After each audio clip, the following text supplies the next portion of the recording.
Hey, Good morning. heck yeah, we're back, baby. Day 2. Day 2.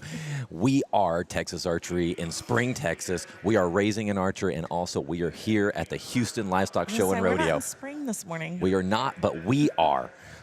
What? We are Texas Archery. But we are not. We are Texas here. Archery. We are Texas. We don't. I want to make sure that everybody knows where our location is. Okay, where the location is, Yes, but not yes, where yes, we yes. are physically right now. Yep. Well, welcome. This is the Houston Livestock Show and Rodeo You said it right Archery the contest. first I know, just 2 time times, today. right in a row. Oh my word! I am so Yeah. shocked. This contest, this is the 5th year, but 4th time to do it. Yes. Because there was a COVID year Yeah. that didn't, that kind of closed Shut everything down. Yeah. But thank you guys for joining us. We are super excited to be here. We are more than you think. Wendy and I don't even know what that. Wendy and I love this stuff. Yes, we were just talking absolutely. about this. We were saying that Yes. this is awesome stuff. Yes. Right now, you're not missing anything. They're still talking about rules. We're going to go through the rules right now so that you guys online can know exactly what's going on as well. Yeah, Okay? so the kids are going through their little safety orientation, also line etiquette, and how that's going to run with scoring and the volunteers who are here that are going to do the scoring. Right. So we have yesterday. They had shot yesterday. They did close out the These compound. didn't shoot yesterday. Right. These people didn't, but we had archers that shot yesterday, and we closed out the compound group. Yeah. Couple highlights from yesterday. When you looked at the compound junior females, we had Chloe Noki that came in first, and Peyton Smith. They actually tied. Yep. And then Chloe ended up winning with a tiebreaker. Right. Which are the X's. Yep. Number 3 was Lily. 3rd place was Lily. 4th place and So hold on. 2nd and 3rd place came from Texas Archery. They did. That is awesome. That's awesome.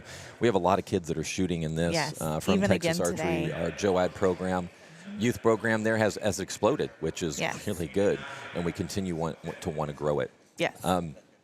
So compound junior Which females. is why we do what we do. Yeah, that is right. They basically there's 8 positions that received recognition.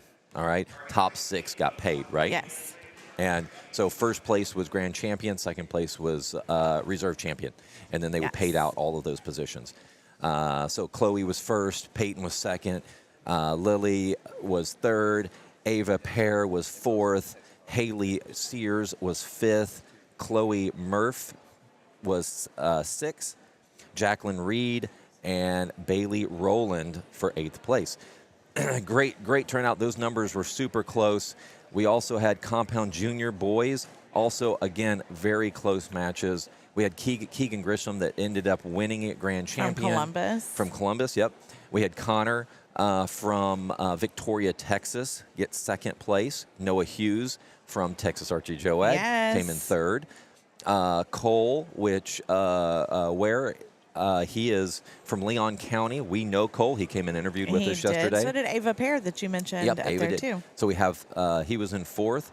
We had Connor Hoffman 5th, Nolan Williamson 6th, Aid Trahan 7th, and Tayden Peterson for 8th place.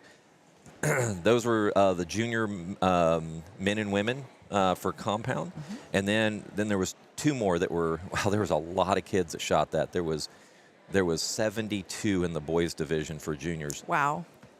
Compound senior females, first place. Well, this was actually another very close. Like the female really put it down.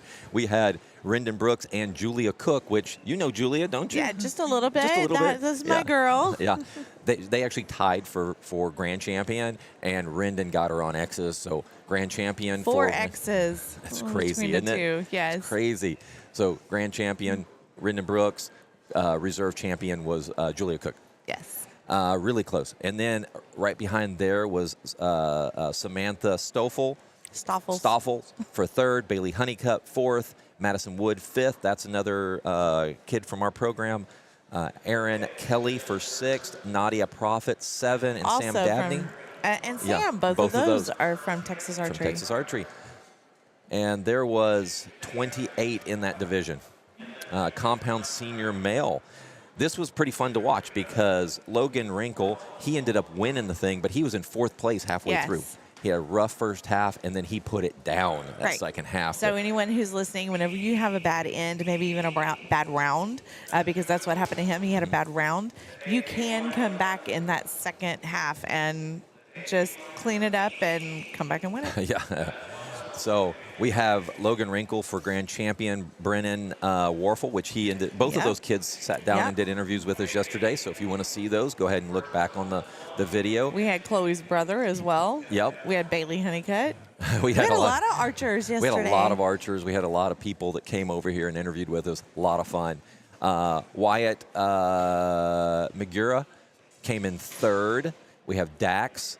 I don't even know how to pronounce his last name, but we know Dax. He's We do out of know Corpus Dax, Christi. yes. He came in 4th. He was over here doing selfies. Yeah, Levi Hart, and he interviewed with us too. Yep. Levi Harkey, Landon Rowland was 6th, Tyler Kirkpatrick 7th, and Adam Shackelford for 8th place. Also again, from Texas Archery. Again, a big crowd, 41 in that division.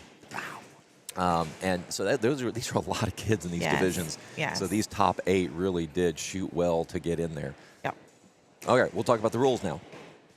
They're going to shoot 2 practice ends. We're going to talk about the scoring. Hold on, I want Go to ahead. say something first. Yep.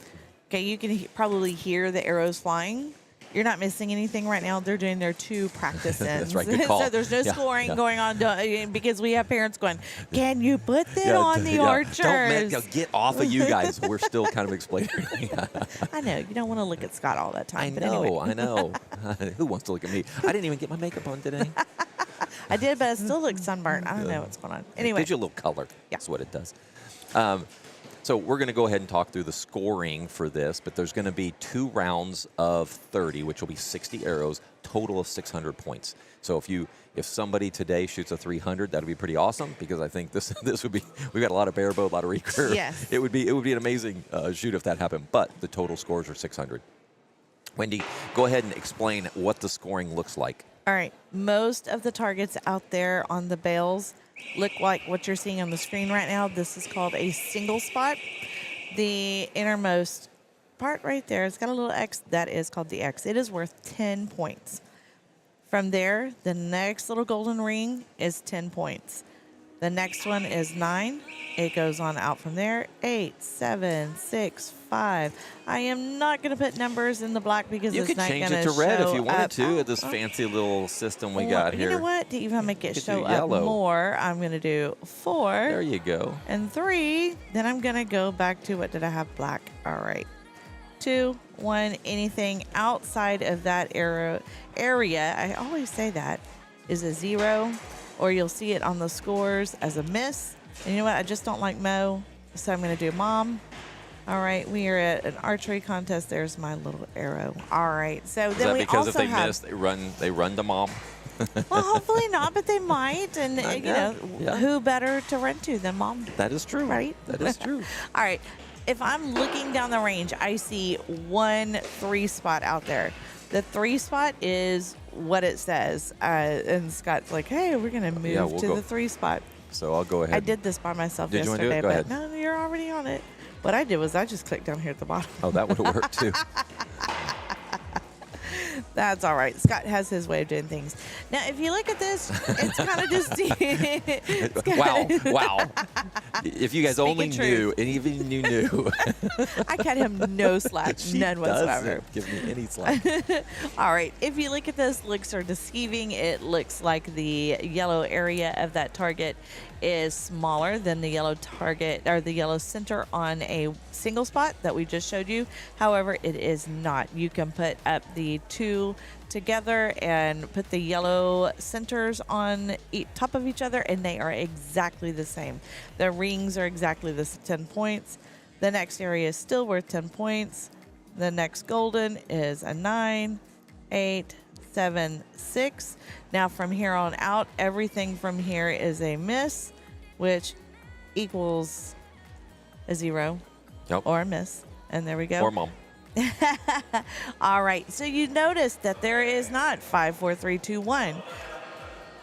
That's correct. They are not trying to, they're going to shoot 1 arrow into each one of these 3 spots. And whenever they do, The reason for this is trying to keep their arrows from deflecting, because on a single spot, if they hit their arrow, it can very easily go into a lesser scoring ring. So there you have it, folks. That's how we're scoring today. So there is one 3-spot down there, and I think that Keith over here, our cameraman, our director, he has already got the cameras on there. You can tell it's a little dark because it is dark in here. Lighting's not the best, but, you know, Jordan Miners is, I believe, the only one with a 3-spot on this line. Who is also from Texas Archery. Yep. And who is an Olympic hopeful. She is an Olympic hopeful. We've had her on our show a couple times. Yes. Speaking of our show, Wendy. Yes, Scott. Wendy and I run a podcast. It's on all major podcast platforms. And that is Ethan on that 3-spot. That is Ethan. Who is also from Texas Archery. So there must be, where is Jordan? Because she would be the other 3-spot there as well. Jordan is down on the other end. Okay. But Wendy and I run a podcast called Raising an Archery. It's on Apple, Spotify, Amazon, Audible, whatever major platforms are out there. All the platforms. Not video. Some people are like, oh, I can't find you on YouTube. We're not on YouTube. We are on YouTube, but we don't put all our podcasts out there. It's audio.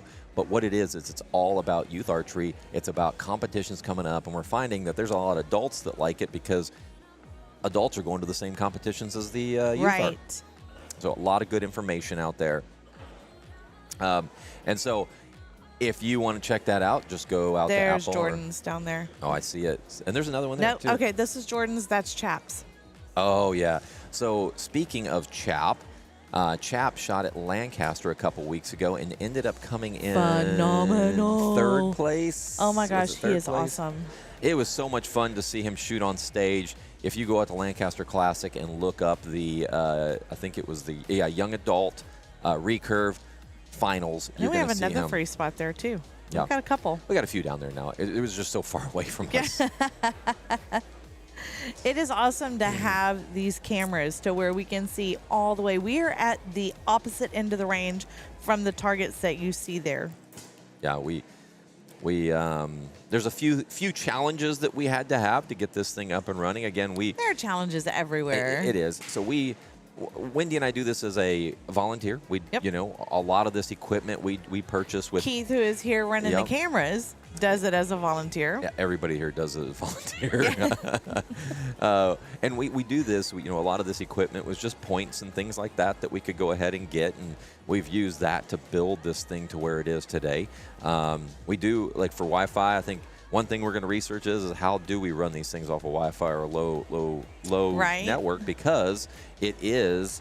This is what we're finding now is first we were only doing this at our shop and we could plug directly in and have fun. Now people are wanting us to come out and do these type of events on location, and so we've got to figure that out. So if there's any video engineers out there that want to volunteer some information to us, yeah. Volunteer. So glad you added that in there. You know, let us know, and we will definitely take that information. We have K is target 17, shooter 313 with braids. So we'll need to go ahead and find K. Right. Did you hear that, Keith? 13. So she's on bail 17. If you can find 17, and we'll try to find her. Right about in the middle. Yep. We'll see if we can find her for you. She Lauren. is on the one next to the blank belt. Green shirt with braids. That's what she said. Well, with all these lights that we have on us, I have a hard time seeing anybody out there, but the targets I can see. We'll let Keith try to find her because we can't see anything, actually, from where we are at. Jordan's dad walked up a few minutes ago, and I couldn't see him till he stepped out of the light. Is that her on the right there by any chance? No, that's gray. Are you going colorblind now? I am. What color is that? What color is that? That is gray, not green. Well, from a distance, it could have been green. There are lots of ladies in green. With braids. Yes, with braids. And talk about that for a second. The braids help to keep the hair away from the strings. Brad is like, a gray shirt with braids. Yeah, thank you. Oh, gray. They changed it. It's gray. Oh, so that might have been her. That might have been her. See? Oh, there we go. So we try to keep long hair pulled back and maybe even in braids, but pull it back in a ponytail or something so the hair does not get caught in those strings, because when those arrows fly, there's a potential for scalping. That seems like it could hurt. Yeah, I would think so. Man. I know that when we were in Vegas the first year, and they had archery tag outside, and I played and played, yeah, because I could be outside and no one would see me and how terrible I am at shooting myself. I would have loved to see that, because I would have But my videoed it. whole arm was black and blue from the string hitting. Really? It looked like I had a blood clot at one point. So my wife just started shooting. And Did she? Do you not know this? Did I tell you No. this? We don't talk enough. No, we don't. So Amy. Amy probably would disagree, but anyway. Yeah. So we ended up getting her a recurve bow, and she has been taking lessons for the last probably 3 weeks, learning how to do bear bow. From Coco? From Coco. Oh, Coco one of our Moz, coaches. one of our coaches at Texas Archery. I just love saying his name, Coco Mom. I know, it's such a cool Coco Mom. name. He not only does he have a cool name, but he is a very cool coach. Yes, he is. He has multiple national champions under his belt with bear bow. He has one of his students has a world record, or a former world record holder now, within the last 2 years. We also have another coach, which is Dakota Taylor, which one of his students was struggling. They made changes, and then he went out and shot a 55x300 yesterday, which was Wow. his personal best, by just making a few little changes. Yep. That's the importance of getting these kids some of the this thing's all wound up. Normally it's me that gets caught in my cables. Yeah. I need to figure out. I need to have one of those things where you can like push, it goes, zzz, it winds up Oh my for me. gosh! Here, Scott. Like, Here in the middle. But it is very important to get these kids the coaching that they need. It's just, even if it's a little bit of coaching, it gives them a foundation. Well, depending on what their goal is. Yeah. I mean, if their goal is to just go and have fun, and you know what, I'm just going to do my best, and then I'm going to go hunt later. Well, still, there's value in at least a lesson or two to set that foundation. Even if you want to have fun, you need to do it right. Okay. I believe, because even hunters that have been shooting for 30 years are now coming and getting lessons from us and going, wow, if I only knew that I was shooting, like So for 30 years, they weren't getting the kill shot? no, they weren't shooting as well as they had hoped. I think I would have given up on hunting. They're not bad shots, but like some of them, they're not putting their nose on the string. Some of them, it's like things like that they didn't know was important. They're like, I was wondering why I went left and right so bad, I was wondering why I missed the whole bear. Right, the entire bear. That buffalo was right there at 20 yards, and I completely missed it. But I hope you guys are enjoying the show. We really are, and I'm actually a little sad that this is it. Today it comes to an end, and we'll prepare again for next year if they'll have us back. Right? I would love to be back. I know This is so much fun. There is not a archery competition in the state of Texas that has this many youth shooting in it. Right. 360 this year. It's crazy. 5 years ago, the very first one, 2019, 60 archers. Yeah. 6-0. That's a pretty good little growth. You think? Yeah. I mean, it went for, and then the next year was COVID year, which the whole rodeo shut down. Mm-hmm. And then it came back at 200. And I don't know about the first year. I'm pretty sure the first year registration filled and they weren't able to take any more. I know that in 2021, it filled. We were able to make it. We were one of the 200, or two of the 200, because I had 2 kids shooting. And then in 2022, last year, it went up to 230. This year, jumped 130 archers. That's nuts. And it filled up in a matter of days. It did. That is crazy. And they're talking about the numbers next year being over 500. Yeah. We need a bigger venue. Bigger venue than Houston Livestock Show Rodeo. They are working on trying to be able to accommodate more archers for next year. Yep.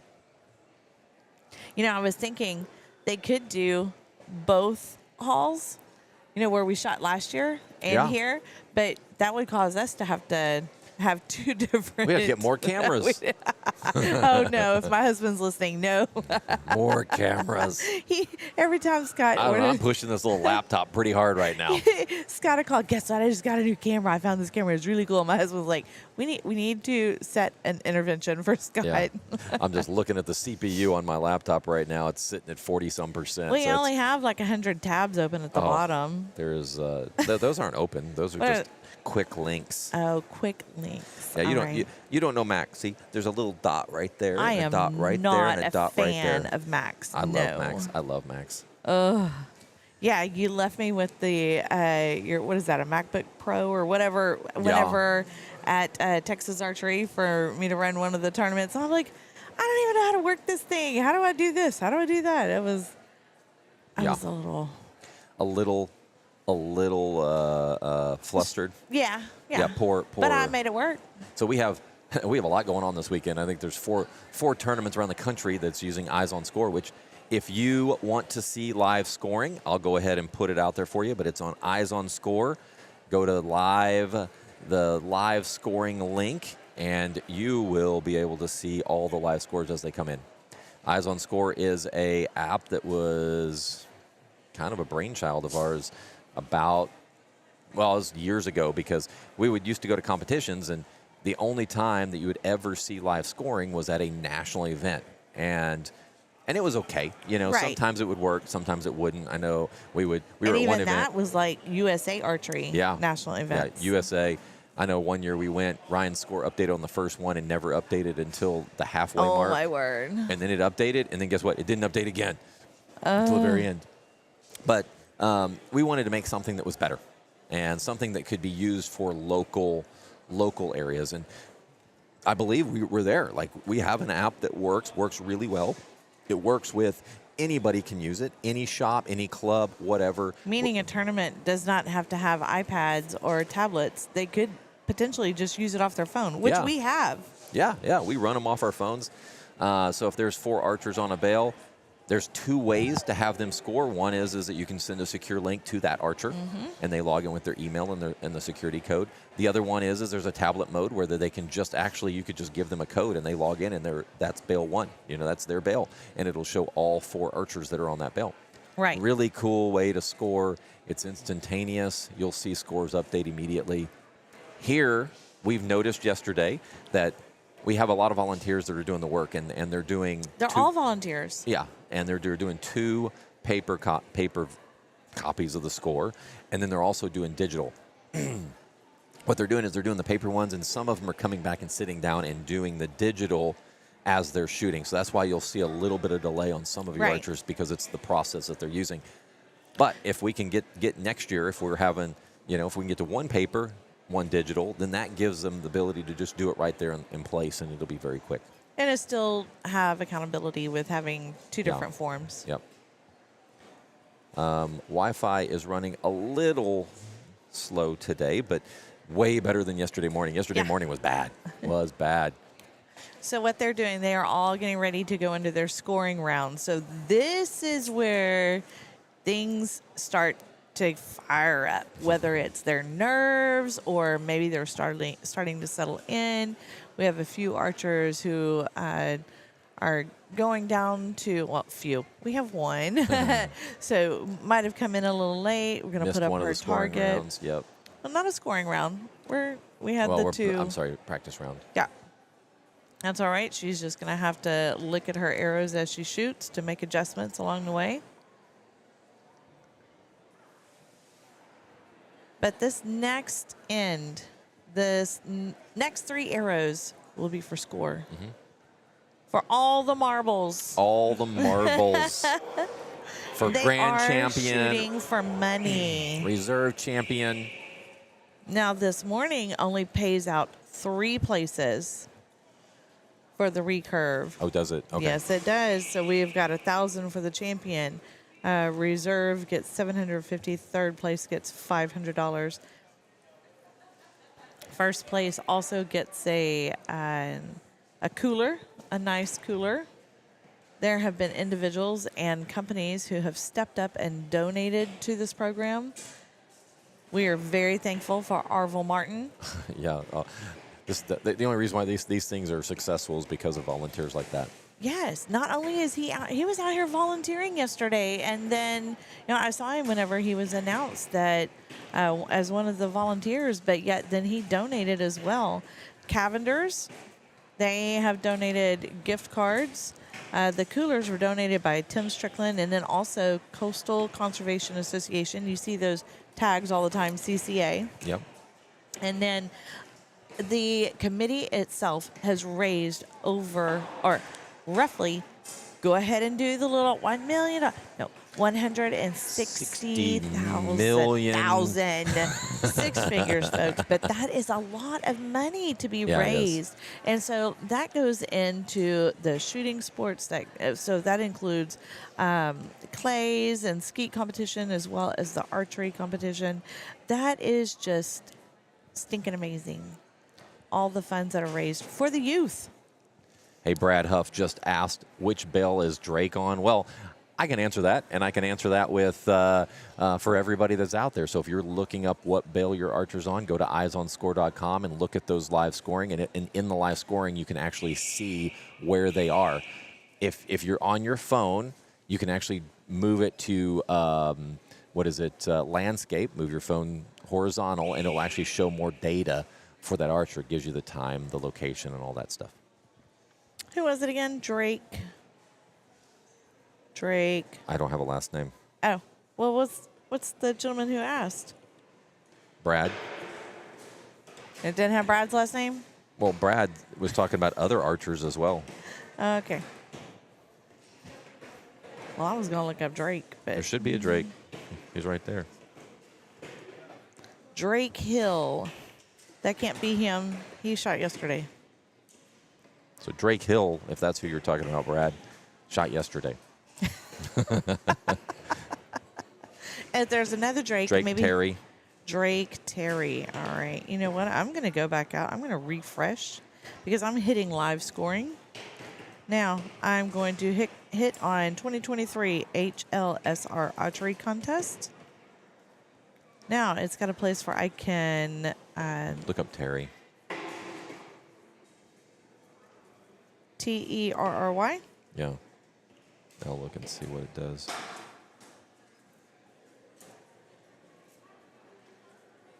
I'm looking. That didn't give anything. That didn't help any.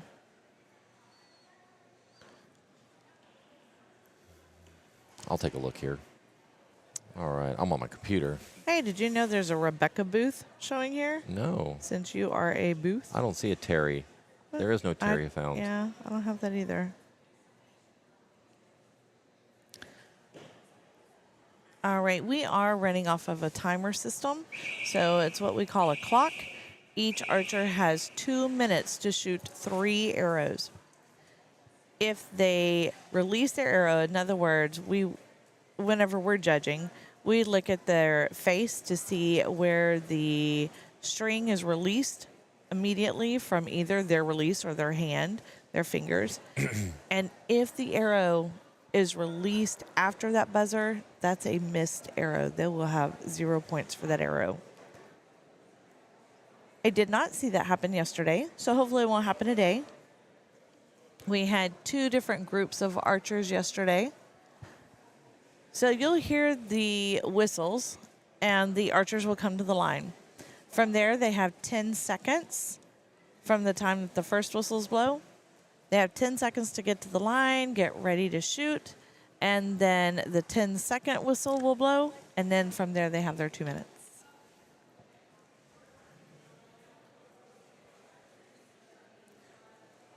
Most of the volunteers, well, all of the volunteers are adults. Most of the volunteers have on white shirts and black vests that say Ranching and Wildlife.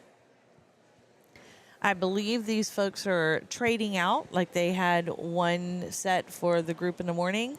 They had another set for the group in the afternoon. And they have, I don't know if they traded out again because some of them look like familiar faces, but we have more volunteers now. Yeah.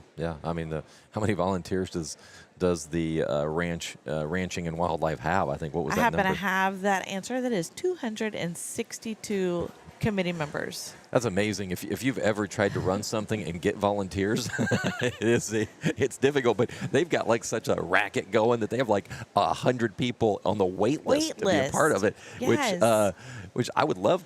We would love to have that. Right? Oh my goodness. Yeah. If you want to volunteer for us, you just let us know. We'll put you to work. We don't have a wait list. Yeah. Nope, not a wait list at all. we have someone that we want to manage the wait list. I'm surprised Keith hasn't grabbed her microphone and been like, please volunteer. Yeah, Keith would be like, you know what? Don't. Like we he says it's not that bad. It's not that bad. Yeah. We have a lot of fun. But we doing all have this. like the best seats in the house. Other than when we judge, we get to see all the bells. We get to see all the archers. We have done so many interviews this weekend that, oh my gosh, we had the president of the Houston Livestock Show and Rodeo. Yeah, El That Presidente. Would you stop with that? That is so embarrassing. The man was sitting right next to me. It was like a celebrity to me. And, they're like, yeah, he's like every day. I know. See, She's Chris. Yeah. What are you talking about? I was like, oh. he puts his pants on one leg at a time, just like us. Well, I hope so. You don't jump into yours in the morning? He was a good, yes, I want to do that. That's what I'm going to do from now on. I'm going to set it up. I'm so going to laugh because you were going to come in with your cane. I'm going to jump into my pants like a superhero. Super Scott. Yeah, there was Ethan that just walked by us. Yep. Oh, look at that right there. That little girl and that volunteer. That is something that I have talked about all day yesterday. Or the volunteers here. She talked all day yesterday about everything. But yeah, go ahead. I like to talk. What can I say? That's true. When I got in trouble at school, it was always because I was talking. That is shocking. I'd get in the car and Mom would go, how was today? I was like, well, I got in trouble. What'd you get in trouble? I was talking. So here's the little secret for you, and you probably won't be surprised, but the same happened to me. I was not a troublemaker, but I was a talker. Yeah, I wasn't a troublemaker, but I was a talker. Yep. Yeah, if my mom's listening right now, she'd probably go, yep. My mom, too. Yep. Amen. She speaks the truth.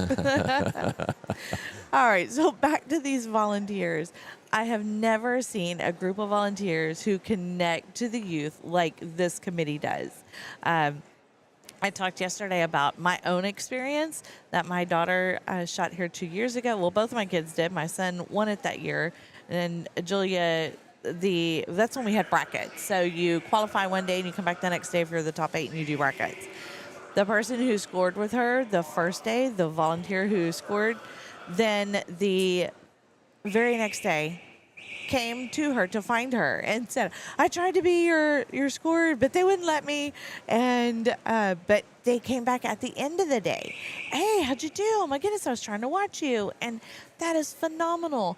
What made me think about it then was we were watching the screen and there was a little girl coming back and her volunteer was just chit-chatting with her as they were coming off the board. Off the floor. They don't have to do that. Hey, hold on real quick. Just leave right there, Keith. See, there's like every bow. There's a compound bow. There's an Olympic recurve. There's a bear bow. The guy that was shooting a Genesis was just there, and we have we've got every type of bow there is. Yeah. There's a bear bow too. Yeah, there's an Olympic recurve. There's a bear bow. There's a compound. I think that compound may be unaided because I don't think maybe he's not using a sight either. So we have, in that little spot there, you can see all the different types of bows that they're using. There's no sight, no stabilizers. It is just There's the Genesis bow right there, that green one. So there's, what that means, there's a lot of different bow classes. Yesterday was compound unaided, meaning that you could put whatever you wanted on that bow. Compound aided. Aided, yes, sorry. Sorry, compound aided, all the different names that everybody has. I know. So it's aided. So you can do everything you want on that bow, except I think the one limitation is the arrow size. Yes. Is there anything else? I can't think of any other limitation other than I can, and it's not just the arrow size; it could be the point size too. it has to be able to fit through a 2364, which is a little smaller than a 9.33. I know that's very technical, but 9.33 is the So standard. we're talking about the diameter of the arrows. Yeah. That's all they need to know. Right, and that's the difference. So USA Archery uses an arrow that's just a skosh. You like that word? Larger than a 2364. He loves using that word. I do. skosh. I do. I probably don't use it correctly, but it just sounds right. So then Does you it have sound right? yeah. Then I'm you not real have sure. then you have you'll have Olympic recurve, which Olympic recurve look like these bare bows, like this little white one with wood, I believe. You see a couple of them. Oh, you can see the one in the gray.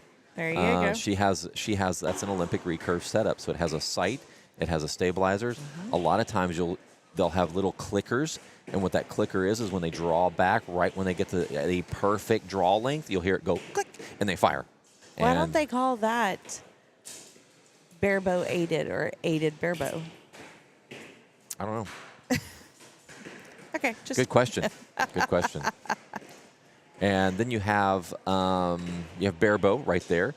They have no sights, no clicker, no nothing, and so they just draw Nada. back. They kind of, some people shoot little instinctively, fella. some people go ahead and look at that little kid. That's my hilarious. gosh. It's so cute. They have no sight. They're same for Genesis. Genesis has no sights. They all have the exact same arrow size, so they try to keep the Genesis to be all exactly the same. right. Genesis is what you're going to see if you're looking at scores NASP, Yes. National Yes. Archery in Schools Program, which I think is awesome, and I think every school needs to have it. It's a great program. Do you know how much more this sport would grow if we had it in every school? Well, we would have to figure out how to transition from NASP into other archery disciplines. Yeah, but what better way to get kids involved in it? Oh, I know. Julia started out in a Genesis. Oh, she did. Yeah. I mean, we didn't buy one, but the place that she went to, because I said, I remember that now. I yeah, am not going to buy equipment for a child who in 6 weeks, yeah, we're years later, but 6 weeks is not going to want to do this anymore. Right. And so it was phenomenal. Brazoria County Bowmen, who still run in Brazoria, Texas, here, just south of us here. And they provide the equipment, and they were Genesis bows. She outgrew it, then I had to buy her a bow. But Yeah, we talked a little bit about that. You know, how do you get into the sport? And because sometimes we don't know if the Right. kids are going to get into it, and it can become very expensive. yes, It can be inexpensive. you can do it on a budget. yeah, I talk about it there's- all the time there's because I have ways. to do it on a budget. Yeah. And so this is where, getting with a coach and figuring out what works best for what competition that you're going to shoot is what you get. So, instead of spending $200, you may spend $300, but it's a little bit more, but it gives them a much bigger advantage. And that's kind of what we talk about on our podcast is how do you want to spend your dollars? Because what Right. happened with Wendy and I is that we bought equipment, then realized it wasn't the right equipment. Then we bought more equipment. We realized, oh crap, we should have bought this other equipment. Right. And so, we're 3 equipments in, Yep. and we should have just spent the little extra at the I have beginning. bows for sale. Yeah. And I know there's a fine line between, going from 100 to 4,000. Yeah, You know? yeah. And some of these kids' bows are sitting at, especially those compound bows and the Olympic recurve Yes. bows will hit. Because they have all the extra components as well. And those, Yeah. yes. And so whenever you start adding all that, it Yeah, we Adds up. we always work to try to baby step it in there, just Yes. incrementally grow Yes. build that bow out, because like a sight alone can cost you $1,000 yes. to get the right one. There has micro adjustments and micro changes and all of that stuff. right. One that you can figure out how to take the scope off and For travel. Yeah. You want to tell that story? Because you were really mean to me on the phone. It was late at night, and I couldn't get it to work. I get a phone call. Hey, I can't get Julia's We're site trying to apart. pack for Vegas. She's like, I can't get. There's a little sliding piece, and she's trying to slide it The off. scope slides off the site. Yeah. So there's the site's like this, and you take that scope and you slide it down, and you can slide it off. She calls me and says, sliding? it doesn't come off. It doesn't come off. I was like, I know it comes off. It slid all the way down to the end. And it goes clunk, clunk, Yeah. clunk. I I'm was like, like- it's not coming off. She calls me, and I was like, yeah, no, it works. Pinch it down, pull down on it. And she's like, no, it doesn't. That's not how it works. I mean, I am pinching, and it's not coming off. And then she's just like, oh, got it. I'm like, really? And she's like, not a word. And she hangs up. like, really? Like, you call me for help. I'm trying to explain it to you. And then she hangs up on me. I had enough. I finally I had to use both hands to squeeze it. Oh, okay, there it is. It came right But off. I don't want to be forceful with something that's that expensive. Right. So that is kind of Wendy's and my relationship right there. All the time. Yep, right there. That's it. Encapsulated right there. All you got a day, every day. glimpse into it. And he still invites me back. Right. So guess what, folks? Y'all are still stuck with me for another year. I don't know. Maybe. No, I did renew that Are contract. you revoking my No. privileges?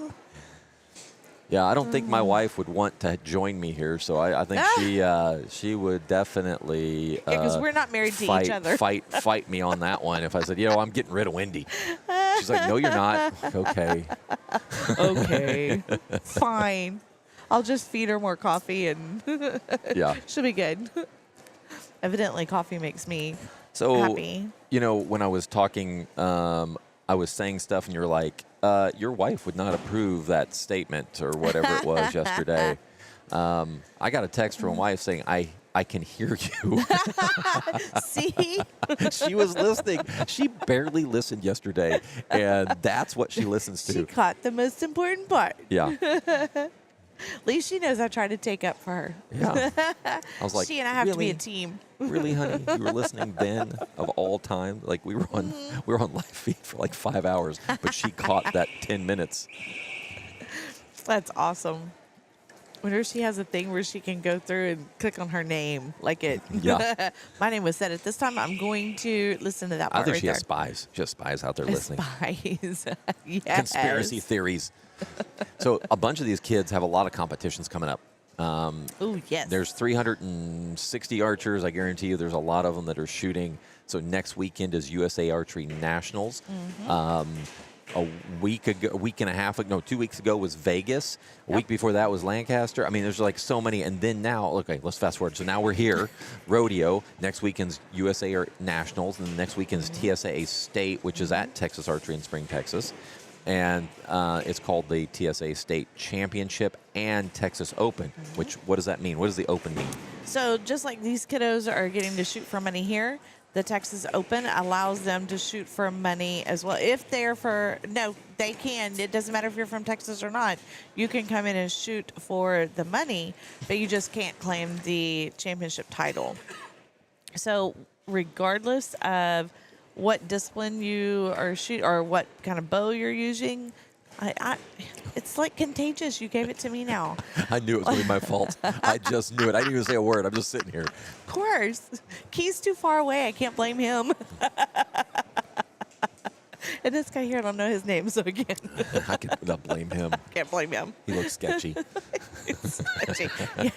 Yes, and his white shirt is reaching in wildlife vest. Yeah.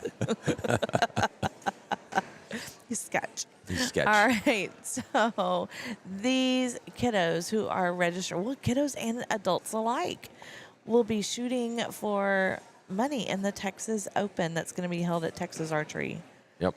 And then is TFAA State is the Yep. next weekend after that. Yep.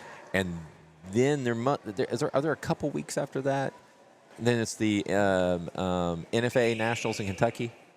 Oh, I don't even know. I haven't I registered just know for it yet. a couple of weeks after that is, where am I going? Arizona. Arizona is Arizona the Cup. second weekend of April or something like that. Yep, it is. I don't know if I'm going or not, but Ryan signed up, so Ryan's going. Yeah. That's the plan. Julia Arizona signed up. Cup. She's going. I'm judging. I get to be judgy that You weekend. do. So you have Arizona Cup. Is there another USAT that you're judging? I Florida? am on the. I got called and asked if I would be an alternate for Florida. They've already run through their alternates. Okay. So for the Gator Cup, I was asked to be an alternate. That would be really good to get at least two of those under her belt, you know?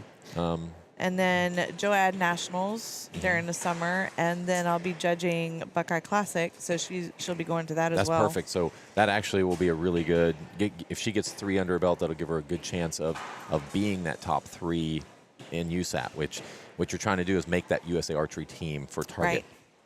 That's her goal. This Yeah, we got some work to 4-H. do because the timing of indoor to outdoor. Oh my goodness! And it's not as yes. easy. Like in if you shoot Olympic recurve, you shoot barebow, you shoot compound, doesn't really matter. There is a shift from indoor to outdoor that you have to make, and a lot of times it requires arrows. Like for barebow, it's arrows, and it's how you anchor. You change your anchor to get those further distances. Olympic recurve is the same way. Compound, you got to go from a big arrow to a little arrow, and tuning those arrows. As a matter of fact, Thursday we went ahead and sighted her in on her outdoor arrows, just in case there was some kind of mishap. Even though we had already verified that her arrows were good. Right.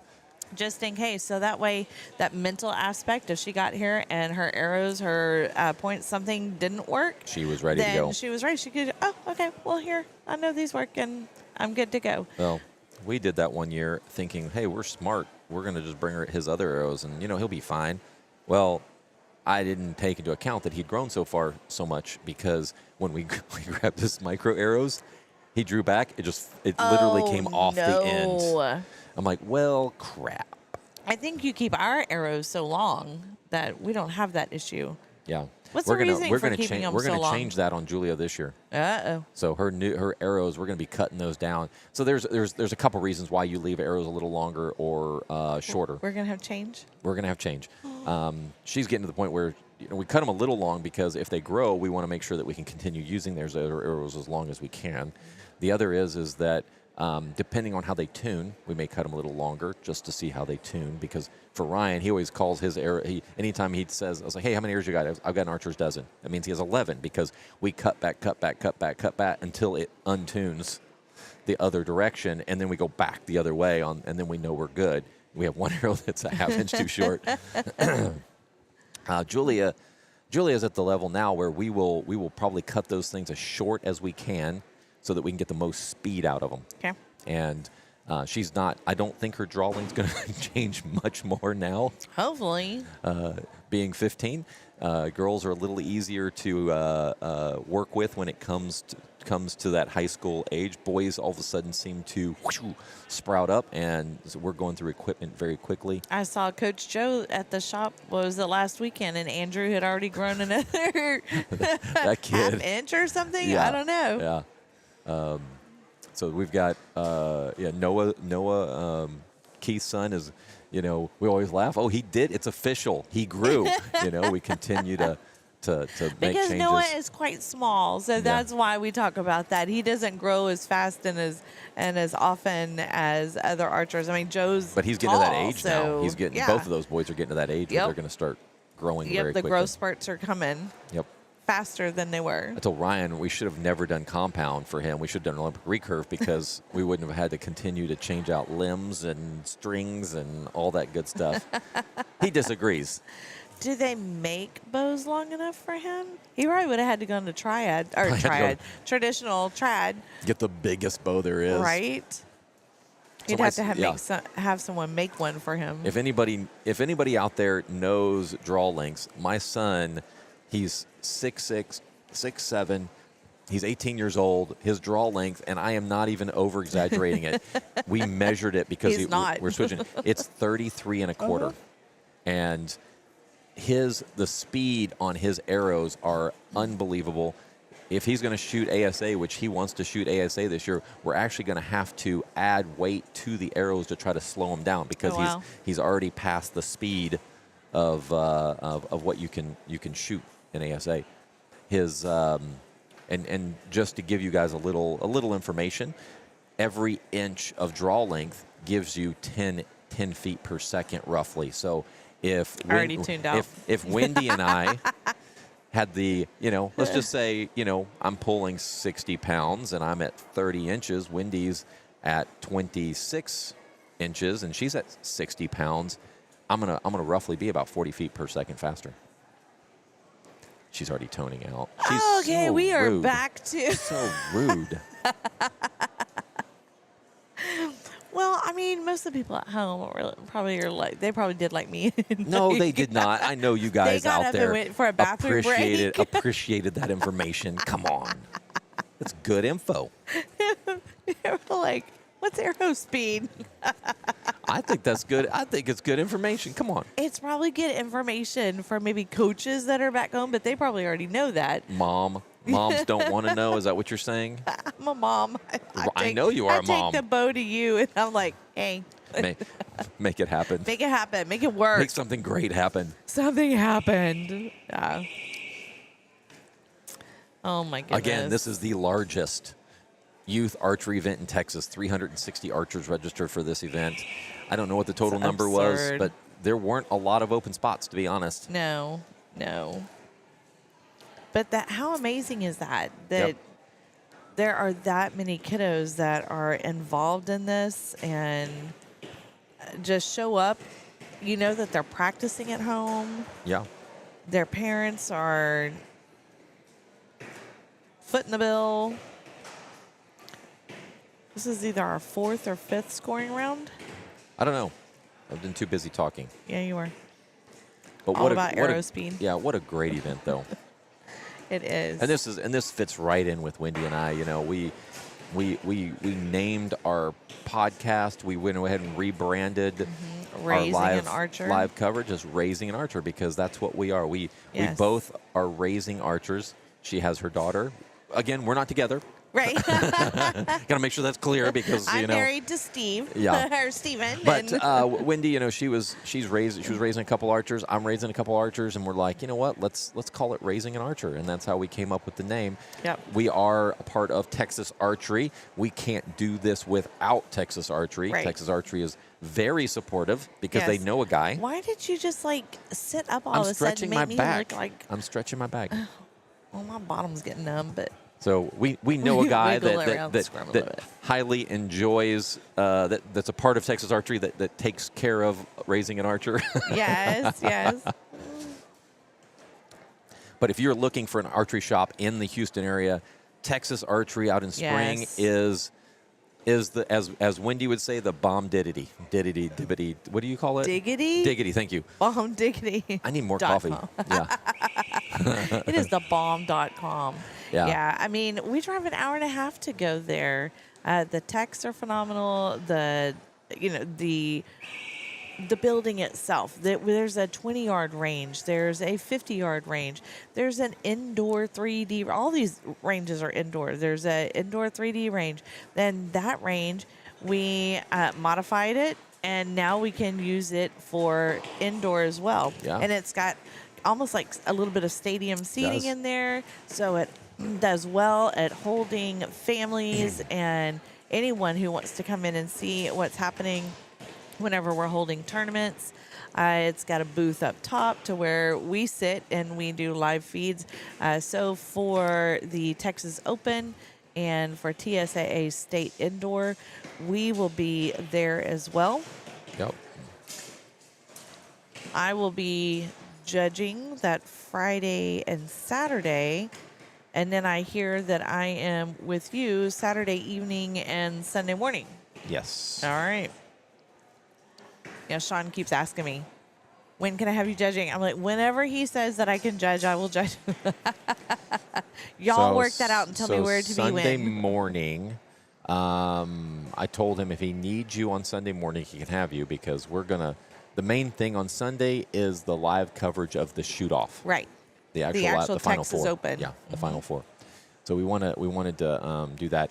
of course, that event's getting bigger and bigger, and when the Yes, it volunteers is. are getting bigger, the group of volunteers are getting bigger and bigger, Mm-hmm. and that is the only way we can pull off events like that. Just like here, you got to have the volunteers to do it. I hear we're going to have the one and only Rick Stonebreaker judging with us. He is. Oh. Rick is joining the judging. Rick is a world champion, national champion, barebow shooter. He shot Olympic recurve for a long time too. Just a really good ambassador when it comes to barebow. Yep, a wealth of knowledge. I think he can tune a barebow better than anybody. He can probably do it in his sleep. Yeah, best in the nation. And what a treat we have that type of skill in the Houston area. Yes. We have eyes on score, so there's 2 guys here that's supporting the live scoring. I asked him yesterday, what did you have to support? And he said, nothing. Oh, amazing. It just worked.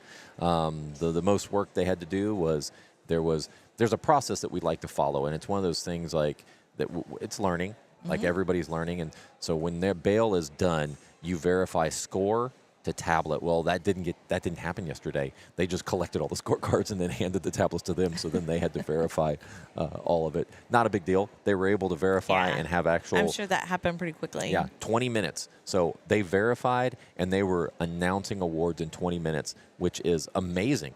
Yeah. So there's multiple positives for live scoring. One is parents get to see what's going on. Right. Parents, archers, coaches, whatever. A lot of archers don't want to see it, but that's okay. You have your parents being able to keep up with it, and the kids don't have to worry about trying to remember what they scored 30 seconds after. How do kids forget from the bail back to the parent? I don't know. I can't tell hey, you. babe, what did you get? I don't know, 20, 27, 28? So it looked like it could have been a 30. And they're like, I know it wasn't a 30. Like, okay. I saw that one was out. So Yeah. So that's one big benefit of it. And the kids even said that. The kiddos that we interviewed yesterday, they said, I didn't have to worry about telling my parents my scores. Yeah. They already had it. That is awesome. The other is there's no math at the end. Yes. If the tablet's correct, the math is right. We normally don't have an issue with that except with the youth, and which this weekend is all youth.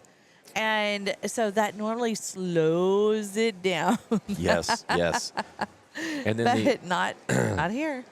The other huge benefit, I believe, is that from a director's perspective, whoever's running the tournament, it has all the information online, so archers know when and where they are going to shoot. It also, at the end of a tournament, you know exactly what position they're in. And here's the benefit I see. So, Luke was swimming at UT this weekend, and so Stephen was there with him while Julia was shooting here. He got to see the scores as she shot while he was at UT. And he would say, oh my gosh, she's up there. I don't think that I even kept the scores up or kept checking on the scores as much as he was. And I'm sitting here. But that's the value that I see in it, because I know if my family had to divide and conquer, I'm not the only family that had to do that. So, right. And that's not even to say, what about grandparents? We've had people from Switzerland before that, across the ocean, that they're checking on scores of one of their archers. Yep. You can't find that anywhere else. You would have to sit and you would have to wait for a text that gave you an update of what's going on. Little Johnny just shot a 30, or, and then how, as a parent, I want to text every end. No, honey, here is your link. I've done it. And you click on that and you can see there. I was in Vegas and the scores weren't updating, and we brought Matthew with us, Ryan's best friend, my son's best friend, and his dad is like, text me, what is going on? Yeah. And I'm like texting each end, and then I forget like 2 ends, and all of a sudden my phone's buzzing, and he's just like need scores, like in all caps, like he's dying Poor on Dave. the other end. Yeah. And sorry, let me get those scores updated for you. Yep. And then I'm trying to remember what they were. Oh, my word. Because, they don't tell you. You have to binocular down there. When they're at that age, they don't even. It's like they literally will ignore you. Yes, Then you're yes. like- You can't. Parents can't go behind the curtain, and so you're like, great. My son, at one point, he just stopped coming and sitting with me. I'm like, what? I Hey, knew. hey. I walk up. Hey. He's like, Yeah, like he's like waving his hand at me. Like, Yes. Oh my gosh. And then I pull out the whole. You know how much money I paid right. to be here. You can acknowledge me. You better change that attitude. Yep. So I think there's a lot of benefits to archery. So Oh my goodness. not yes. I mean just the getting them out there shooting. I mean, it's just so much positive. I love the sport. Yes. Also, you can still do this in college. There's colleges out there. There's not a lot of scholarships now. I hear that there's more coming, but what we're seeing is if there's certain colleges you want to get into, like Texas A&M, for Yep. example, if Where your your son skill, shoots. if your skill is at a higher level, they want you. Right. And it's treated just like a regular sport. They'll get you in there. Yep. What is with you in your cable? I don't know. See, it's wound up. Somehow I got it wound up. And I don't know why you're having such a difficult time with it because I have just been so easygoing with my cable. what is going on? If you wrap it around my neck, I I then see we're gonna what have you did. I problems. see what you did. Keith's over there like a tie down, a calf. So Wendy is a little rare form today. Like I made her mad this morning, Oh, which yeah, is you kind did. of normal. Kind of a normal. See, look at this. This is not even working. Look, I can't tell you how many times I my have to cable apologize is like for something so I said easygoing. because I didn't You don't think? I don't think you know that. You should know that by now. Still makes me mad. I told whether her, I was know like, it or I not. was like, when you get mad, you get mean. And she agreed. Yep. Oh man. So I was having some gray in my hair and it I was noticed. looking kind of see-through. And then, one of your texts, Joey, is like, "Oh, you need to put some mayonnaise in that." I'm like, that wasn't very nice. So I don't know what's going on to the left of me with Scott and Oh, Keith. Keith So- is letting me listen to the "I'm Sorry" song. Oh, so sorry. All right. So I colored Mayonnaise. my hair or I went and had it done. And my hairdresser was like, "Oh, let's do this." I'm like, "Okay, fine." And now at work, my team calls me Dark Windy. And they say that it changed my attitude. That I used to be, they call me Fluffy because I tried to make, all of my emails. I'm always worried about, the attitude that comes through my emails. I don't want it to be, hey, I don't want it to be taken out of context. And so now they're like, man, you're just saying what you're thinking during meetings. And then, I don't know. We kind of like Dark Windy. I'm like, oh, Dark Windy. So Dark. You like Dark Windy? What are they thinking? You don't like Dark Windy? No, I don't. Let's just keep it real. I just Dark couldn't- Windy's mean. Oh, there's Elise down there. Keith. Keith is being more animated, and it's probably because It's ever been. it is probably because he's farther away from me. I think he's just like, Scott's going to die. He's not going to make it. He's literally not going to make it out of here. She's laughing right now, but it's that laugh before like you're going to get you're going to get cut. Oh, I did have my fingernail fall out yesterday from when I got stuck in the bathroom and I broke a nail. And I came back out, and at one point I picked up I was like, you do see this sharp. I had to hear Because about it the was nail one of for the like 5 metal- minutes. Oh my gosh, really? Today I couldn't get the stall to lock. I was like, just forget it. It's just going to be It's gonna open. be wide open. I am not. Did you wave at everybody that came by? Nobody came in, so I was very fortunate there. But, oh, I have a hard time with the bathrooms. Not just here. It made me think of it. So Rendon's mama, we were at State Field and we were in Waco and I had to go to the bathroom. I totally forgot to lock the porta potty to where it shows, red. Poor Casey, she sat outside. She's like, I got out. She's like, you didn't lock the door, and I knew you had to go, so I just stayed out here and guarded the door. So I was like, that's Okay. a good friend right there. Yeah, that is. We don't see each other that often. Pretty much just tournaments. Speaking of Casey, her daughter Rendon, we did a podcast, our latest podcast Yes. with Rendon Brooks. While we were in Vegas. It turned out really good. Yes, it did. And if you go listen to one, that's a really good one to listen to. If you want to know more about the rodeo podcast is out there as well. And we did one that we purposely had release on the day of registration so people could hear what it's about and all of that stuff. But this is, I don't even know where we are. How far along are we? Well, I had it. That was either end 4 or 5. I don't know why today seems to be going a little slower. But I'm kind of glad because then that would mean that we would have to go home earlier. I know. Let me see if I... that was end 4, looks like. Oh, nope, I've got end 5.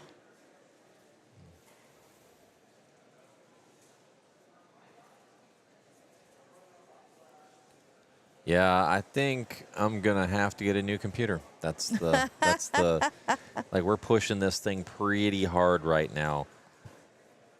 You know, we like I said, I think I can. I think I can. I think I can. We're doing this just as we grow. We buy a little more, a little more, and trying to make this thing better because we want archery. But here we are. We're talking about that, and then we had people come over, and they're like, "Oh my gosh, your setup! Look at your setup." It's that's true. It's yeah. true. Here we are, like, oh man, we can make this bigger and better. And You should have seen our first setup. iPad and a microphone. That sounds Yep. like a song or something. Yeah, we literally our first broadcast was an iPad with a microphone with a speaker next to it, and that was fun. What I'm going to do is I'm going to post. I'm going to post our podcast out there for you guys. This is the one for the rodeo. So if you wanted to listen, like, oh, you know what, I want to know more about this rodeo shoot and what to expect and all of that stuff. There you go. I got a post from Cody Brooks, Rendon's dad, 40 minutes ago. And, I had talked in Vegas during that podcast, I had talked about how Rendon came over, wasn't even shooting in the same division as Julia, but came and found her and went and purposely talked to her. And then I talked about yesterday how she did the same thing. We were here. She was at the opposite end. She didn't shoot at the same time as Julia, but she still came and found Julia. And Cody says, Wendy, as I have heard you say many times, I don't know if that's good or bad, but archery family. And it is. We met Rendon our very first time to shoot state field, and that was years ago. And we still, every time we see each other, it's like I don't know. It's just like a family reunion. That's do love what this tournaments sport. are. I love this sport. I've been a part of team sports. There's a lot of value to team sports, but there's a lot of drama. If anybody's been a part of it, there's drama in team sports. It doesn't matter if it's basketball, baseball, Julie volleyball. was in dance. Is there drama there? Probably. I've never been in dance. I was not a dance mom. Let's go there. Let's just put that out there right now. I can see that. What are you trying to say now? Wow. See, it doesn't matter. It doesn't matter what I say. But Well, I in can archery, see that. there's just not a lot of drama Look at usually. Elise in her boots. I love watching her shoot in her boots. It's awesome. I think Ethan has his on wherever he is. And the one thing that Keith told me today, he said that one of the moms, one Who's of the he moms. talking about? Huh? Huh. What are So you talking Keith, let me I finish. smell bacon. That does smell good. Maybe that's lunch. Sorry, yes. Man. So one of the kids is in Noah's division, and they came rushing in 30 minutes beforehand. They're all flustered. Oh no. Keith went up and talked to their son and just said, "Hey, calm down. Like, you got plenty of time." Just kind of helped him get his mindset. Like, hey, it's not I know you guys are kind of flustered and coming in here and do this. Like, no big deal. You got plenty of time. Calmed everybody down. Mom came up and said, I don't understand why you came over and helped. Because my son is in the exact same division as you. And he's just like, we're all one family. Like, we we're all want to see here. the kids do well. We want to see the kids do their that's best, what this whatever is about. their best is. If a kid out there, it doesn't matter what Why is division. your foot way over on my side? Doesn't. Hey, you know what? I just noticed the dots on the coffee pots to say what's ready and what's not. Red and in green. Oh, That just caught my eye. Yeah. Squirrel. So it really doesn't matter. Like if you'll see kids in the exact same division have Helping each an other. issue, and the parents will jump in and fix it as Yep. fast as they can. Doesn't matter if it's a competitor or not. They're there to help. Absolutely. And I think We've that's had what it makes happen this, to us. Yeah, this is what makes this sport great. Look at that smile. She was smiling as she came off the line. That's what it's all about. Well, what it's all about is that little girl that kept jumping around in excitement every time she had a good round. I love that. You talking about number 128? Yes, I yes, mean, yeah. she was dancing.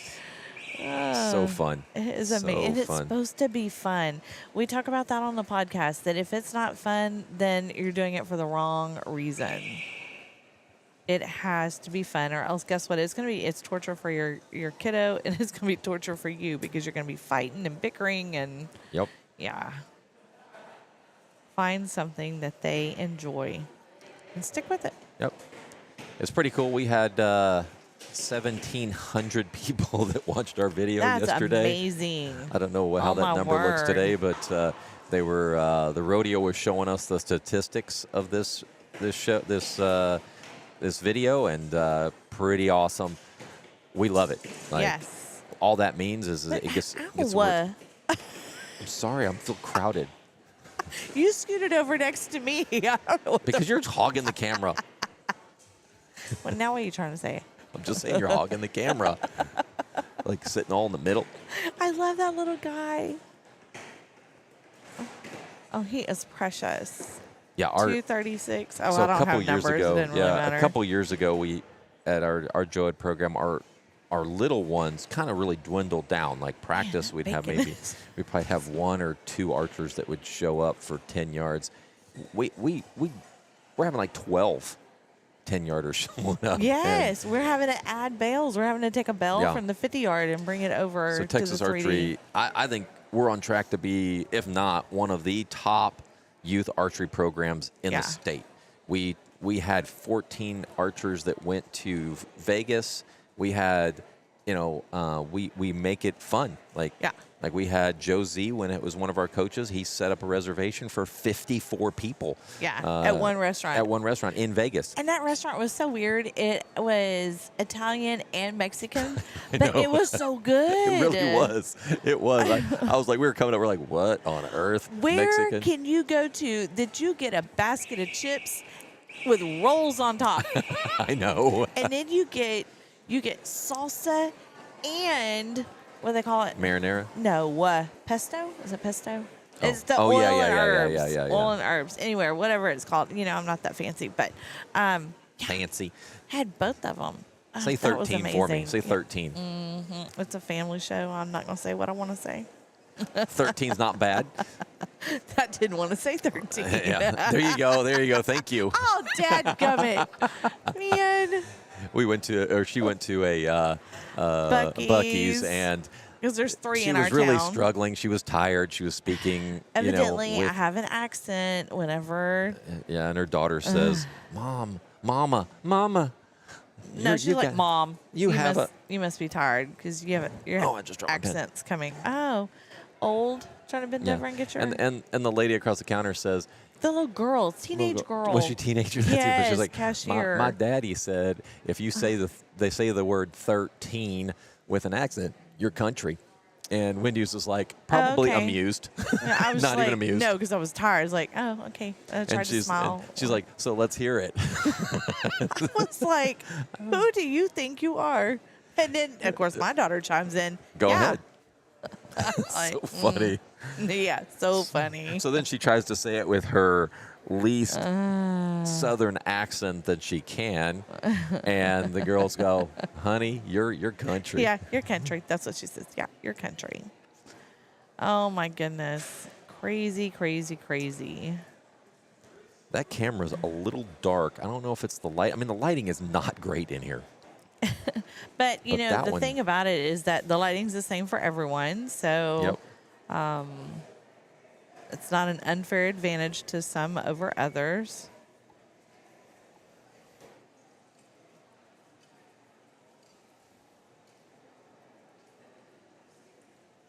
I see Ethan there working on his scores. What camera is it? That's our new camera. That's our new one. That's a At least little, it hasn't been shot. A little dark. Let's see. I wonder if I can actually get to that camera. What number is that? That's 56. So out of the, what was that? 24 archers that placed yesterday. Yeah? We had 11 or 6. 6 from Texas Archery That's awesome. that placed yesterday. That's amazing. It says a little bit something about the program there. Let's see. I brightened it up. Does that brighten it up some? Yep, it did. It looked like a light came on. There we go. I went in on the back end and edited the brightness on it. I think we saw our friend that we were talking about, gray shirt and braids, who was on bale 17. Everyone's coming back from scoring. Well, not everyone. We still have some down there. So we have 3 cameras. Again, we do this on a shoestring budget is how we do this. We have 3 cameras. We have 1 remote control. These are PTZ cameras. Again, Wendy always starts, ABC. rolling her what? eyes or drifting off when I start talking about this. But we have 3 cameras. And we use an and ABC system on a. on a CDEF. Oh, what are you talking about? No Yeah. one knows what you're talking about. Well, we've got 3 cameras. They know what cameras are. And then we Cameras, but when you start naming. And then we have 2 more cameras. We have 5 total cameras. 1 on us, 1 on our interview. Hey, Keith, what is that bacon? Is there bacon or something? I'm smelling something. What is it? I bet you there's they probably food. It's lunchtime already. It is 9:30. Then why do you keep talking about food? I don't know. Why do you keep talking about food? I'm smelling bacon. Well, I'm all right. Yeah.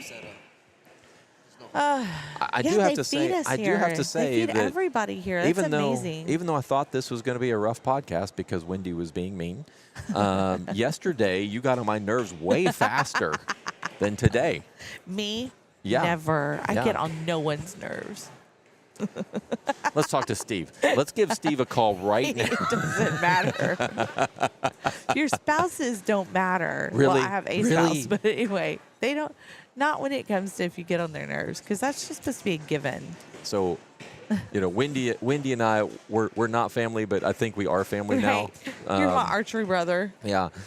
Even my son, it's so funny. Oh my gosh, I can push his buttons. We were in like- Vegas. She was pushing his buttons. He does not get riled up for anything. And you were there. Amy's just like, Ryan, no, she's gonna like, wow. Amy was over there doing her hands. And he's not like, being trying mean. To He's quiet not being him mean. down. He's just He being was passionate, Yeah. It We- was so funny, and I'm just laughing, which I think that makes it worse. Yeah. So funny. Oh, I love it. It's all right, baby. And Julie gets on it. She can do it even. I say she doesn't really get on his. She knows how to push Ryan's buttons. Yes. And you're close when that's happening. So funny. But then she misses him. Like she was like, oh, Ryan's not here. And that's normal for brother and sister type, relationships because they. It's like they argue. Oh my gosh, he's not here. I know. Ryan's not coming, and then But if she he was- had the little the little one teardrop emoji. And if he was here, she'd be pushing his button. he would walk off and leave her with the Germans. He would. Who actually come out to be French. Which were actually French, which was so confusing. She got so upset that Ryan left her with the Germans. Last Last year in in Vegas. Vegas. This year she was talking about how she was with the French again. And I'm like, the French again? I'm so confused right now. What are we talking about? Turns out it wasn't German. It was French that he left her with. Their accents are so totally different. They are. Oh my goodness. Uh-oh, is our video? It's choppy a little bit. And I see exactly why it's doing it, because our computer's being pushed pretty hard. That means in 2 weeks I need to see if I can find a new computer. Oh my word. That would be a must. But what I like about a laptop is that you have your extra screen. Like, you'd have to bring in a third screen. But, we're getting pretty fancy here. We've got monitors. We've got computers. We got all kinds of crap here. Even Keith's just like, how do you even keep up with it? I even labeled everything this time. No, here's Keith. How much more are you going to put on me that I have to work? Keith has 3 different switchboards in front of him. Yep. One has a joystick. Everything else is buttons and... He's getting, when I first set him down like a few months ago when I did this, he's like, Yeah, he got... why so many buttons? You're killing me. Now it makes sense, right? Yeah. He's shaking his head. So none of us are like video engineers or anything like that. We're becoming YouTube experts in it. in that. But on Keith's monitor, 1, 2, 3, 4, 5, 6, 7, 8, 9, 10 screens on the one monitor. Yes. I love it. I'm glad it's him and not me. I can push buttons. I don't know what's going to happen as I'm pushing buttons, but I can push buttons. Oh, how cool was that? She was waiting for her brother. So Ethan was still on the line at full draw, and Elise stayed there. That is pretty cool. Yeah. My kids probably would have left the other one. Yeah, they would have. Ryan's on. We know Ryan would have left her. Right.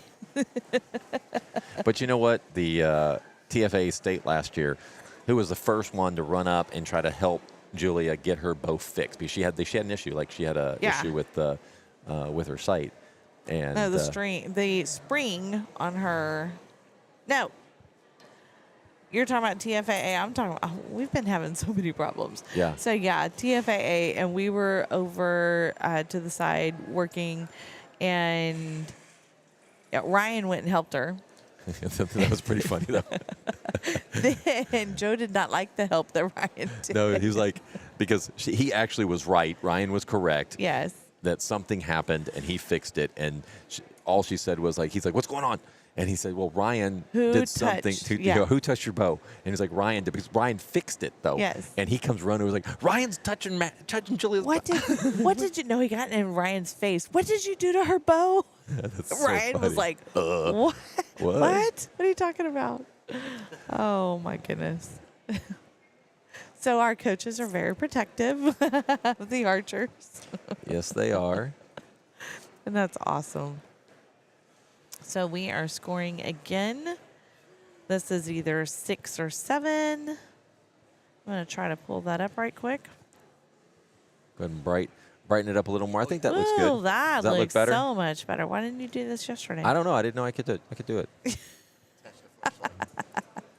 I was like just really kind of looking at the screens going, something doesn't seem right.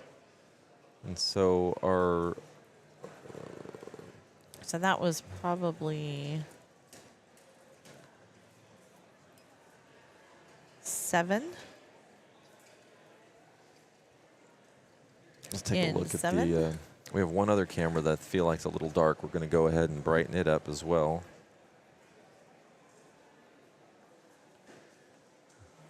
Yeah, the only way to brighten these things up is to actually log into the back end. And this is me just learning. We're just learning this stuff. And you can see they do not pull their arrows until all arrows have been scored. We don't touch the bells. We don't want anything to shift, anything to move. Once the arrows have been scored, they will pull their arrows. And There we then go. they'll make the trip right back to the archers area.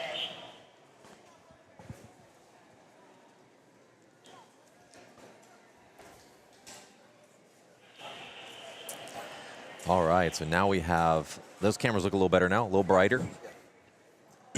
Brighten everything up. Add a little brightness, add a little contrast. We are back in business. Now we just got to fix it so it doesn't jump like that.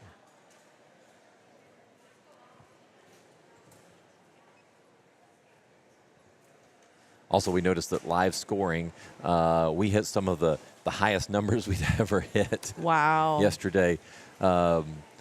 Luckily, on the Eyes on Score, it has its own dedicated server, so it didn't even skip a beat. But, That's right. But it did push. It did push it. At first, we were panicking that it was over pushing, but it didn't. Right. It wasn't even breathing heavy. There you can see one of the cameras over there. Wow. Hello, little camera. That brightened it up a lot. Yes, didn't it did. That looks good. The gentleman in the green shirt, that's Mr. Larry Perez. He is pretty much running this shoot.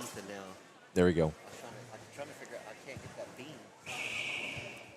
He's been trying to get Ethan on camera showing off our Texas archery shooting jersey. And that's Ethan right there, where you've got a little fellow and looks like camo. And then you've got Ethan with Chan on the back of his shirt.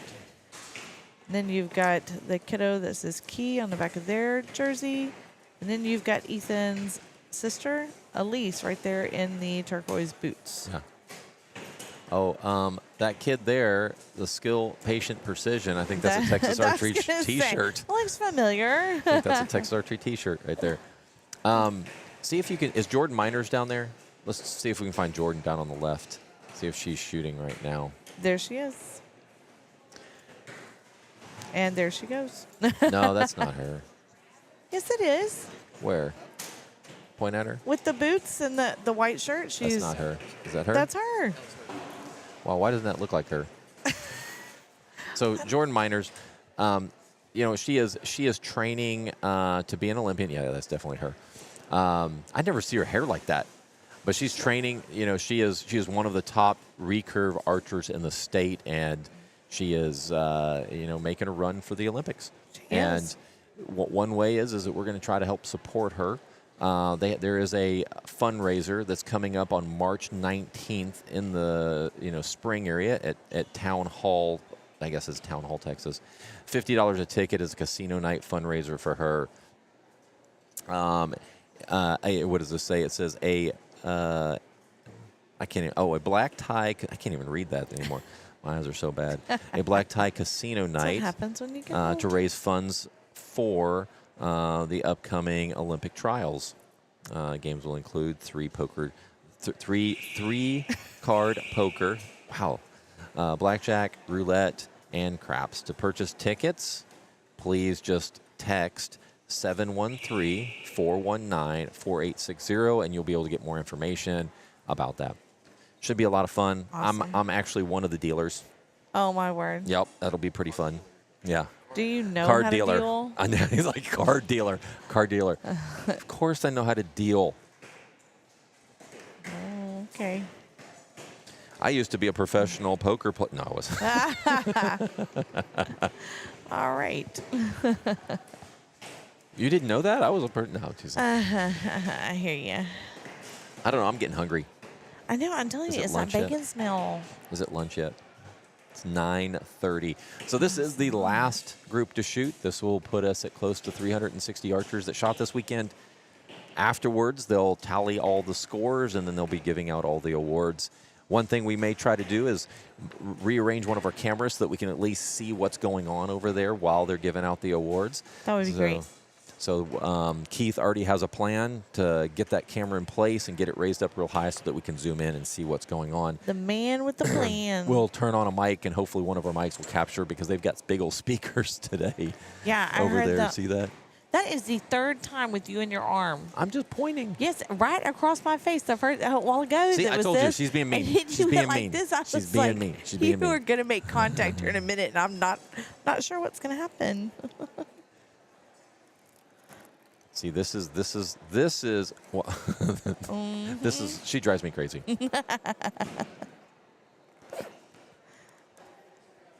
Just keeping it real, Scott. Just keeping Just it real. keeping it real. Yep. Next time, I'm not going to be that close.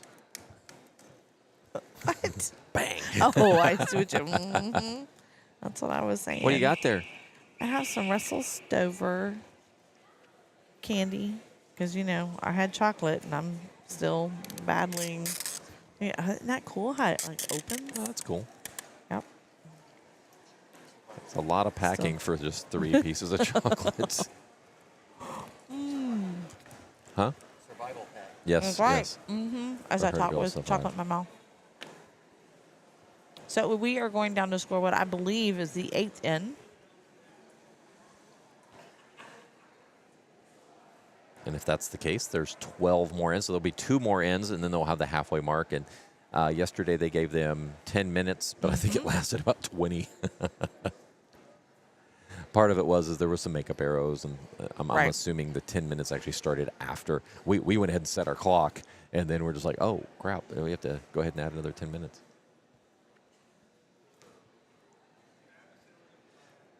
Again, we have a lot of beginners out there, and we have a lot of like Jordan that's an Olympic hopeful. We have So the range of skill is very wide. yeah, Chap Post down at the end, which is a very good shooter. Ethan Yes. Chan is a very good shooter. So there's some really good shooters out there. I love Ethan. Hey, bud. How'd you do? It was all right. Comes out first. Like, yeah. National champion. What? Yeah, he's I believe he's a multinational champion. Yep. Chap Post, Same thing. multinational champion. Jordan Miners, multiple national champion. All Olympic recurve. And I love seeing more of the Olympic recurve out there. Last year for our big money shoot that we did out at Texas Archery with TSAA, the Olympic recurve actually outdid everybody. There was more Olympic recurve shooters than there were compound or bare bone. I do like seeing it, but then I don't. Because now Julia's like, maybe I want to try it. Nope. Yeah, you got to start over bows. None of that stuff. None of that stuff comes translates over. Nope.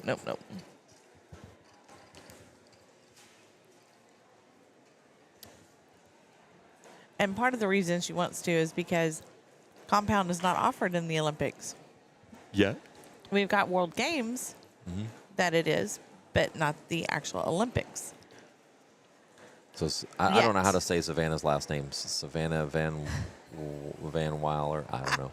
So Savannah was a big time compound. Shop Pro was one of the staples of the names that you would see in the top. Ended up a couple years ago deciding that she wanted to try for the Olympics, and so she switched over, moved out to the Olympic Center out in California, and has been moving up the ranks there and doing very well. Yes, she is. I love her and her family. We still claim her as a Texas archer. Saw her in Vegas, and it's same thing. Hey, how's it going? Oh, I like the heart. What's the heart? What heart? Oh, somebody I don't know. It's a good luck, Jim, and then somebody put a heart. All right, good luck, Jim. Yeah, let's go, Jim. Hope Jim's doing well. Wells County 4-H. Awesome. Where's Wells County? I don't know. You There's don't know? too many counties. There are. It is Texas. I think I'm going to look it up. Oh, my phone doesn't recognize me with my headset on. It's probably the makeup. I'm sorry. I couldn't resist. And you're like, That's just so funny. going on. I really do crack myself up. Well, I hope you All right. guys are enjoying this. But while she's looking that up, again, if you want to see live scoring, I went ahead and posted it on the chat. It's on eyesonscore.com. There's 2 ways to find it. One, you can just click on the live scoring and see it, or you can go to Teams and just type in Houston or HLSR, and it'll pop right up, and then you can go ahead and click on it. And you'll see the scores in there. That's where you'll go after the tournament is over. If you want to go see what the results are, that's how you would find it. I don't know if Wells County is the same as Jim Wells County, but Jim Wells County is just west of Corpus Christi. Okay. Pretty cool. And that's a good point. There are kids all over the state of Texas. We met so many kids that drove in on Friday night and spent the night. I mean, this is a big deal. Yeah. For them to come in, spend the night, shoot, and then they leave in the afternoon. Or like yesterday, they hung around until the very end, so those compound archers could go ahead and get through awards and then head out. Yeah, there was so many people watching the scores, because in the past you just had no idea what position you were in. With live scoring, you knew if I was in a certain position, you're watching those other archers to see if they're going to knock you out in the afternoon, because there was about half of them shot in the morning and half of them shot in the afternoon. Yep.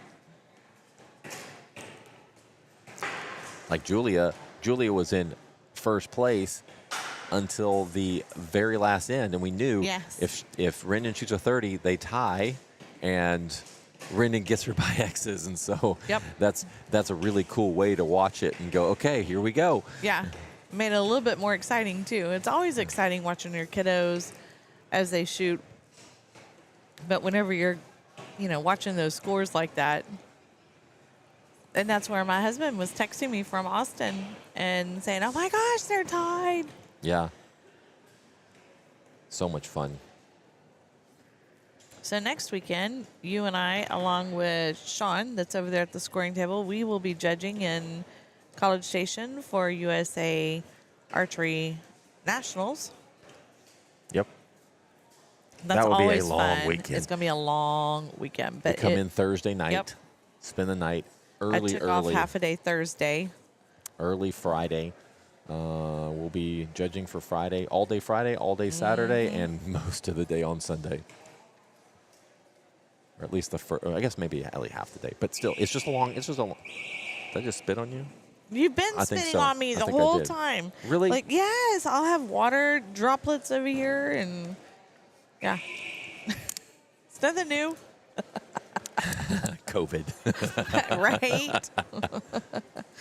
Get out some That's hand gross. sanitizer and That's gross. slather myself down with it.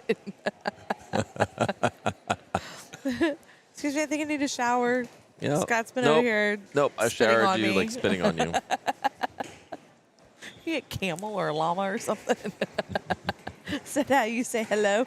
Yep. So gross. That's why we don't share mics anymore. Yes, I'm so happy to have a name inside of mine. Right? Mine, all mine. Mine. Yes. And that was actually, these mics were just an upgrade for us, because we used to have just not a headset with mics. It was just a headset with a external mic. Yes. Sounded really good. It was really did. cool. We thought it was really good and really cool. And the next thing is like, oh no, this is awesome. Headsets are way better. Way better. We had the mic with the big fluffy. Yeah, and then we had to Foam take those thing off on because it. it didn't look good on camera. Yeah, you couldn't see her face. Maybe that was better. I don't know. What are you trying to say now? I was including myself with that. Oh, okay. All right. I see me. I can hear. It's funny how you'll hear every so often you'll hear an arrow miss and hit a wall or Yes. something. Ping. Good stuff. This little girl right here, she takes a little longer. Oh, honey. Was she upset? It looked like it. She put her palm up to her head. She didn't look too upset. What end was that? Windy Cook. You want me to look and see? I do. Hummina, hummina, hummina. It's one more than last time I said, so that should have been like 8. But I will just You're right. look. So no, I think that's the 9th end. I think. And we'll have one more end, then we'll take a little break. Yep, that was 9. Yeah, we'll probably take a little break, but if we can get some archers to do interviews, we'll pull them in right away for that. We were going to take a break yesterday and eat lunch, and then it was like, oh, nope, we just No kept break. talking. No break. No break for you. Right? Again, hope you guys are enjoying this. We have, our numbers look really good. I mean, we're probably hovering between 30 and 40 people.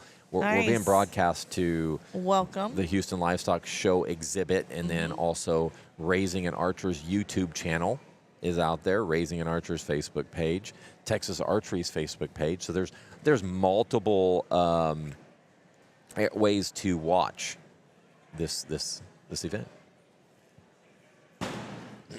Okay, that loud noise that you keep hearing. There is a big, huge cooler over here with drinks. That's the lid. Every Sounds time. like a bomb. Boom. We've been shot. We're in a big arena so it echoey, very echoey. Where we are is normally where they have the llamas, the stalls for the llamas. Is it? That's funny. Oh, so it's kind of fitting that you're spitting on me then.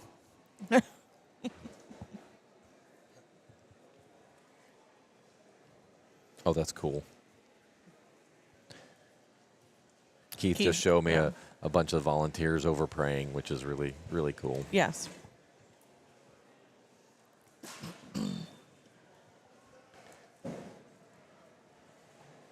I think we turned a little music on right now. Smile for you, smile for you, smile for you, smile for you. I will never cry for you, cry for you, cry for you, cry for you. I can't take this anymore. You say we're done, but you still want more. Baby, what I need is you out the door. This time I'm sure, yeah, that you're a bad boy, up to no good. Trying to be a man, but you're stuck in boyhood. Baby, you won't ever treat me the way you should. So it's over for good. I will never smile for you, smile for you, smile for you, smile for you. Yeah. I will never cry for you, cry for you, cry for you, cry for you. Oh yeah, oh yeah. Why do you expect me to when I'm over you? Can't you tell by the look on my face that I will never smile for you, smile for you, smile for you, smile for you? It's been chaos from the start. Can't believe I made it this far. Guess I needed it to see who you really are. Breaker of hearts, yeah. You made your bed, now lie in it, baby. Rest your head, let it dream about me. Cause I'm fed up with you crazy. I will never smile for you, smile for you, smile for you, smile for you. Yeah. I will never cry for you, cry for you, cry for you, cry for you. Oh yeah, oh yeah. Why do you expect me to when I'm over you? Can't you tell by the look on my face that I will never smile for you, smile for you, smile for you, smile for you? I will never smile for you. I will never smile for you.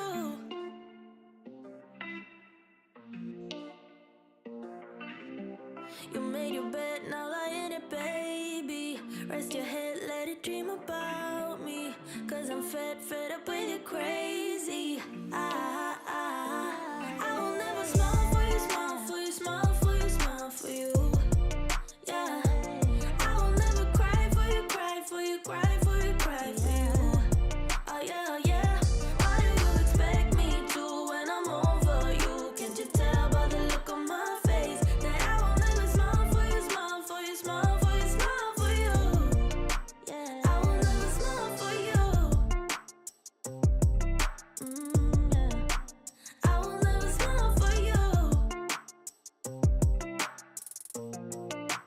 I will never smile for you. All right. Hey guys, we're back. I do want to mention, and committee members were praying. And we didn't say anything while it was going on, but there was a medical emergency of a committee member here. And it was right beside us. So if you feel like you would like to pray, that'd be great if you would pray. We don't give names or anything, as it's probably private. But And we don't also know the names. And then also we did hear yesterday that this committee is like a family. They eat together. They go to each other's weddings and everything. So I would imagine that the rest of the committee members around are worried and kind of, Yeah. feeling that as well, and thinking about their fellow committee members. So, again, They are very close. Like Yep. afterwards yesterday, they were all out there eating and having a good time after this event, Yeah. And just And we're talking about like 7 o'clock at night. Yeah, they were still still after out there. being here all day. Oh, they had some good food over there too. They had sausage and jalapeno poppers. Yeah, you and- were like, "Hey, I'm out," and that was Yeah, it. I didn't. I didn't mention it to you. I didn't realize it. They were right next to my truck, my car. Well, now today I'm parked like right in front of your vehicle. Oh, good. So you won't miss out. There won't be any today. I don't know what they're cooking. I know you said you thought it was hot dogs again, but That was Keith. it smells like hamburgers. It does smell like hamburgers. See where I'm at, I can't see anything There is behind me, there and is there's a big there wall. is a large wall behind us, which is big blue wall. is Yeah. awesome. Hey, Scott, what this does size. it say? It says Houston Livestock Show and Rodeo. Oh my gosh, you said it again. I did. Scott kept messing that up all day yesterday. Yeah, livestock. I don't understand. Like every time I'm like, I don't understand why you had a hard time with it. Maybe it's those 2-syllable words. I just can't say them. Livestock. Yep. Then what about Houston? That's a 2-syllable words. I got that one down because I was at the very first Texan playoff game, and we just said Houston. Over and over all day. Yeah, all day. We'd be like, Houston, Texas. Oh, Just my over goodness. and over. Never sat down in that event. I hugged more people than I'd ever hugged before in my life while we were winning, and we ended up winning. Oh, it was amazing. I couldn't hear for 2 The days. one and only time I ever. I couldn't hear. J.J. That's Watt just because ends you're up getting old. that interception right there and ran it in the end zone was just, the place, it went so loud that it went quiet. It was crazy. So much fun. Oh, man.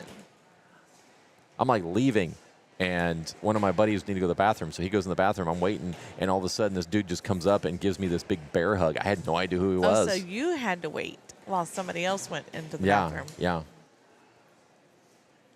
Did you have to wait in a lightning storm? No. It was a people storm. Oh, my goodness. So we're at Joad Nationals, and Yep, tell on yourself. it was hot. It was, was so hot. hot. They ended up shutting it down for heat indexes because they Yes. were so high. I've never been at a tournament that And- was delayed because Yeah. of or shut down. They stuck us in a room to try to cool us down, cold concrete, and I guess that because of that, Gatorade, ice creams. it caused a little chafing for me. It's like, and I didn't have a problem. I Yeah, didn't so- have the chafing. so my wife's not there. As embarrassing as this is, I text Wendy's. I don't tell Wendy this. I text her husband. I was like, "Hey, I need some petroleum jelly or something. Do you have something?" And I said, "I'll just pay you if you can go get it." And he apparently thinks it's for Wendy. Why I would be texting him about Wendy needing petroleum jelly, I don't know. And so the whole day goes by. I'm walking like I just got off a horse at the end of the day, and Wendy and I are driving back together because everybody else had left us because we were there all day. Yeah, our spouses had already left and us. so we're walking back, and she says, "I don't understand, but Steven, somehow he gave somebody to give me this bag, and it's this like Gatorade? Sam's size thing It's of like a petroleum pound, jelly. Yeah, like at it was least. ginormous." And I'm like, oh, are you serious? Because I was going to pick a bone with him. Like it was embarrassing enough to have to text him, and then I he was so and he mad at tells your me, and he husband. tells me he's going to get it, and he never brings it to me. And she hands it to me. We're walking by a bathroom, and I'm just like, I just beeline right to the. Lightning is hitting everywhere. Yeah. I can't get in your vehicle because, for one, I don't know where it is, and two, I don't have the keys. Yeah, I just beeline in there and take So care I'm of business. standing outside. I can't go in the men's restroom with him, So Yeah. I'm standing outside in all the lightning while he goes in with the petroleum jelly. And then she yells at me for leaving her. Yeah. I'm like, hey, desperate times, desperate measures. I guess Like, he had to do whatever he had to do. man, it was still a long walk. I was like, I can't do this. I can't. Give that to me. I had like a skip in my step. Then I was like, let's go. Yeah, all of a sudden at my judging chair, Jordan is the one that had brought the bag to me, and but I didn't know it because I was out on the field at the time, and my husband had gotten hurt to take a bag to my chair, and so whenever I get back, there's just this plastic bag, maybe Dollar General, I don't know, some random store, and a Gatorade, which is my favorite flavor. It was the blue, cool blue, and then a jar of petroleum. Like, what is this? And my phone had died, so I couldn't text or find out what it was for. So I was like, all right. Oh, I remember how it all happened because we're walking by. I was like, I got a bone to pick with your husband Yes. because it was embarrassing. so mad it at was him. embarrassing for me to have to text your husband that question, and you're like, oh, that explains a lot. And then she pulls this huge thing of petroleum jelly out of her bag. And then you're like, he couldn't find anything bigger? Right. I'm sorry. I ordered the large, not this size. I just snorted. It was so big. I've never seen it. I didn't even know it came that big. Yeah, me either. It's a It was lifetime like Sam's supply. Yeah. Sam's Costco size of Yeah. petroleum jelly. So now I carry it everywhere I go because anytime I walk up, I'm like, anybody? Petroleum jelly? Anybody? Oh my goodness.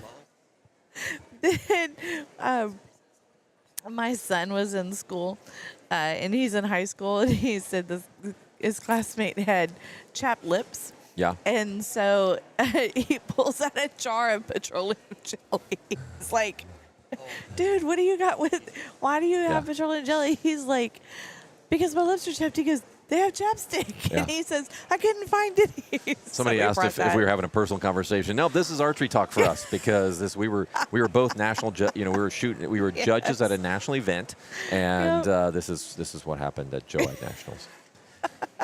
Everything's We free game do, with us. we get a little sidetracked. That's why usually it's me that gets off topic and Wendy pulls us back in. Yes, you chase a lot of rabbits. I do. But thank you guys. This is the halfway mark. We're going to go ahead here in just a moment. These kiddos have been doing a fantastic job. Yeah, in a moment we'll be, we'll go ahead and see. We'll go ahead and put a little timer up there just so that we can. Let me go ahead and fix something here, so that we can step away for a second and take a little breather. But we already? Oh no, we haven't switched yet. They are switching out their targets, so whenever they come back, they have fresh targets to shoot at. This is not like other tournaments. Other tournaments, you have to flip. If you were shooting top, you will now shoot bottom. That is not the case here for the 4-H shoot. If you're shooting top, you're going to shoot top. If you're shooting bottom, you're still going to shoot bottom. But you can get a clean target. And there was a little confusion yesterday on that because on a Vegas they just came back from did swap. Yes. And USA Archery does not swap. NFAA does swap. Mm-hmm. But USA Archery, what they do, it's A, B, C, D, C, D, A, B. On who They alternate on who comes up shoots. and shoots. Yep. Are they doing any alternate here? I have not seen any alternating here. Top, bottom, top, bottom, top, Yeah. bottom.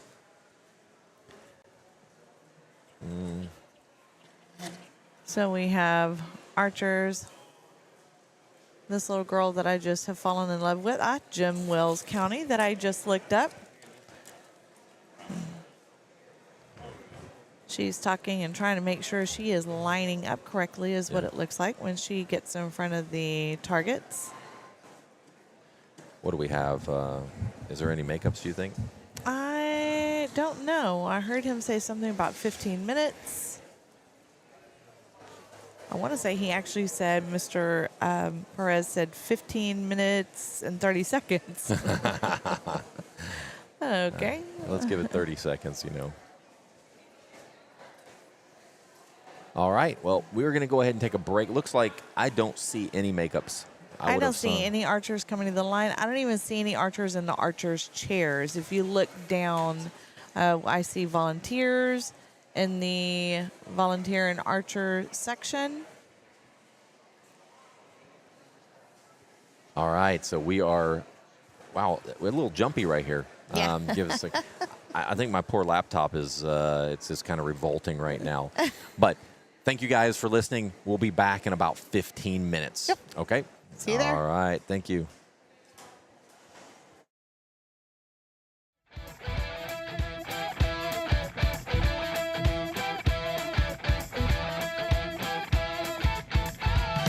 No time to worry about the past. Await the future to come at last. This time tomorrow, I will be gone. A fading memory forever.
All right.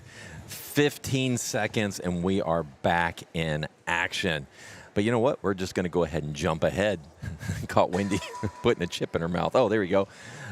We are back. We just shot the first. Why are they not scoring? Oh, there's some people still shooting. So we just shot the first round after the half. Why are they not shooting? Why are they not scoring? Because people were still having arrows that they were flinging down range. Flinging. We were flinging some arrows Flinging today. some arrows. That means there's 9 more ends, and this all comes to an end. 9 more ends, and then we have awards. Yeah. And we're going to, like we had said earlier, don't worry. We're going to go ahead and move some cameras around. We're going to see if we can actually capture what's going on over there. They've got some, yesterday there was some technical difficulties with their mics and things, so it was kind of hard to hear. We wouldn't have been able to hear anything. So and also we didn't want to move our cameras around because we have everything set up for today. So, but this afternoon will be easy. We'll just go ahead and move those cameras. Because this is the last shoot of the day, so if we move them, it's no big deal. No biggie. All right. So I've talked about how big this committee is, that it's 262 members on the committee. How do you get to be on the committee? I asked that, and so every year, Houston Livestock Show and Rodeo accepts volunteer requests for each committee. People are encouraged to review all the committee options available and pick one that best suits their passion and aligns with their work and personal life. So what kind of commitment does it take? Because if you are going to sign up for a committee, it takes a commitment of time, money, everything. So if you work a lot, you need to find the one that has the least amount of time commitments. So they all need to be able to meet the commitments, just the obligations, whether that's time or even financial commitments. So if ranching and wildlife is your pick, after you've looked at all the different committees, then you will go through an interview. And that's going to be with the committee leadership. You're vetted against other applicants for a limited number of spots. There's not a whole lot of spots. And so those spots are only allocated annually. And that's how those spots are filled. Want to thank the sponsors. For one, we've got Texas Archery that sponsors us. And then we also have here with Houston Livestock Show and Rodeo, Arville Martin donated gift cards. Cavender's donated gift cards. Got coolers from Tim Strickland and CCA, which is Coastal Conservation Association. The committee themselves, they have raised nearly $160,000. Okay, that's not getting old at all. With Scott over here doing his like $1 million. But I think that's pretty cool that they've done $160,000. That money goes towards both the archery contest that we've been broadcasting here at live this weekend and the Young Guns Sporting Clays and Skeet competition. This money that they have raised came from their annual Sporting Clays fundraiser. That was held back in January. I don't know. Scott keeps, coming up and everything like it's I don't know. He's going to say something, but I don't guess he is. So I'm just going to keep talking. Some of this money also goes towards their poster board and video contest that they have through Ranching and Wildlife. And it's been really cool to wear their caps this weekend. We got one yesterday, and I believe all the archers got one over the weekend, that it's kind of like the Houston Astros. It has, the colors, the blue, the orange, the white. I love it. But it says Houston Livestock Show and Rodeo. It's also got Ranching and Wildlife on there, which is the name of the committee. Then they have let us have the ones with the Ranching and Wildlife. It has the same logo that is on the back of their vest whenever you see them down on the range where they are helping our archers score. Now we are about to go back into the second scoring round scoring end of this half, which is the second round.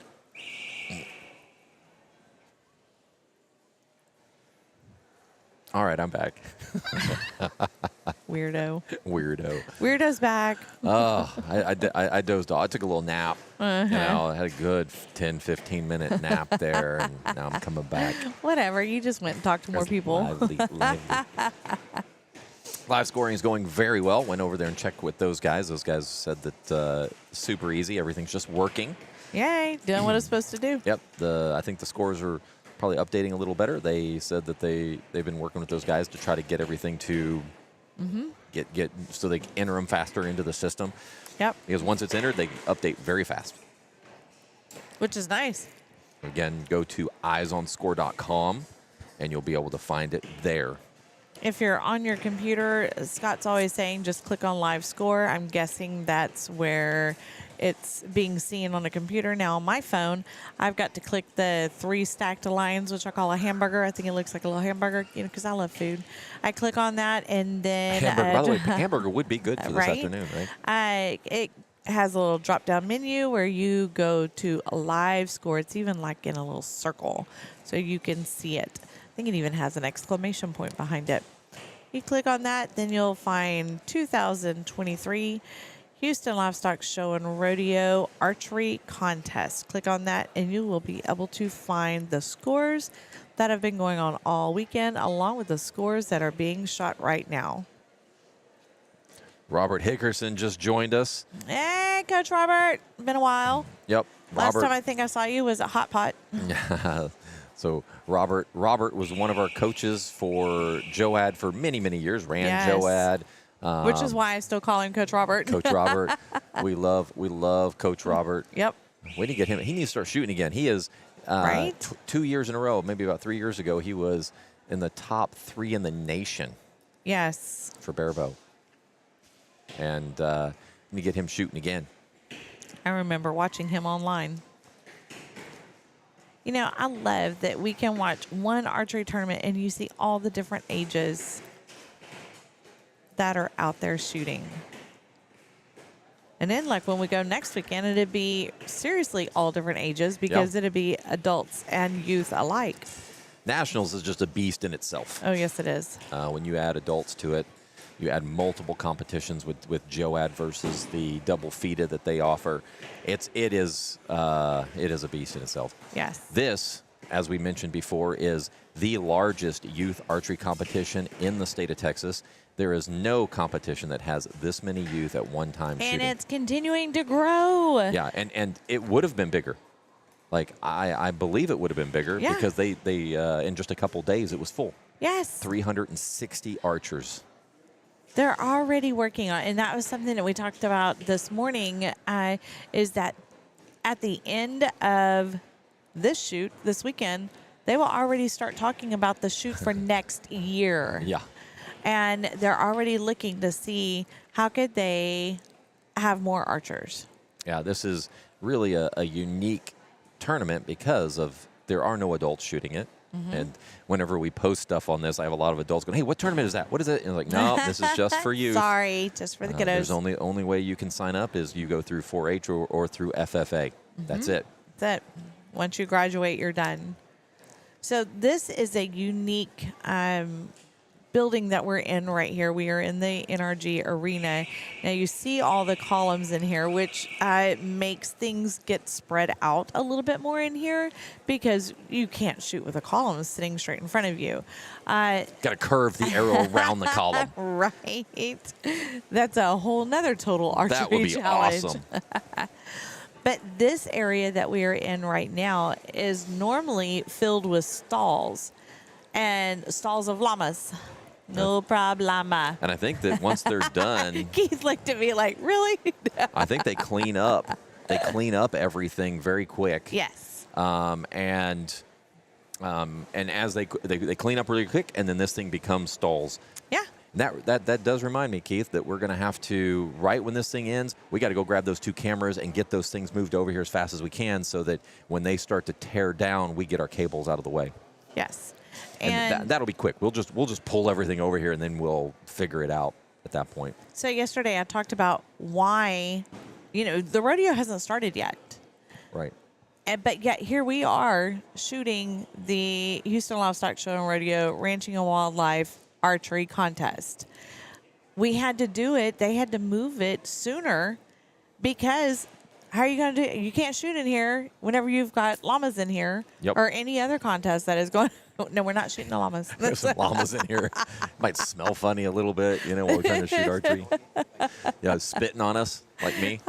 Yeah, Scott's been spitting on me for 2 days. I guess he was feeling the llama inside of him come right. out. It's my So spirit gross. animal, I guess. Molly needs to make you a llama shirt. Yeah. You need a spit guard. I have a spit guard. Can I get one of those, please? That's what you probably spitting all over me too because you talk too much too. Talking and spitting is two different No, things. it's not. No, it's not. Oh my goodness. But we're having too much fun. 8 more ends, then we go to awards. I'm already excited for next year. Yes. Yes. We'll have to prepare. Absolutely. Oh, there we go. Oh yes, the So Hannibal that Lecter. won't call it. That won't count. Yeah, that wouldn't work. Yep. Thank goodness he hasn't bitten me yet. That would be gross. They feed us here, so that's good. Yeah. So they are trying to look for a place that will hold over 500 archers for next year. So time and space to where they can still hold. You know what? Do they really need all the horse shows? I know, right? Yeah. I think we should just rent out NRG Yeah. and make we that can just thing go the whole way ultimate, down. the ultimate archery competition. Well, that would be cool. We could do any of the arenas because when we're in Vegas, that's what they do. Your favorite arena. What's the name of the arena? The pervert. It is not. The preferred arena. And they use both sides of the arena. The archers, are facing the outside, and that's how that's done. Could easily be done at NRG. Absolutely. It would definitely hold the spectators. Open up the roof. I think it'd be like awesome. I don't know about that because it might create some wind. But anyway, because it is an indoor shoot. So, yeah, there's Could plenty of swirl, options. Cause a little drama with some swirling of air. Oh, my word. I wasn't really a fan the one year they were talking about having, I guess that was the COVID year, they were going to have it off-site somewhere. It was an off-site location. I don't know. It was some kind of equestrian center. Yeah. So I do like having it here. Absolutely. It's comfortable. It is comfortable, and it holds all the people that are needed. The atmosphere the first year was the coolest because they had stadium seating all the way up on the sides. And then they had this ginormous jumbotron Yeah. right in front, and that everyone was packed. It was like they were like stressed out that we were going to shoot the screen. Well, you've seen the screens in Vegas that have They been do shot. get shot. They do get shot. Accidents happen. Yeah. It's hilarious. Like, I didn't realize It's hilarious. Those screens have little tiny little pieces, so they'll hit and pop Yes. out. And I guess they just replaced that one little section. I don't know. Well, that would be smart. every instead year, of having it's fixed. Yeah, it is. You know what? I didn't see one in the screen this year. I didn't either. Because you can normally see, like, that one little square turns a different color, and then you see the arrow sticking out. Just dangling. Yep. There you go. Good video of Yes. the archers as they're shooting. Hopefully you're seeing your Everyone at your home. kiddo, your Yep. grandson, granddaughter, friend, Niece, nephew. student, whatever. The people who are closest to you. It was a little challenge for us to get cameras in the right place. So Keith and I were, scrambling a little bit to try to make sure that all the cameras looked good on Friday night and ready to go so that we could see all the archers. That was the key. Plan was to have a camera on both ends, but that didn't happen because the cables weren't long enough. And the reason for that was because these columns that you're seeing, the big white columns, made it to where the field had to be stretched out. You can see that there are spaces in between some of the bills, again, because you can't shoot with the column straight in front of you. Yeah, so on the blueprint, when we looked at the blueprint and kind of planned out where our cameras and where we were I going didn't to have sit the and columns on everything, there. they may have been there. We just didn't know, but they definitely didn't put the bales. Yeah. They didn't line the bales up where they would avoid the No big deal. We made it work. We did make it work. Or you guys made it work. It looks great. You guys made it happen. Wendy's really the one in charge here. Just puts Keith and I to work. Cracking that whip. She does. But if you're just tuning in, Wendy and I are a part of Texas Archery, and we have a podcast called Raising an Archer. We've been doing that for a little over a year now. There's 36 episodes out Something there. like that. Who knew we could talk that long? Right? That much. When I I, say know, I that, was several just people are talking- like, yeah, we knew that was not going to be a problem for the two of you. That was Jordan and them back here. I was talking to them. I said, yeah, Scott just said that. Did you know we've been talking over an hour and a half? She says, that's normal. What's new? So Raising an Archer, it is on all major podcast platforms, not video. So if you go out there and look for video, you're only going to see a couple of them because video takes a lot longer to edit, and we all have jobs and lives You know, that it we was have to hard to get do. into the video part. You know, I kind of freaked me out a little, but then now I miss not having the videos. Yeah. We may get into that. We need a someone that will edit video, and Yes, that would help a lot. I just don't have the time to do that.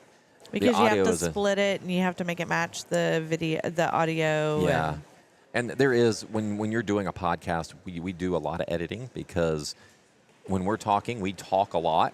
And sometimes we get off topic and we like, you do. yeah. And so Wendy tells me to stop and we actually pause. And then we keep talking. That way it gives us ability to go ahead and cut and do all that stuff. Or I just get mad and quit talking, and then That allows me to There's edit. a pause. It allows me to edit. because I just get quiet. So Raising an Archer, one thing we realized when we did it, we just wanted to be able to get information to our archers here in the Houston area.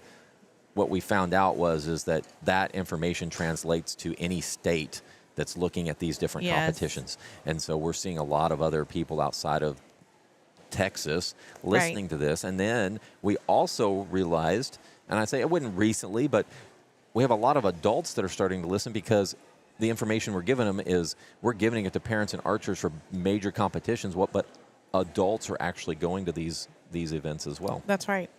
I And- mean, this one here at Houston Livestock Show and Rodeo is only youth. But next weekend when we go to College Station, it's both. Of course, Vegas that we just got And back it's from about 50-50. is both. When you go to these big competitions, it's about 50-50. When every competition that we've done, I was like, wow, we had a ton of youth. And then I look, I'm like, oh, it actually was Yeah. almost exactly half. But with youth brings parents and family. That's right. And that's why it feels way more crowded when the youth show up. But the fact is it's about 50-50. But that information is out there. The one thing, when we first started our podcast, we thought that bringing in big names. There you go, thinking again. Yep, big names would be what caused our podcast to have a lot of listens. I've been told by other podcast influencers that we needed to get more celebrity type people on our podcast if we wanted to grow. That's not really we're not in it to grow it. If it grows, it grows. We're in it to help our archers, Yeah. help our youth archers out there. That's the whole reason And- we got into it, was to help. Yeah. And what's funny is we've brought on a few, I would say, archery celebrities. You know, we kid around that if you're famous in archery, it's just like being ping pong famous. You know, nobody knows who that is. Ping pong famous. But we've done it. We've had a few of these. I'm going to do quote celebrities in archery. Your air those- quotes that no one could see. They don't what? Your air quotes that no one Yeah, could my air see. quotes. But those did not do as well as our No. informational ones, or even the ones that we do with our youth. Right. We've interviewed and had podcasts that actually turned out really well of 10 and 11-year-old archers that came in, talked about their first experience at Joe-Ed Nationals. Right. A great episode. We've had youth come in and talk about how do they practice. some of these kids are very wise on how they practice and how they attack a competition. Right.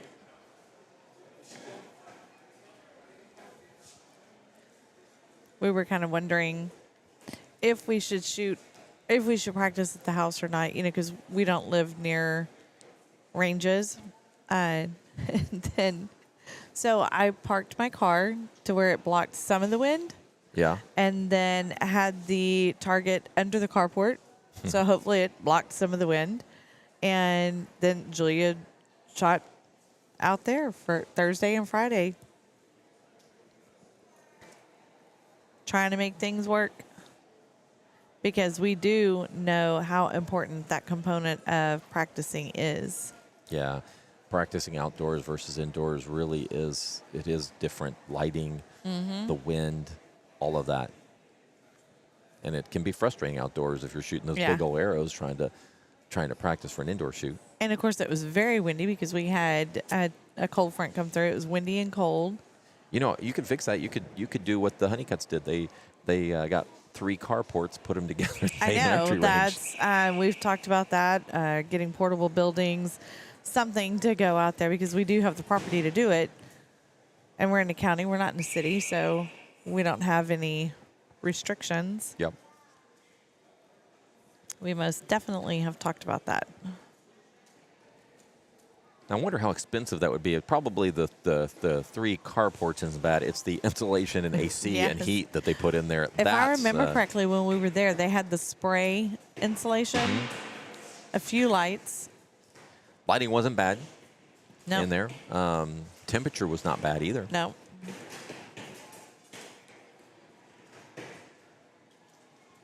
We have several. If you see the bows like that yellow bow, that is Genesis. a Genesis bow. You'll see it out there as NASP. There's a red one right there. There is the cool part about the NASP program is it is in schools. It also is a standard bow and a standard arrow, so everyone is on the same playing field when Yep. they shoot. The only difference that could be between it is draw weight, and they all go to the max of 22 pounds or something Yep. like that.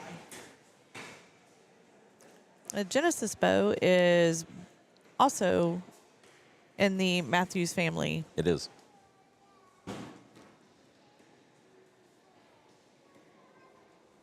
I love how all their names are like biblical. Matthews, Mission, Genesis. Yeah.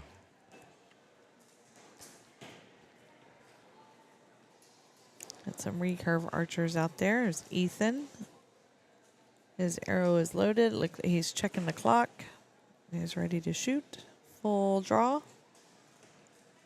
If you guys are looking for any guidance on what type of bow to order, what type of bow that your child will need, or even you, just give us a call at Texas Archery. They out in Spring, Texas, and we'll be able to help you with that conversation. Yep.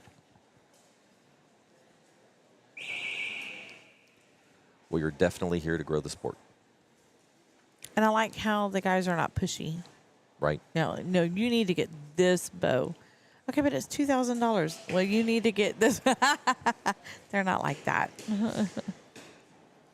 They are not. So this is the last group to shoot for the weekend, which will, like we said, will put us at 360 archers.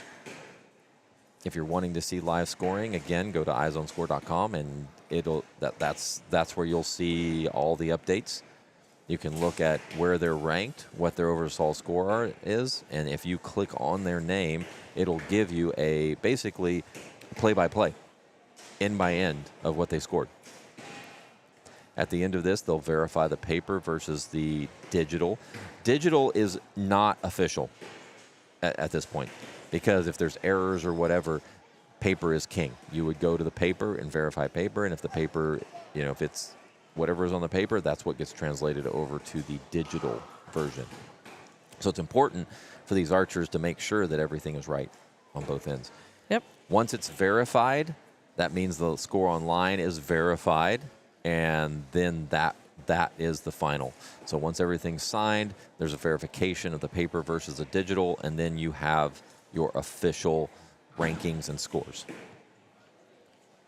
And we have the multiple 2 scorecards and the tablet for accountability.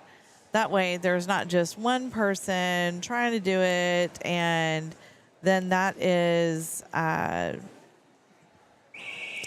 one person, putting their scores the best and everybody else is the lowest. This keeps all that from happening. It does. See some Texas A&M sweatshirts out there. I saw that too. See some Texas A&M shirts. I'm assuming since those are definitely shirts and sweatshirts that you would buy at the shoot. So we'll probably see some of those kids next weekend. Yep, we will see. That's I was fixing to say the same thing. And I was like, wait, you just said that.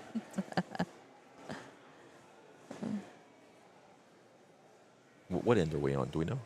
This, I believe, is the 3rd. Is that Julia trying to fly? That is Julia trying to fly. So Julia shot yesterday, and her friend Nadia also friend. Also friend. Also We're just shot learning to yesterday. speak here. And so they are off together doing birthday things for Nadia, and they went to that iFly, whatever, that Sky Zone, skydive kind of thing, and so I had just gotten a video of that. Scott's giving up on me for trying to find out. There's 18 arrows left. You sure? Yeah. If I do the math right. Yesterday I said we've had five rodeo or 5 years, only 4 archery events. And Wendy says, no, that's not right. I'm like, yeah, it is. I said, no, that's not. 2019, 20, 21, 22, 23. Okay, you're right.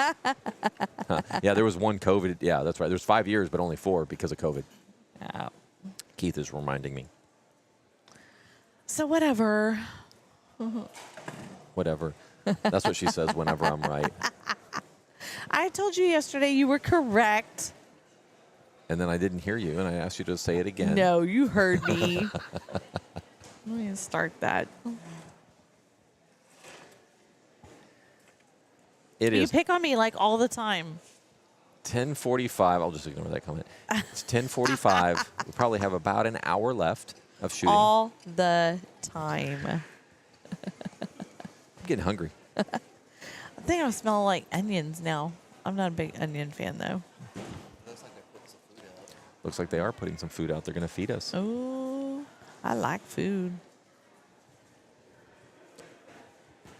The other day, so we've changed the music around at Texas Archery on the shop. So I put in the 90s greatest hits, pop music.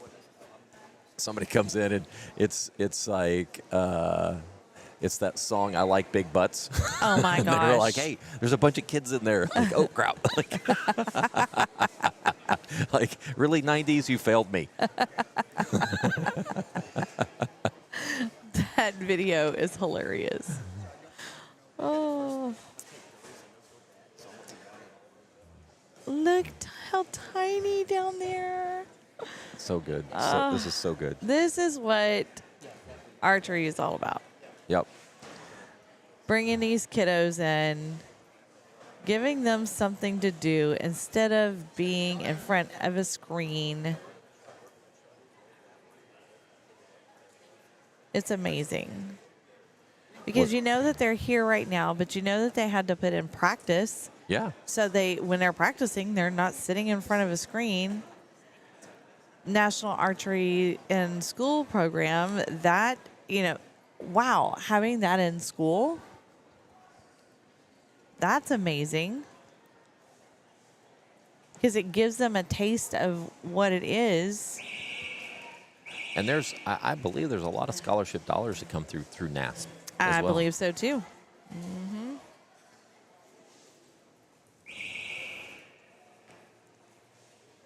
I'll take a look and see where we are I just told you. score-wise. You don't listen. I do. No. I gave up on you. 42 of 60 arrows have been shot. Yep. So we have 6 more ends. Well, 5 including this one. Well, 6 including this one. 5 more after this one. That is correct.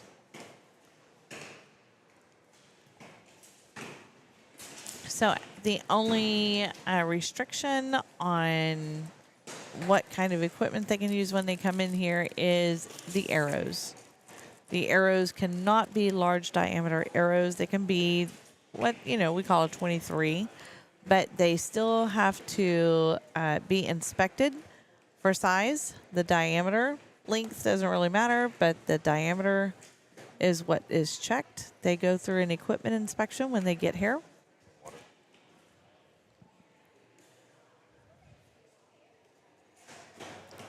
There are some restrictions, but to be in each class, but Right, that's, to be in each class. But as far as what would be told, no, you can't bring that in here. And yes, you can. I mean, crossbows are not allowed. It's kind of a given. But at Vegas, they were. There was a whole competition. Yeah, there was.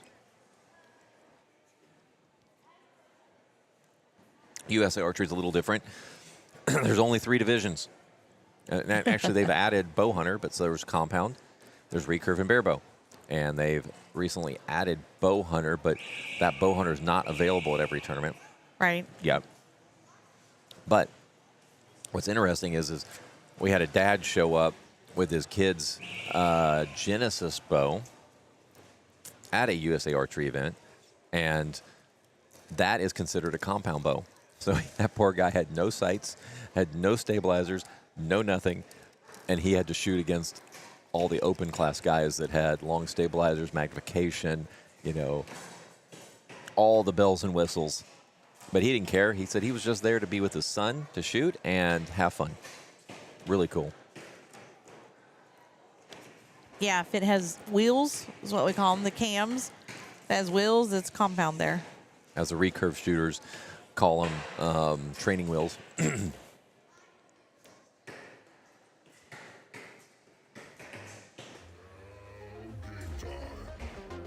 Round 1. There we go. Dance. Round 1. You guys like this? The obstacles of life. Fight.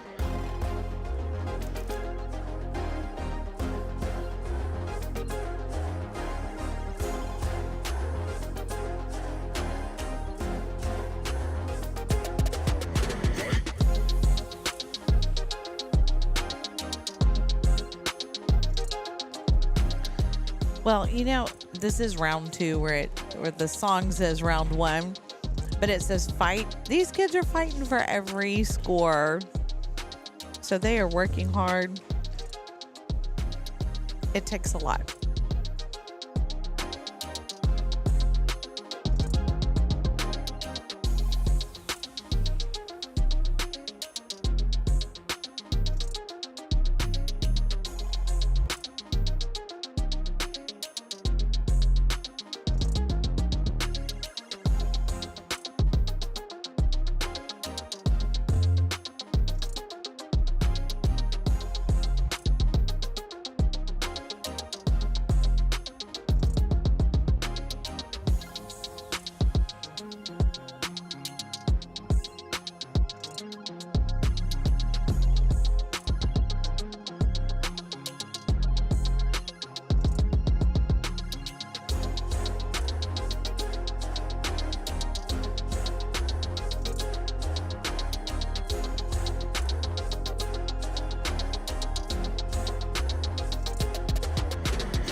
Dance wins. DJ Dance wins. All right. So somebody asked, are there any non-cash awards for anyone below top 3? Actually, top 6 get cash. No, I'm sorry. Top 3 for this division gets cash. And do they go down to 8th place on any type of recognition? So the answer is we don't know.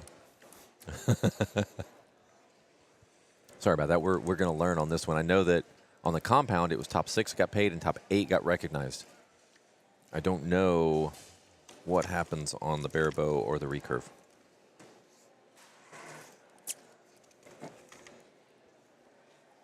But we'll try to find out once we see somebody that may know.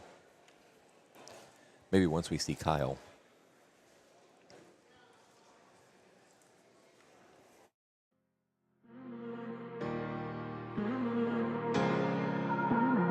Yeah, this is how we feel.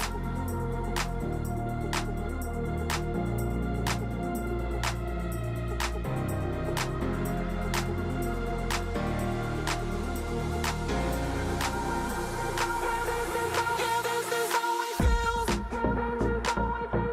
Yeah, this is how we feel. Yeah, this is how we feel. This is how. This is how we feel. Yeah, this is how we feel. Yeah, this is how we feel. Yeah, this is how. Yeah, this is how we feel. Yeah, this is how we feel. This is how. Yeah, this is how. This is how we feel. Yeah, this is how we feel.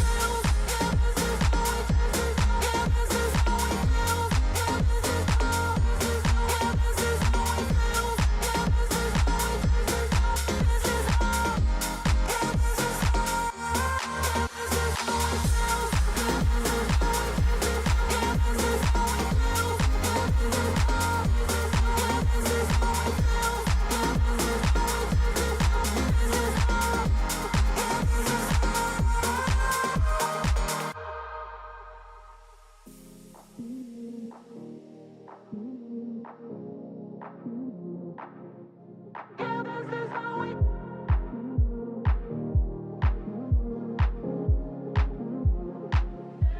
Yeah, this is how we feel.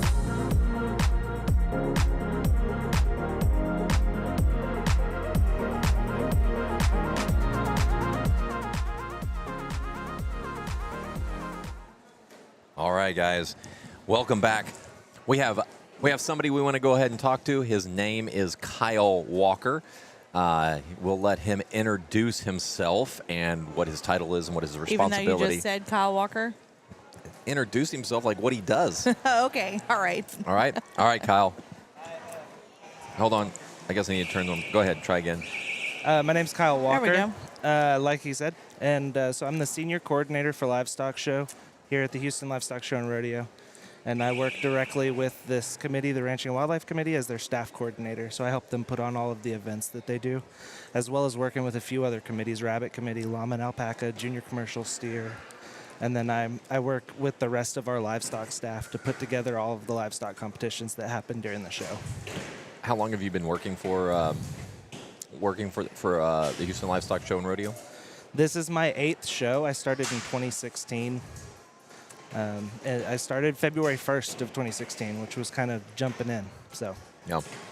So Kyle's the one that we worked with to set this up so that we could come in and be a part of this, and we were absolutely loving it. This Yes. is a lot of fun. we're loving it. We think this is awesome. Wonderful. So we're all loving it. Yeah, this is really cool.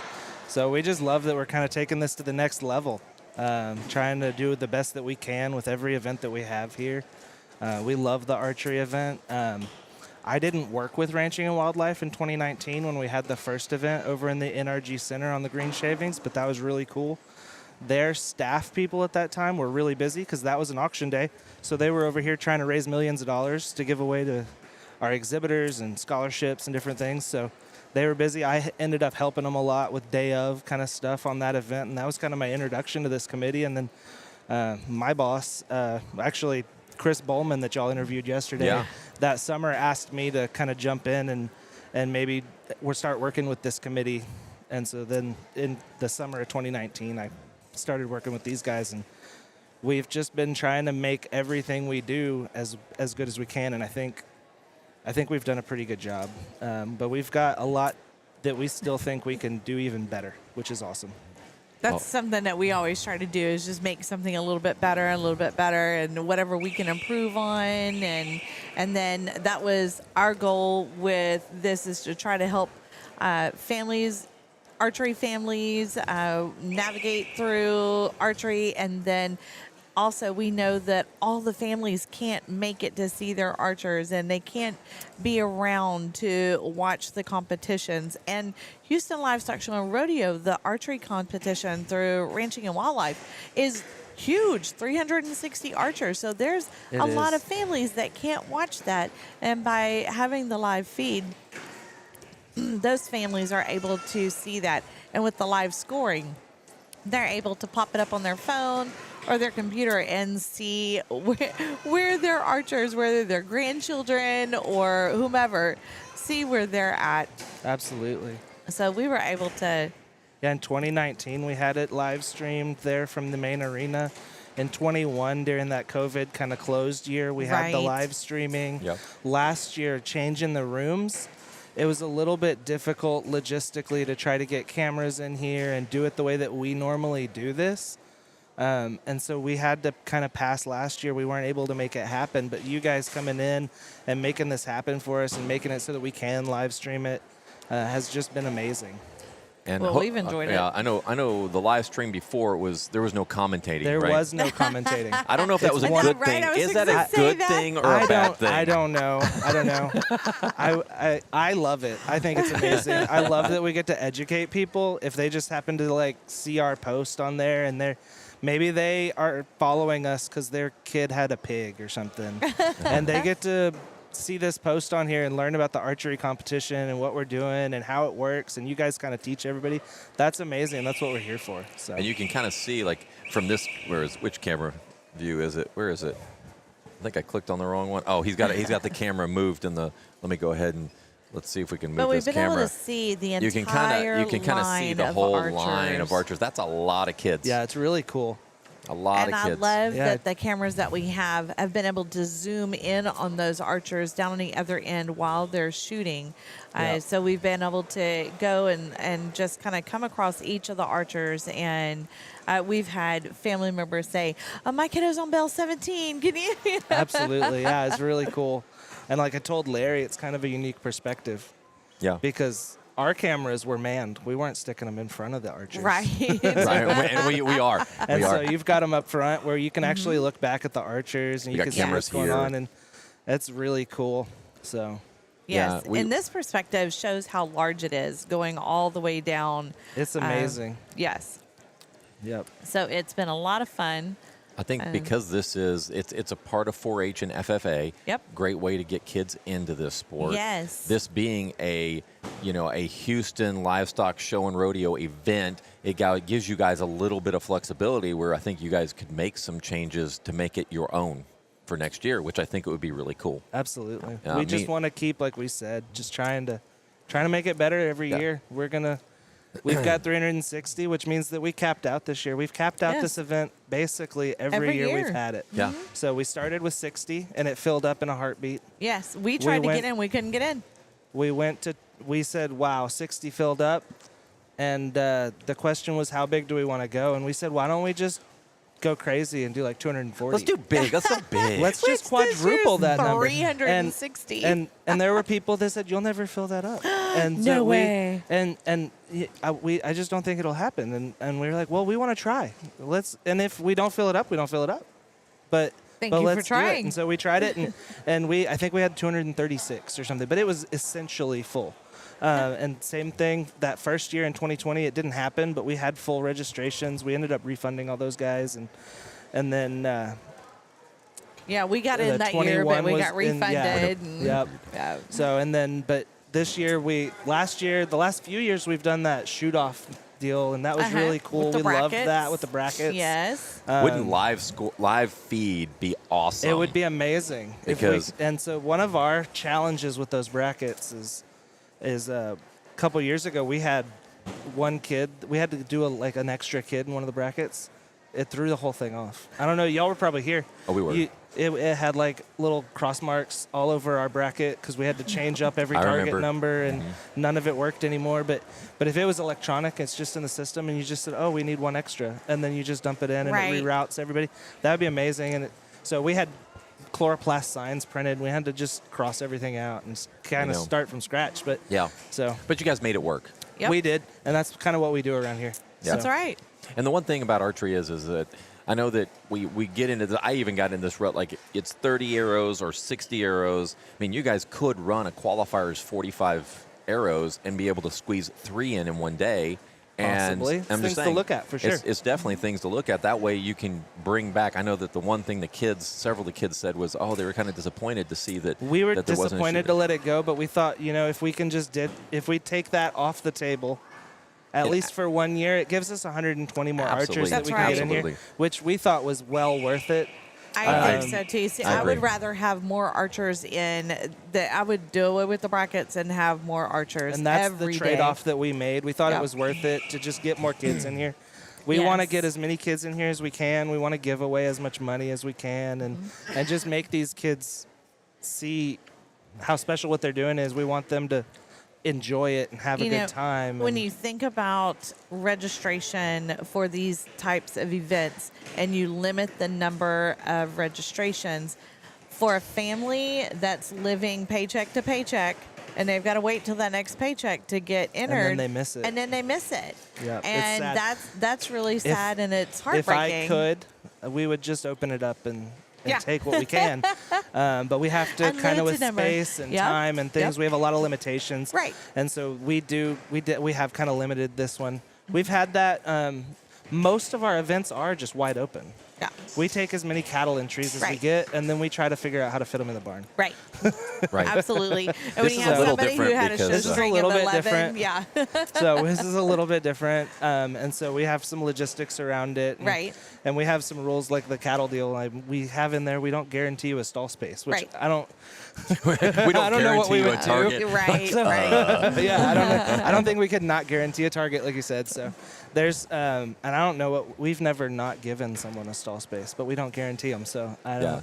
Right. But that's just in there in case we don't have them, right? But we couldn't do that here. So, but we would love to just make this even bigger. Just Right. get more kids. Just add more targets, more time. Well, if We're you- gonna look at all the options this summer and see what we can come up with. And Well, if you need somebody to bounce, and I'm going to speak for Wendy here too, Yes. but if there's somebody that you're like, hey, we have some questions, some I ideas. think I know where this is going, and we will be calling. We, Yes. yeah, just give us a Yeah, call because we we'll be calling. We would love to be Shoot a part everywhere. of the brainstorming of Yes, making this thing yes. a bigger event. You Yes. know, Vegas is shot in the arenas. Yeah. There at the South Point. And so what they do is that the archers shoot from the middle outward. So Right. it basically splits the arenas Right. up, and so they can have more that way. But of course, they even use the ballrooms there for What do you do with tournaments. the? Is but there what is audience on that deal? audience? It's a little now- bigger than this. Okay. Yeah. So you've got like a middle space. All the Yes. it was where all the Yes. audience is in the middle. Okay. But even Okay. in the halls that they use in the hotel, what I call a ballroom, they call a hall. Sure, sure. But they've got chairs like this set up in there. Sure. And, people fit in there just Yep. however. And a lot of people, like my family in years past, would have a kid shooting in one area. And, well, that's you too. Shooting in one area while the other kid's shooting in another area. And, Right. Right. you're kind of all over the place. I but, think that's with everything we Yeah. do. Yeah. oh, yeah. People always call us because they've got two things scheduled at the same time. It's the And, nature of the beast. It is. We've got to schedule things when we can, Yep. and Yep. unfortunately, And people in have to make places they can't. choices sometimes. Yep. And kind of pick which one they're going to do Absolutely. or see or whatever. Which is where the live feed and the live scoring yeah, that's why this is gets so cool. in. Absolutely. All right. Well, thank you so much for having us, and it's been a No, blast. Thank you for coming. Yes. We look forward to Y'all have helping in added any way something we to this can. event that's really cool. Well, thank you, Kyle. That's what we hope to hear is that we added Yes. to it. Yeah. You have. It You have. We enjoy doing it, and we love seeing, and we know a lot of these archers as well. So Yes, we do. Sure. it's fun seeing them here, and we've met a lot more Yes. because there's different divisions, and there's different kids that shoot in different divisions. Some of them overlap. You know, the Sure. ones that are the ones that are taking it super serious. But this is another way for us to meet more kids, and more youth archers, and try to build the sport. Sure. And me being a mom, I love looking at the littles. I'm like, oh my goodness, look at that tiny one there, you know, and because that's the only way. That's the next generation of archers. Absolutely. Coming up through here is what we're seeing out there. So then that's my plea again. The more archers we can get in here, that's where I feel the best. Absolutely. And No, there's we definitely ways to do that. Yeah, we want to see. We just, like I said, we want to continue to grow this thing. That's why we made the changes we made this year, and we always tell everybody that we review everything every year and see what we can do. Oh yeah. So Oh, thank you. I'm bringing food to me. yeah, Keith took these care of guys, us. That's how they keep me happy. yeah, these guys feed everybody. It's amazing. I know that is It really is. awesome. Oh, it is burger. I hung out thought with I them for a smelled- little bit last night too, and had some of the they had some good food over there. They did. They had some stuff over there after the shoot. They had some boudin. Yeah, they did. I some tried smoked a little of sausage. everything. Yeah, yeah. I It got was home. good. I got home and They I was know how to like, do it dinner? right. I'm like, why not? nah. I'll eat Yeah. some more, but I wasn't that hungry because I ate with those guys. See me, I Absolutely. went to Chicken Express on the way home. Yeah, I didn't tell her. No, he did not. Oh my goodness. I know. I was like, Right? didn't I tell you? She's like, Is no, he you in didn't tell me. trouble? I'm like, oh, you're right. Oh, I've he's been in always trouble in all trouble. morning. I made her mad this morning, and You so did. then she was just been mean to me. Yeah, I've spent the last 2 weekends with this committee, and they have not let me go hungry yet. So They've got some good food over there. I can tell you that much. They Last do. night it was really good. The jalapeno poppers, they had different styles of them. they did. I'm like, these They did. things are stupid good. They had one link of it, but it was a shrimp boudin. What? I was- did not see the shrimp. I've It was never had that It before. was before we even finished. Oh, okay. That's I've never That's heard of where it. he went. No, That's yeah, where yeah. I disappeared yeah. to. Yeah, Yeah, where's Kyle? Absolutely. Kyle, I haven't seen him in a while. That's what happened. He comes back all happy and smiling. We're like, what's going on? Now we know the secret. So, That's Kyle, right. one thing we're going to try, once this thing ends, we're going to take one of our cameras and move it over here so that we can try to get on the Absolutely. over there, and Catch we're some going of to that. turn one of the mics on to see if we can capture the sound of what's going on over there, so so everybody can see the awards as they hand them out. How long do we have? We probably have about another 45 minutes at the most before this thing's done shooting. Yeah. So awards, See my if we can awards. feed y'all the audio. Yeah, there you go. Yeah, let me see if I can make that happen. Okay, cool. That will work. Yep, We can- that looks like that was 51 of 60. So we have about 3 more ends to go. Cool. And that's cool too, is if I lose Yeah. track of what's going on there, I can look at the. Yeah, I did that earlier. I was over on the other end of the property helping. This committee is actually in 2 places today. Oh, wow. Because one of the things they do besides the young guns and the Mm-hmm. archery and those things is they have a big educational expo that they Right. put on the 1st Mm-hmm. week of the show. We have a bunch of educational seminars and things like that, but they also have a big ranching and wildlife auction. Wow. And they're over there bringing in all the items today and trying to collect those and That's organize right. You had them and said get all that that yesterday. ready. Yep. Yep. Yeah. Yep. So- What did you call this place? It's like an ant mound. It feels a lot like an anthill. It's just people Yeah. going everywhere. Oh, it's crazy. Like when we were here on Friday night, it even changed from Friday to Saturday. Oh, absolutely. We basically build a city here. Oh, in yeah. in 14-ish days. Yeah, that is crazy. So The amount of equipment that's all moving around. I was like, you need It's- some it's a real-time big tracking production. system for all these people so you can feel where everybody's It takes at. a bunch of planning. We start planning for this event every year, starting in May. So we wrap this one up. We have a couple meetings, see what happened, and then we start planning for the next one. Take a little break. I could imagine a little There's breather. a week off in May. A week off.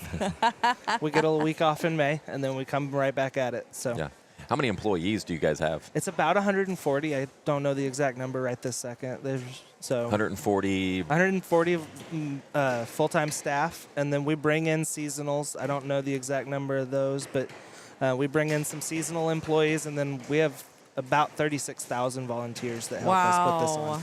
And so About. those, About. yeah, it's about, which is they're amazing. And they We were just saying couldn't do it that without a them. lot of these committees have wait lists to even get in. They Yes. do. They do. That I is think I heard that this committee alone, Ranching and Wildlife, has like a wait list of about 100. It depends. It fluctuates from year to year. So every year, at the end of April, they kind of wipe the list and you have to reapply. Start anew. So they start a new wait list every May, and it's just kind of based on how many spots they have, how many they can pull in. There's some people that roll off. Maybe they move out of the area or whatever happens. But, yeah, spots come open. We bring in as many as we can. This committee's about 260 people. Yeah, that's So, and we've that's got awesome. them everywhere from 25 people on a committee to over 1,000 on Wow. one committee. So corral club's a real big one. Gatekeepers is a big one. So we've got some huge committees, and then we've got some smaller ones like this. So Smaller small ones. Smaller ones. small Yeah. ones like this. this is a smaller one for us, which is crazy. Oh 'cause my it's God. Yeah, huge. that is very It really crazy. is. It really is. The administration behind this is just almost mind-boggling. Yeah, to we have me. an entire department that's just our membership team. That's all they do is manage basically our volunteer base, taking in their membership dues and different things, and getting badges out to them, Oh, yeah. parking, all that stuff. So there's a whole Whole a whole team. department that's all they do. Wow. So Amazing. Well, they do a great job. Yeah, well, Yeah, thank you, Kyle, they for do. joining us. That Thank you was so much. absolutely, you've Happy done an to be here. amazing job here. Yes. We really enjoyed being here, and it It's looks not like me; it's all these guys in the black. Yeah, and you're right. We So- have talked about that. It's really it's like we run a lot of tournaments, but it's never us that actually makes it. You know, we may be the one announcing it and all that stuff, but Yeah. it's the people behind the scenes I might that are send doing some it. emails and post some stuff on a Yeah. website, but these guys in the black vest and the white shirts, they're making it what it is. Yep. So. Yes. And we've seen. But somebody's got to guide the ship, and that's where I That's think you come into place. At least you're guiding the ship in the right direction. I always say it I work- trickles down. Yeah. So if you weren't that way up top, then it's kind of hard for it to trickle on down from there. Sure. So sure. good job, Kyle. Yes, Thank you. Thank you. All right, so we're back at action. Do we have any idea where we are? We've got to be have- coming close to an end here. After this one, I think we have about 6 more arrows. So that would equate to about 2 more ends. And Is that what you're looking for? yep. And so what we'll do is like this thing ends. We're not gonna kill the feed. What we'll No, because we have to see awards. we got to see awards. So hopefully we'll be able to move things without cameras dying. You know, but we're gonna unplug a few things as we go, and if we lose our feed, no big deal. We'll go ahead and just bring it back up. You know, I've talked a lot about the Ranching and Wildlife Committee over these last 2 days, but I want to talk for a second about the Houston Livestock Show and Rodeo as a whole. When did it start? Trivia, don't you even look. I don't know. Was it 19? Somebody said it the other day, yesterday. I can't remember. And you didn't listen. I didn't listen. Why didn't that surprise me? Yeah, I don't remember. 1932, I almost said 36, but like that when you seemed were like- born. No, not even close. Oh, I'm sorry, you were born in 1930. Yes. But just since then, so since 1932, they have contributed over $575 million. Go ahead. I knew it was coming. He put his little Million. finger up to, $575 million to Texas youth and education since then. Just since 1932. That is amazing to me. Annually, they distribute over 800 scholarships. This is going right back into the youth. 70 scholarships go through Texas 4-H. 70 scholarships go through Texas FFA, which I went through. And then each of these 4-H and FFA scholarships is a 4-year scholarship. I was unaware of that. It's a 4-year scholarship for Wow. $20,000. Wow. Each one of them. So that is 140 scholarships that are $20,000 each. Amazing. Yes, their total educational commitment for this year, guess. $300 billion. Oh my word, you weirdo.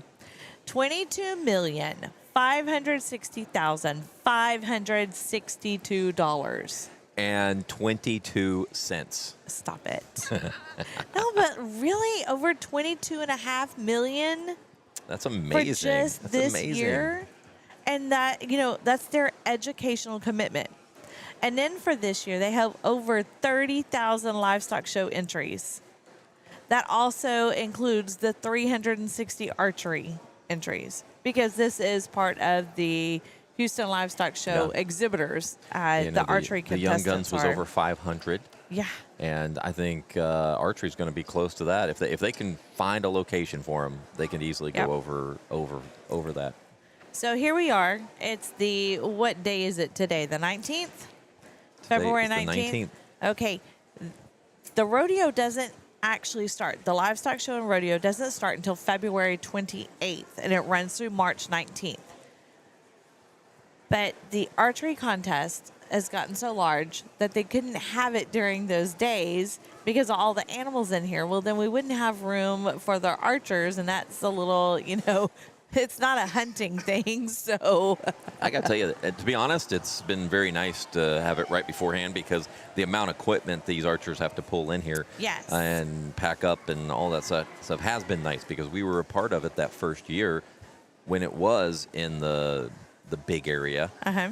And it was a little struggle to get all your equipment in because they had to go through security. Yep. You had to show all your equipment as you came in, Right. and take it in. And then once you were in there, you shot. And then if you wanted to look at some stuff, you had to kind had of to find a go- spot for yep. your equipment and all that stuff. Absolutely. So it has been really nice having it beforehand. I have heard some people, that maybe they traveled out of town and they wanted to see some of the exhibits. However, I have really not heard any complaints. No. It's more, they were happier to have the ability to shoot when, registration spots were limited before. And they were still limited this year, but not as limited. We still have some archers who are scoring. Again, those folks that you see that are in white shirts and black vests, on the back of those vests it says Ranching and Wildlife Committee. They are volunteers. They are here working with the youth, and I'm going to say with the Texas youth because this tournament is for Texas archers only. We appreciate all their time, their hard work, the entire committee. It has been awesome to watch. It's been awesome to see. It's been awesome to interview the archers. It has been. So cool to interview the president of the Houston Livestock Show and Rodeo. Yeah, there was a lot of guy. Yesterday afternoon, that was in between. So there's a bunch of archers that were still here that came over and interviewed while there was shooting in the afternoon. Yep. And then we were able to interview a lot of people. I think we probably interviewed about everybody except for Kyle. Today I was like, Kyle. He's like, no, I'm not the important one. Like, Yeah, he is. you're a little bit of a big deal, so let's get you on there. All right, you can see on the floor there are two different lines, blue lines on there. One, the archer straddle, that's the shooting line. The other blue line, which we can't see that now, but you could previously, and you can see it later on, that's out in front of them. That determines if that arrow has been shot. So maybe an archer drops an arrow. Maybe the archer, it comes out of their bow, and as long as it doesn't completely cross that line, the blue line in front of them, then that arrow is not shot. However, if it completely crosses that line, that is a shot arrow, and that will count as a miss. You want to take a quick little break so we can eat something and then get ready for the end of this thing? Sounds good. I have a hamburger sitting right here in front of me, so that might be good. All right, we're going to go ahead and play a little music while we eat, and you guys can continue to watch your It's not favorite elevator archers. music, so it's not too bad. Nah.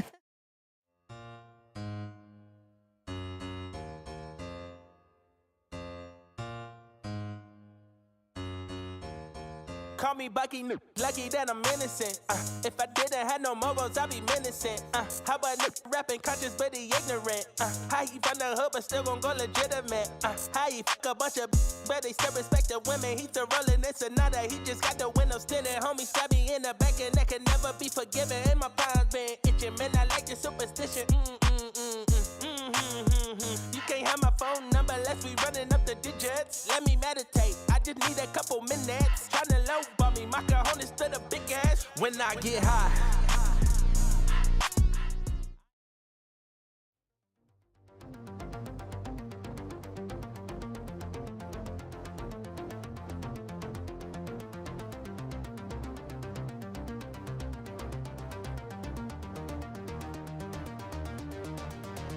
Come over. Don't fight how you really feel. Come closer to me. I'll give you something to believe in. Come over. Don't fight how you really feel. Come closer, please. I'll give you something to believe in.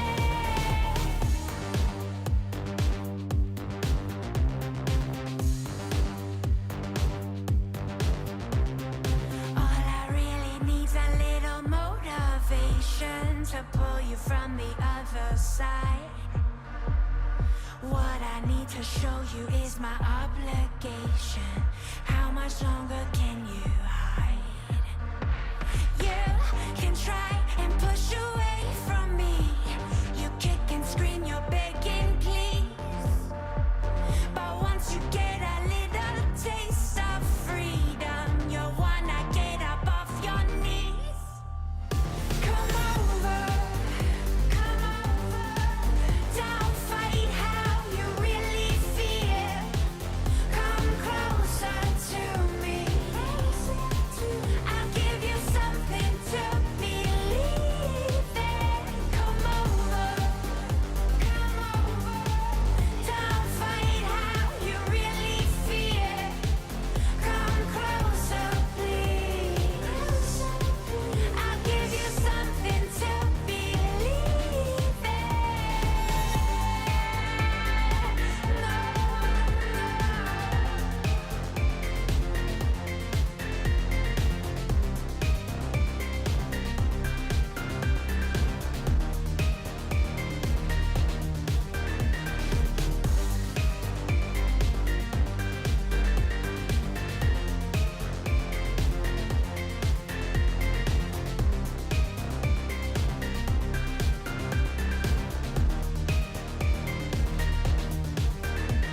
I'm waiting here for you in a crowded station. You are still nowhere in sight. Something must have gotten lost in translation. The day is turning into night. You can try and stay away from me. You kick and scream, you're begging, please. But once you get a little taste of freedom, you'll need to get up off your knees. Come over, come over. Don't fight how you really feel. Come closer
All right, what they're doing right now is that was the last scoring end.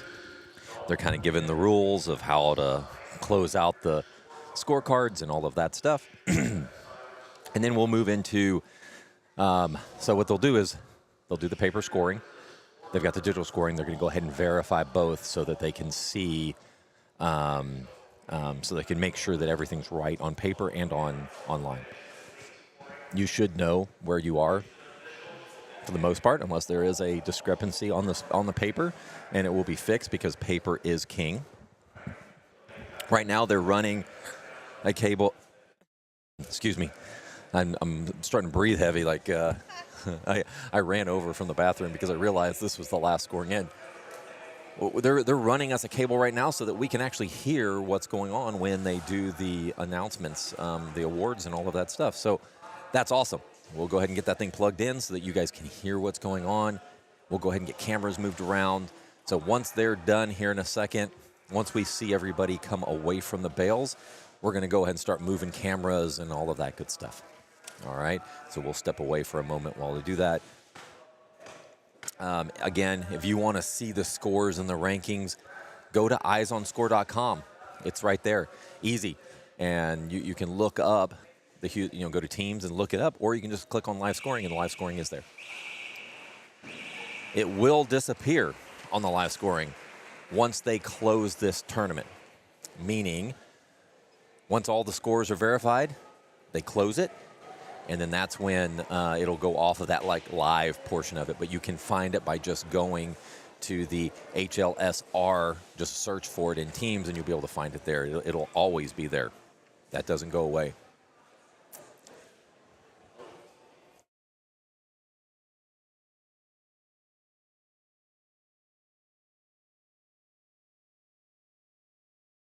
I think what we're going to do is we're going to change the cameras around just a little bit. We have one camera live right now. We're going to go out there and grab the other two cameras, get them out of the way so that we're ahead of it so nobody drives over our cables. Okay? We'll be right back. Wendy, I just unmuted you. I saw that. I was laughing and you had me muted. All right. So all of the archers are getting their final scores for their final 3 arrows. Once they have that done, they will take their tablets and their scorecards to the scoring table. Once they have verified the scores, awards will be given out. I believe they are recognizing the top 4. I believe they have banners for the top 4. Top 3 will get a money payout. Top 2 will get buckles. It's pretty cool. Number 1, I believe, gets a gift card for Cavenders. Number 1 will also get a nice cooler, a custom cooler. It's a pretty good thing. If you're thinking about joining archery or that you might want to try this out, go to a shop that's near you. I use Texas Archery. It's not necessarily near me, but it's fairly near me. It's an hour and a half away from me, but I trust them. They're very friendly. I like that they are good with my kids because I have youth archers. And I want someone who's willing to work with them, who is willing to be patient with them because they're kids. When you find that kind of fit for you, go there. Stay there. I like the coaching staff there.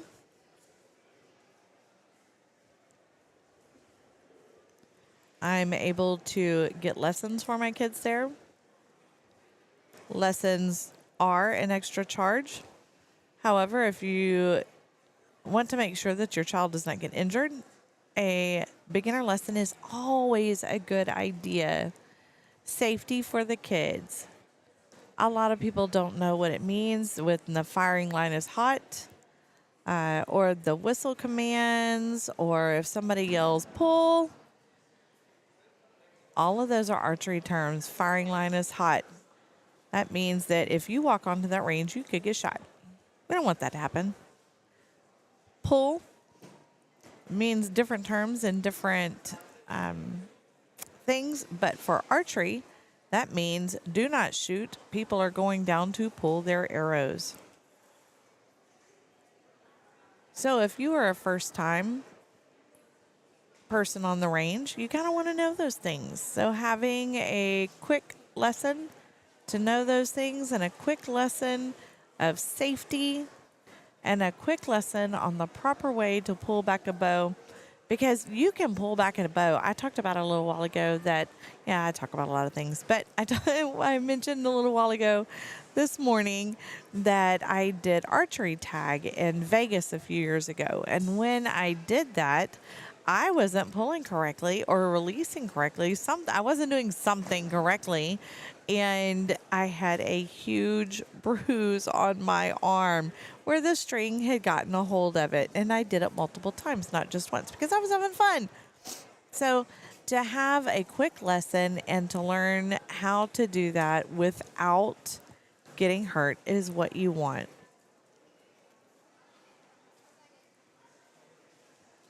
Here you can see that there are bales. The big black things that they shoot at, that's called a bale. And then there's a stand that it sits on, a wooden one. I have one of those bales at the house that my daughter shoots at to practice when we're at home. I do not have a stand. You know, there's so many ways to be budget friendly, whatever your budget is. Be upfront and honest whenever you go to the shop. Hey, this is what I'm looking at to spend. That's my max. And they are going to be more than willing to work with you. If they still come at you with, well, nope, you need to go find another bow shop. Because everyone, and they'll tell you, well, what's your goal? A good bow shop will ask you, what is your goal? When you tell them what your end goal is, or what your kid's end goal is, then they will put you in the bow that's right for that goal. Now, you may say, here's my end goal and here's my budget. Or say, well, we can't get it right at that budget, but we can get it pretty close. They're still trying to work with you, and that's a good thing. Y'all, I have mentioned time and time again the committee members here and how they interact with the archers. I'm seeing fist bumps, committee members fist bumping the youth archers here.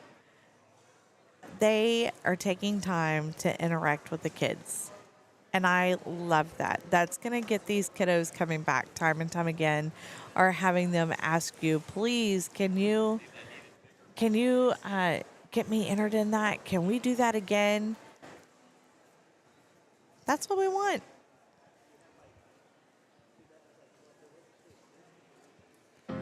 They are steadily working to tear down, because guess what? When they tear this down, it becomes something else. I'm not sure if the llamas and alpacas are coming back in here again. That's what I've seen time and time again in this area. On the other side of the arena, I've seen horse shows already going on. It's pretty amazing. We should have had a time lapse to see how quickly it evolves into something for another competition. Cables are being pulled from the floor. Cables are being put on spools. The black bales are being taken off of the stands, and they're being moved into containers that are here. We are working on moving cameras now.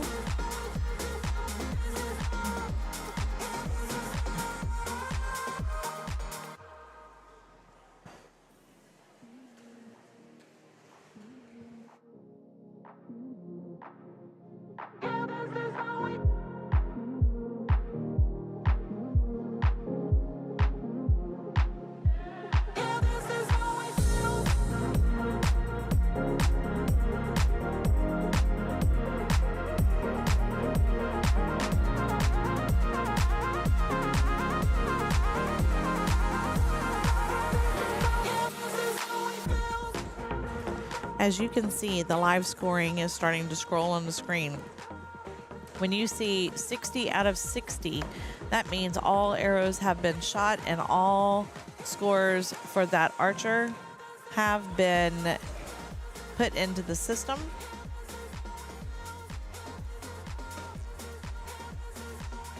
That's 60 out of 60. 60 means 60 arrows have been shot.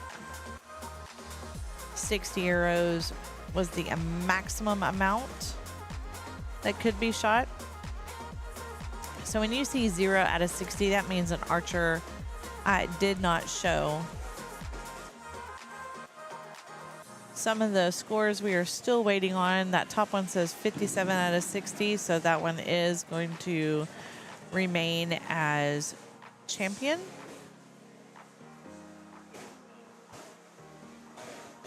I will let that continue to scroll so you can look for scores.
All right, looks like NASP Junior Male is showing scores in front of you now.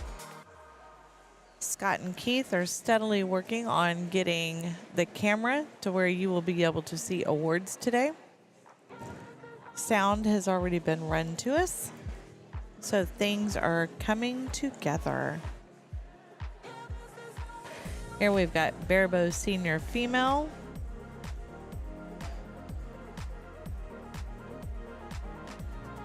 They have updated, so now we're scrolling again. NASP Senior Male. Looks like they're still waiting for the archer in second place to update. That score will keep them either in second place or it will move them to first, so that may change.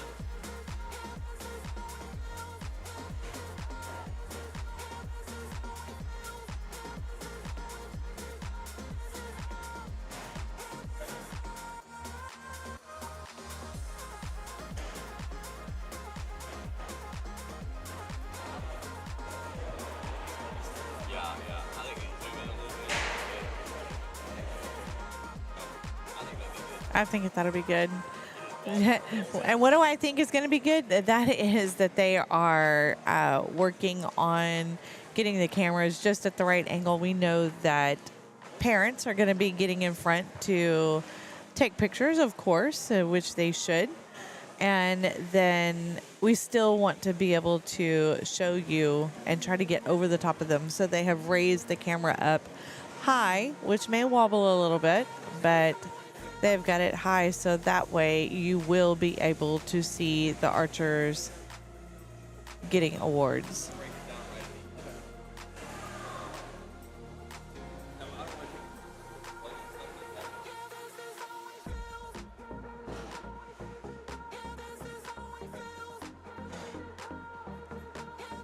All right, now we can see NASP Junior Female.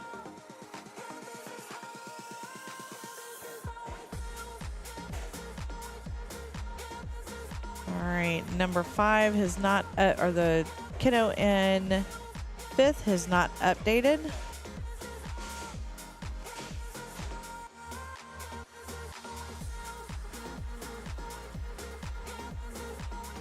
All right, we're getting everything set up. We have, what number did I stick that in? I must have stuck it in 4. So once they turn on their mics and start talking, I think we're going to be able to bring the audio into us. Which We will haven't tested it, so. right. It is what it is. So we're it looks like it's number 3. That's I'm like breathing heavy. We just took down multiple cameras, moved our camera into place. So now you can see, let's go ahead and switch over to the camera so you can kind of see everybody getting excited about the awards over there. Pretty Look awesome. at that smile. Isn't it? Teams are getting in place. We were trying to get the camera high enough. We got it maybe about 12 feet high. Yeah. We got it way up there. Oh, yeah, it is taller than this backdrop, this massive blue wall behind us. And that's a massive wall over there. I Yes, think we have it the same is. size wall. With this, Oh, I'm sure. This wall is amazing. I want one. I do too. I don't even know how much it costs. Oh, that's nice. I am sure they are not cheap. Who do I need to talk to about getting one? Kyle. Talk to Kyle. Kyle will make it happen. So we got our camera stuff out of the way. Good job, Keith. Like, we got our camera stuff out of the way so that they could get through here and walk through. Yeah, you guys did a great job. I just sat here and talked. Like I said, we all know who the boss is. Nope.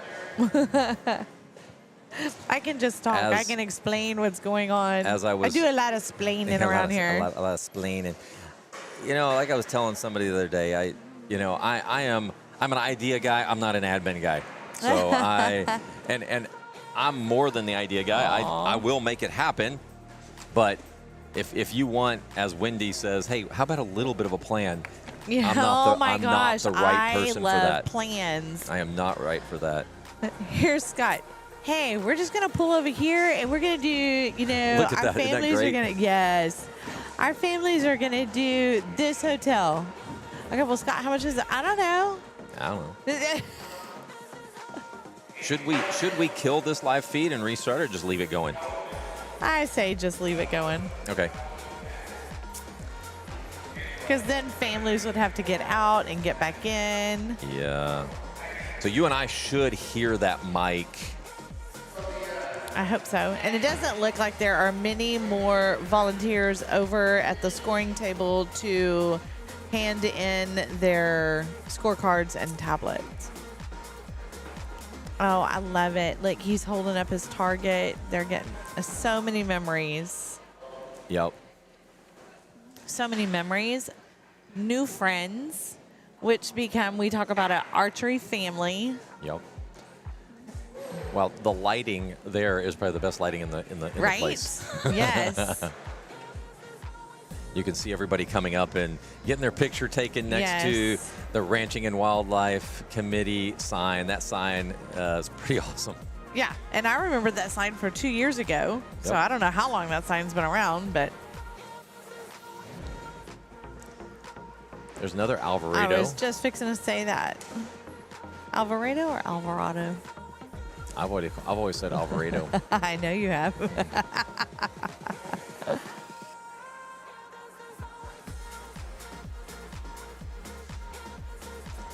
If you guys want to go look out there right now, unofficially, we have, let me stop something here real quick. So, Drew Parker for NASP Senior Male is going to be the grand champion. Have you looked, because we had some that hadn't updated yet? These, a lot of them, I don't see anything not updated yet. Let me see. I can't remember which groups hadn't, and then they might have already have turned them in by now, and they might have been verified, Yeah. updated and verified. Yep, I think that, let's see. I'm just looking to make sure everything's okay. So There's our friend from Bell 17, gray shirt, braided hair. gray, Look at green. that thumbs up. So NASP Senior Male, Drew Parker walks away with grand champion. Nice. Let's go ahead and get some different music going here. So We Drew have- will have a buckle. We have Wes Poole for second place and Peyton Owens for third. We believe that they're giving out recognition down to 4th place.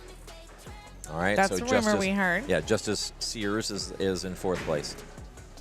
So now senior female, Carolyn you should be saying these names. I'm just Carnes, letting you sit over there. Rebecca Booth. I really like that last name. How about that? That's one you can say. Yep. Hopefully, anyway. Yeah, and Katie Jolet is in 3rd, and Sadie Smith is in 4th.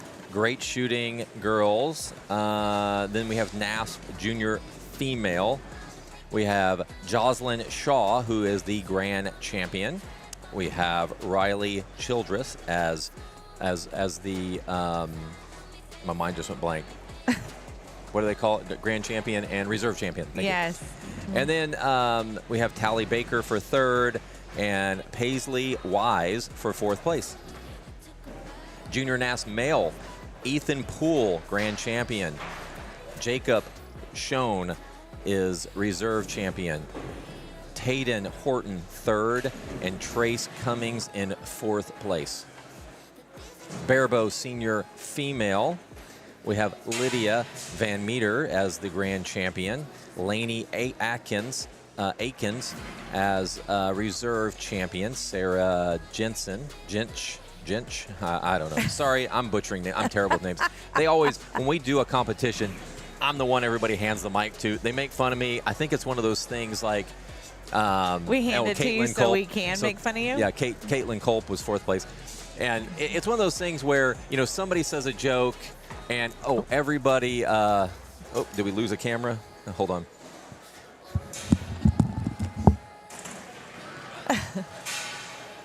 Everybody is like tripping over everyone as they're trying to tear down this room as we're getting ready for the awards. Someone tripped over a cable. We're all okay. Yeah, so it's like one of those things like where somebody says a joke, everybody laughs, half the people don't know, the one person says, I don't get it, I don't understand, and everybody makes fun of that one person. I think that's the case for me when it comes to names. And since Wendy's taking a drink, I'll take that as... It's going to be all right, yeah. Scott. So, Barebow senior male, we have Rhett Fromm for 1st place, grand champion. Connor... Oh, my word. Come on now. Javosky for reserve champion. That sounds like a good Czech name. Yeah, Andrew Crispin. I'm terrible. Ryan Marsh, I got that one right. Hey. For 4th place. 1 out of 30 is not bad. Yep. Barebow junior female. Looks like maybe a brother and sister here. What? Sarah Fromm gets 1st place. Hey. Grand champion. So two of them. We have Ellie Van Meter for 2nd place. Riley, was that the person that came in 2nd as well? Let me look here. I thought I saw that name somewhere else.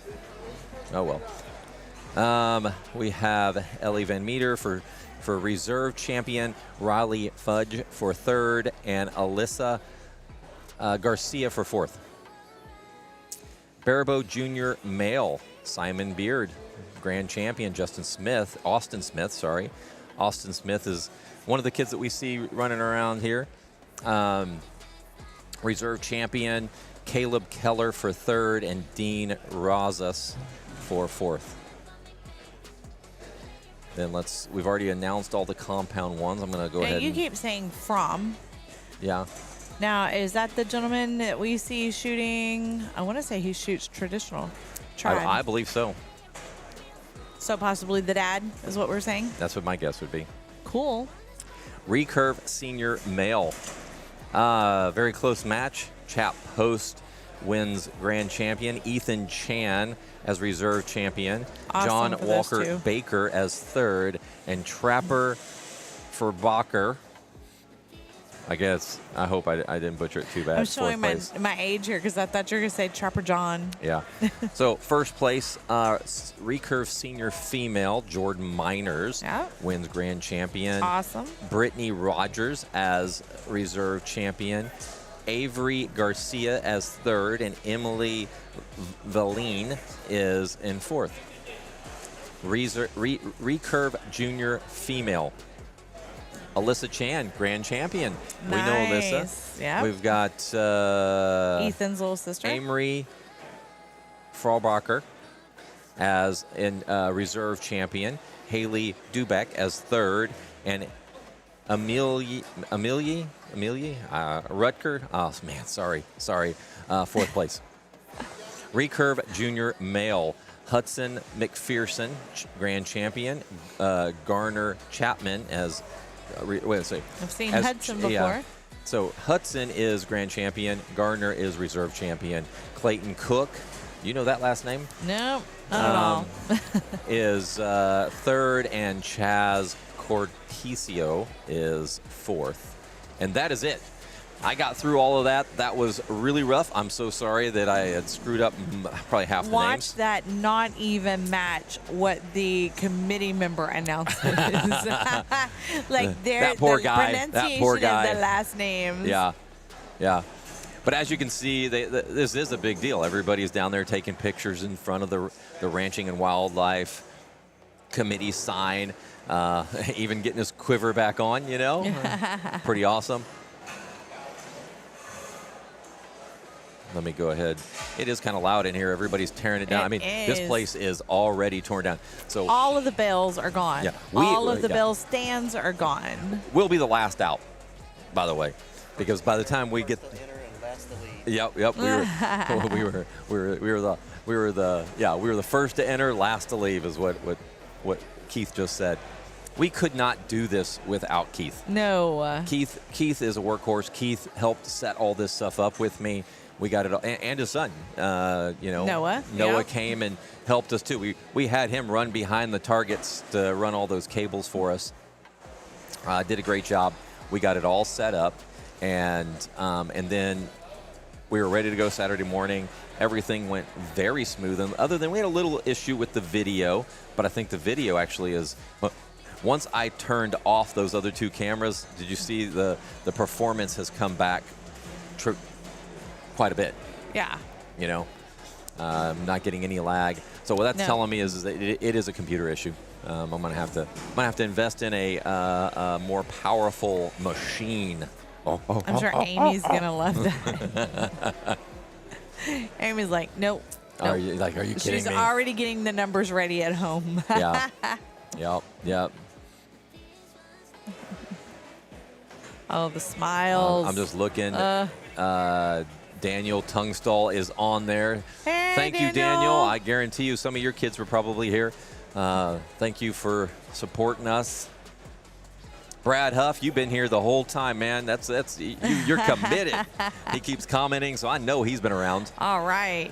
Thanks for being on with us. Yeah, go ahead and share it out. Once they get everything tallied, we'll be announcing all the winners. I see. For today. Yeah, they we got to be already close. did the awards for Yep. yesterday. Yep. I see no one waiting in line to turn in scorecards or tablets. Looks like they are going over and verifying right now.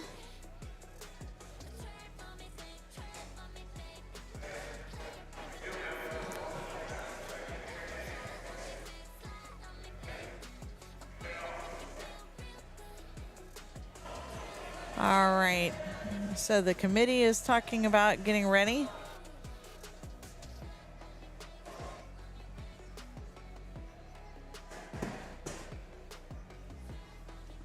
Look at the little skip in her step right there. That is so cute.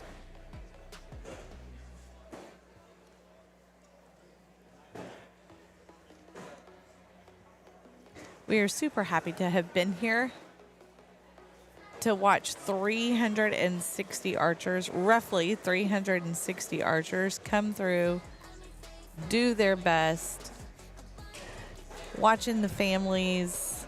It's been amazing.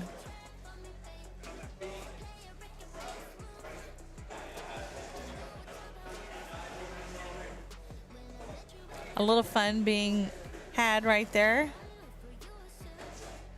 Almost looked like she was going to bop her in the head with it.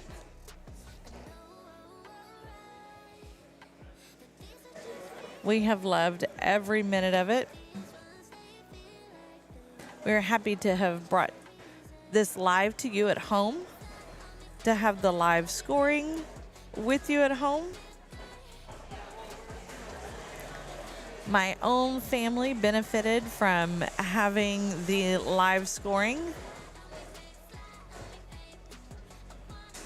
to where my husband could watch it in Austin since he needed to be with our son while I was here being mom with my daughter as she shot yesterday.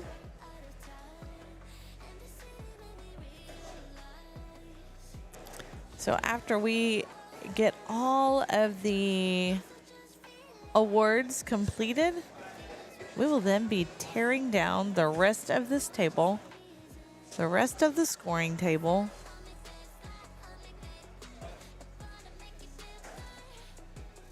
All of the cameras, all of the lights, all of the things. All the things.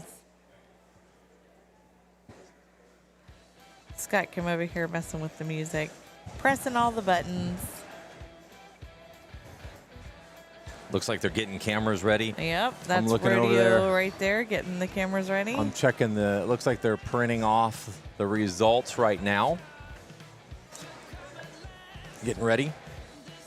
I'm going to go ahead and turn this mic down just a little bit. The one that they're going to be. Because we don't know what it's going to come through like. Yeah, he said that there is no volume control. So Oh, you get we what are you the get. volume control. Yeah, you get what you get when on that one. Somebody did hit our camera because she is wobbling. It's been wobbling the whole time. Oh, has it? Okay. Yeah. I know that. I mean, we've got it way up there. I Yeah. think it's the AC actually blowing on it a little It bit. very well could be because there's the vent right here. The reason why I thought it was hit was because it used to be just on the blue. Let me go ahead and move it just a hair. There we go. Awesome. Well, this will be really cool if we get that audio into this thing. What does that lady have? A bag of what? Is it a bag of cookies? I could go a cookie. You could use a cookie. Yeah, that cookie wasn't bad yesterday. No, it was pretty good. I ate every bit of mine. Well, thank you, Wendy Cook, for doing this with me. Absolutely. Thanks for agreeing for us to be able to do it here. Yeah, this It was super fun. was a blast. And you know what? Next year we'll be way ahead of the game. So this yeah. is just going to get better. And it sounds like they're going to have us back next year, so I know. I hope yeah, so. I hope so. We'll see. We'll see if this thing works out like we think it'll work out. But thank you Lots for of everybody for hugs. joining. Like I see the numbers are going up on everybody that's connected. So if you know anybody that wants to watch the award ceremony, go ahead and join us. So go ahead and share that out and tell them, hey, awards are coming. We should have live mics so we can hear exactly what's going on and who are the champions. We have that turned down for the moment so it doesn't blast through our ears since they don't have volume control on that. We turned them down just in case. Didn't turn me down. No, that's We don't need that one, but that's okay. As Scott's talking to Keith about some of our cameras and the equipment and talking about loading some of that up or getting it ready to go. Yeah. We do not have a production team. We do not have a setup and tear down team. We do not have a production team or a setup or tear down team. we are all that things. team. We are that team. I had told you on Friday that I could be here by 5. But, teaching, I get out at like 4. Well, by the time you got here, it was 6. I mean, we pretty much kind of had. Yeah, I we had said kind I of could be here by 5. Oh, by 5. Yeah. That would have been helpful. Actually, to be honest, I thought we were going to be done before 5. Yeah. But by the time we got here, traffic was terrible. I bet. To get here, terrible. It's when I first looked at it, it was like 45 minutes. It took us a good solid hour and a half to get here, if not longer. Oh, yeah. Friday, rush hour traffic. It is Yeah. Houston. Yep. So we are finalizing. Are they all good? There are lots of committee members down there. I think they're kind of getting ready.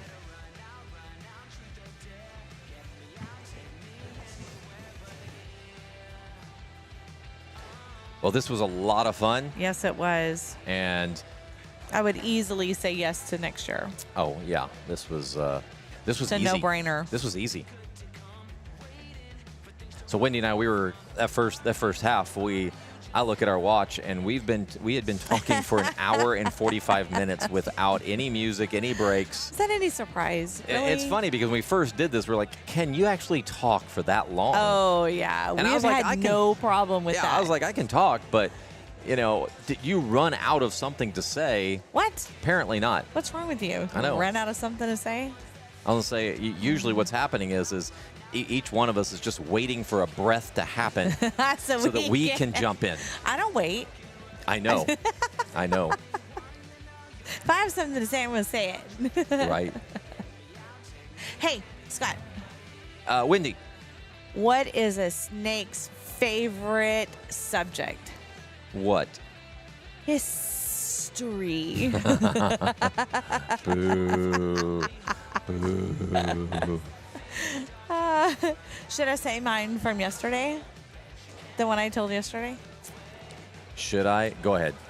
Okay. So, what do you call a pile of kittens? What? A meowton.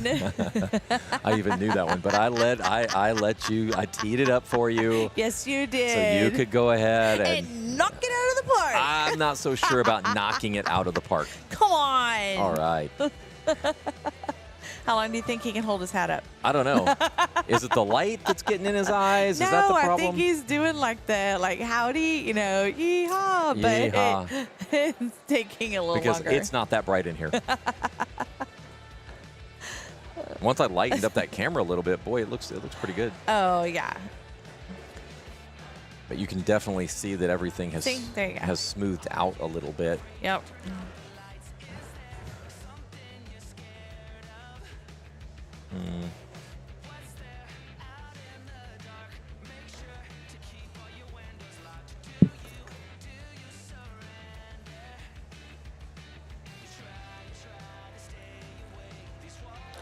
I honestly don't see that many people have left.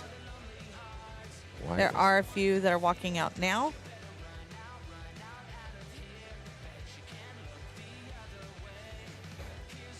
There we go. What? Our camera looks way better now, doesn't it? Like there's no lag. Oh, okay. Lag. Yeah. Got it. Sure. Sure, Scott. Sure. You notice when we turn those lights off, we're not as bright as we were. I still look red. You do look a little red.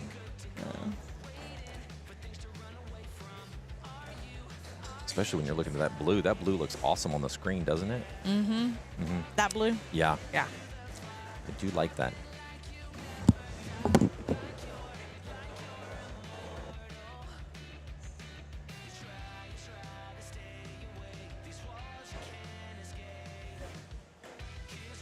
No. He asked me if he turned on one of my lights again, and he's like, "Did it make any difference?" Nope. Oh yeah, way Oh, more does better. it? I look Okay. way better. Way more better. I look way better. The camera's not even on us, and you're worried about how it looks. Oh my word! Yeah. Hold on. It's been a fun weekend for us. It's been a fun weekend for the Archers. It's probably been a tired week for the parents. Probably been a tired week for Keith because he is like a workhorse. He even went and got us burgers while ago. I mean, they were cooking the burgers back here, but he went back to the table so Scott and I didn't have to leave and got burgers for us. That's amazing. Regina, I don't know if he does that at home, but, if he doesn't, you need to talk to him. So there's the lady. You see the lady holding the number 1. So what that is whoever is doing the photography for the rodeo. That's how they know. Here's number one, and it's shot number one. It's shot number two. It's their captures that they have. So that way, if you come through, or maybe even if you're here and you take a picture of it, that way you know. So they've had it in the past where you can go and order the pictures. That's pretty fantastic. Just in case you get in the heat of the moment and you totally forget to take the picture. Is it Mugshots again this year that's doing the photography, or do you know? Is it someone else? I don't know. So What? somebody asked the question, Wendy, and I don't know if you know the answer to this. Let me get I gotta figure out how to get my mouse in here. There we go. They said, I shot yesterday and aged out this year. How do I become a volunteer? Hey, well, I tell you what, I just happen to have that answer. They have applications. You would need to fill out an application, and that's through Houston Livestock Show and Rodeo. Then once you go through the application, then you would have a interview with the committee leadership, and that's when they vet all of the applicants. And because this year they had a wait list of 100. But in April is what we were told. In April, those will all be wiped out. see if we can- Everybody. It's not working. It is working, but Talk to you guys, and we're going to give out some awards. But since we didn't get to see you guys first thing this morning, we're going to do some things that we do.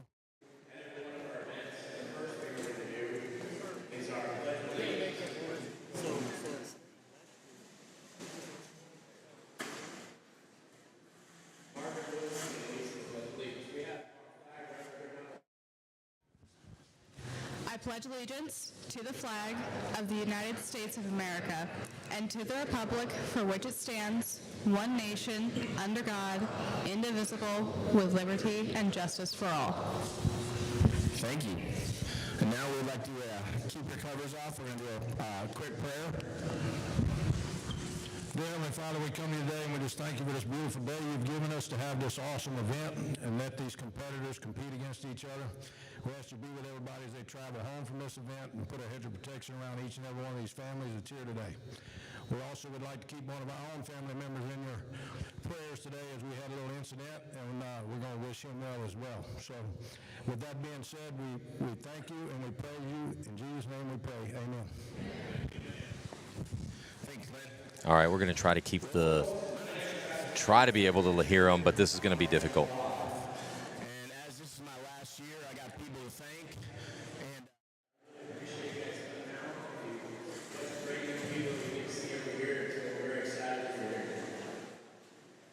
So first, I think the biggest, we do this every time, and it's very important.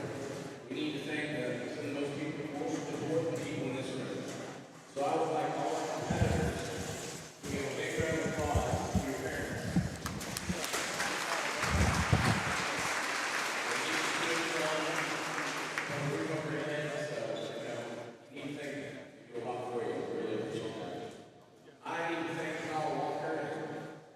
Let us know if you can actually can hear this, guys. We tried a different mic to see if it sounds any better. Everything we need to put this event on for you guys.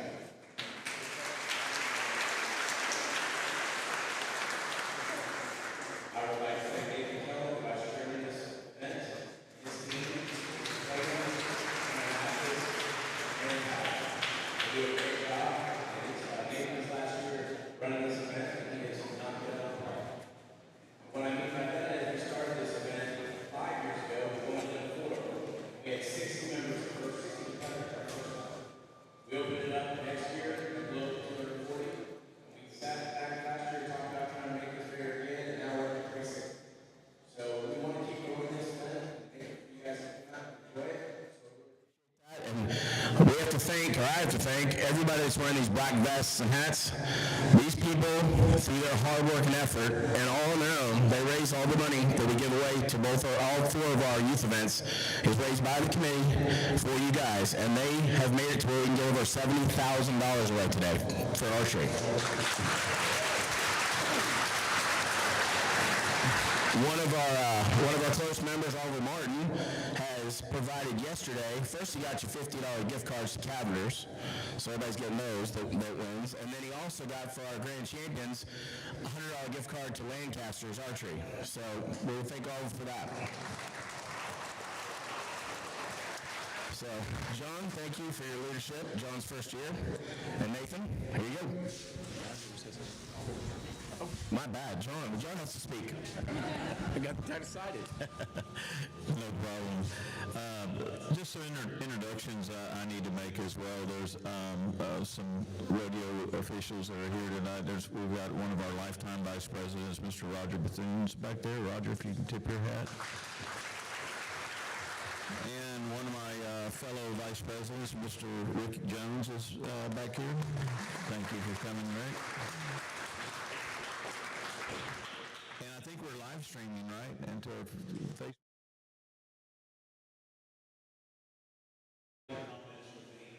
Wow, what a successful weekend, what a competitive one. And I give that to the parents and the support mechanism, your coaches, things like that. That's what makes all this possible for you guys to come out here and compete. And thank you for the support that you give, not just the Ranch and Wildlife Committee that I'm proud to be officer in charge of, but this is a show sponsored event, so in a sense you're supporting, also supporting not just an archery competition, you're supporting the mission of the Houston Livestock Show and Rodeo. And that being said, we all know what that does, right, in Michigan and educating the youth in Texas and how big of a contribution the show does to that. So thank you for your support. And I will always make a remark, my final remark is, as we celebrate our Western heritage in the coming days and weeks, hopefully you young people here will realize that nothing in this world is a given, right?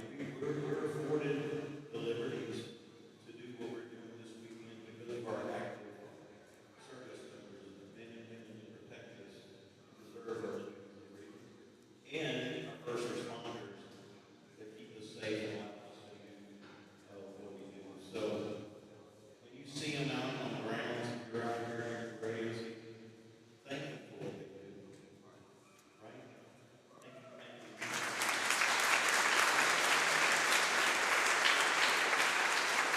So that said, thank you again for your support. I'm going to hand the mic over to you. Thank you, John. Thank you, Travis. I got a few more thanks to give out, and then we'll go right into our roll. So, Travis mentioned this, and this is a committee effort, right? We're a committee of 260 folks. We get together every year to try and raise as much money as we can. We've got really key partners that help us deliver on our commitment to Youth Day in the way of cash rewards and other prizes. So I'm going to say special thanks to Alan Kaminsky and Texas Farm Bureau Insurance.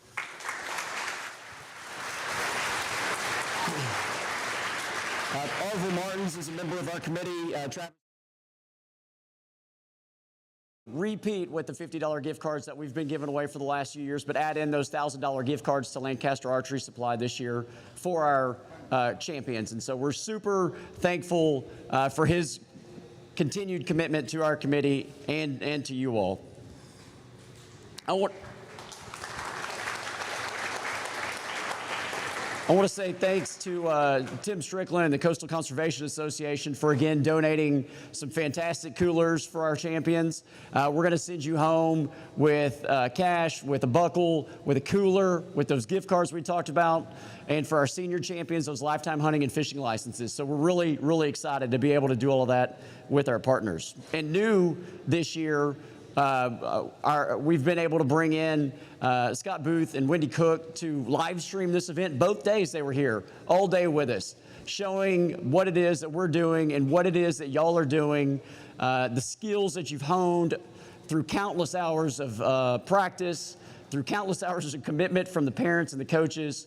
And so to be able to put that out on a platform on Facebook Live all day yesterday and today, just to really showcase your skill and your talent, we are super thrilled to have Texas Archery and Scott Booth and Wendy Cook helping us in that effort.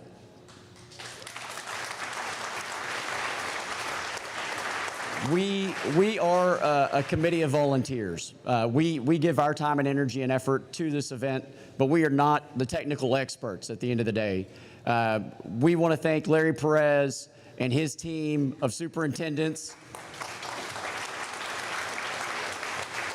Danelle, Curtis, Kim. Without their steering the ship of this event, it would not be as a high-end event that it is. And so, without their help and support, we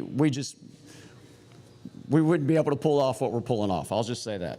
So, and last but not least, I want to thank Nathan Plagans, Brian Mathis, and Aaron Patterson, my committee that helps put this event together. Without them, it's a lot of work that goes into coordinating an event this big, right? And so it's a team effort to get to today, and then we bring in the entire committee to really make you all shine and give you something to be proud of and something for the Houston Livestock Show and Rodeo to be proud of. So thank you again, and yep.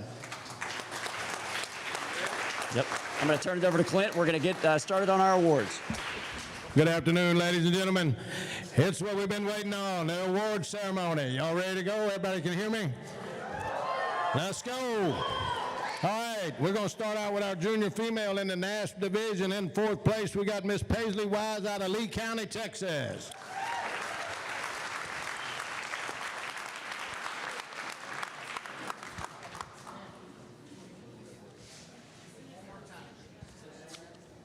In fourth place, we got Miss Paisley Wise. Is she present? We're moving on.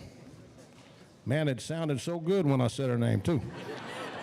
All right, here we go. Now, in third place with a $500 cash prize, $50 Cavender's gift card out of Dallas County, Miss Tally Baker.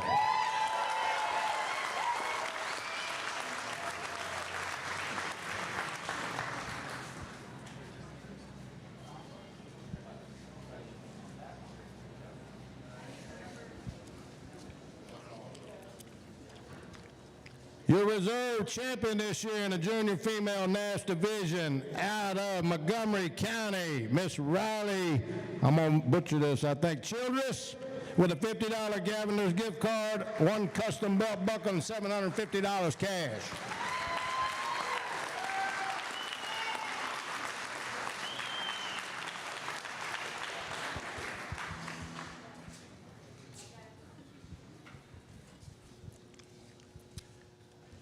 And your 2023 junior female champion in the national division out of Victoria County, winning one custom belt buckle, $1,000 cash prize, $100 Lancaster Archery gift card, and a $50 Cavender's gift card, as well as this nice cooler donated by the Farm Bureau folks, by the CCA folks, Miss Jocelyn Shaw.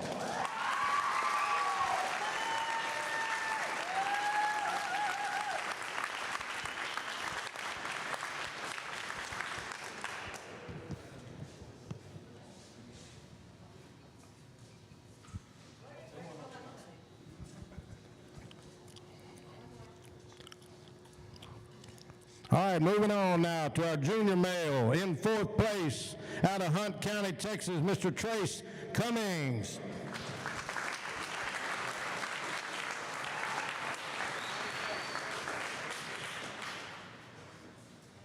Is Trace here with us?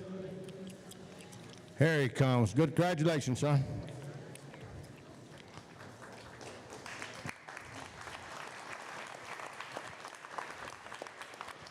In third place with a $500 cash prize, $50 from Cavender's out of, I'm going to say this is Hawkins County, Tayden Horton.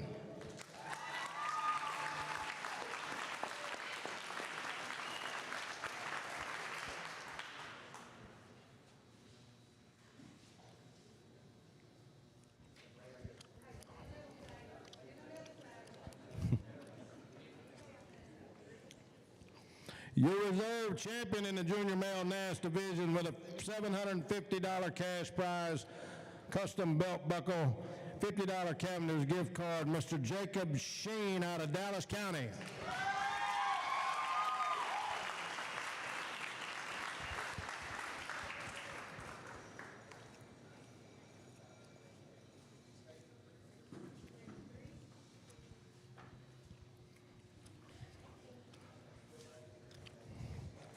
And taking home the champion position in the junior male NAS division with a belt buckle, $1,000, $100 gift card, some Cavender's money, and a cooler from CCA, Mr. Ethan Poole out of Jim Wells County, Texas.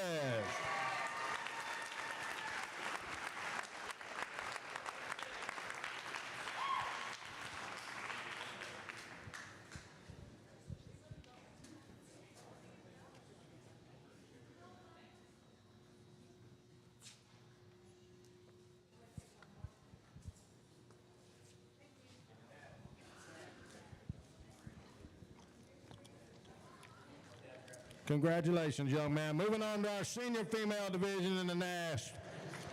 Here we got in fourth place from Eagle Pass County, Sado Smith.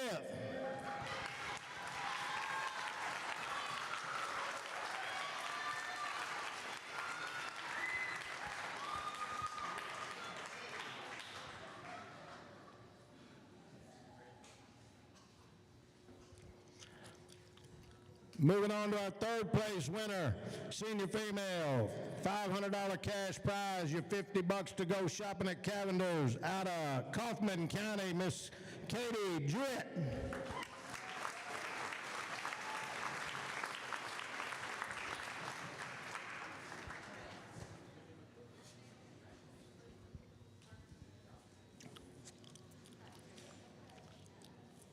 Your reserve champion this year in the senior and female NAS division with a belt buckle, $750 in cash, some shopping money at Cavender's out of Salado County, Miss Rebecca Booth.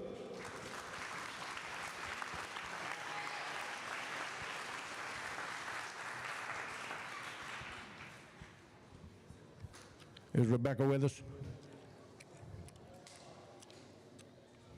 Rebecca's not here, I guess. Our senior female champion this year with a belt buckle, $1,000 spinning money, some Lancaster archery parts, Cavender's gift card, cooler from CCA, and our first winner of a lifetime hunting and fishing license, Miss Carolyn Cardenas out of Eagle Pass, FFA.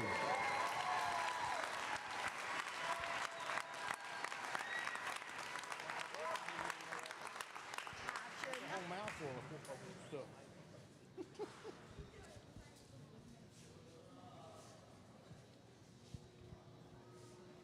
I feel better. I can do it from back here where I can see. Not one time. Let's go. We're moving on to our senior male division in fourth place. Out of Lewis FFA, Mr. Justice Sears.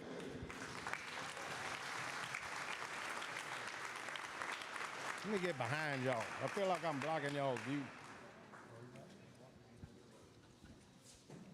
In third place with a $500 cash prize, a shopping trip to Cavender's in his future, Mr. Peyton Owens out of Henderson County, Texas.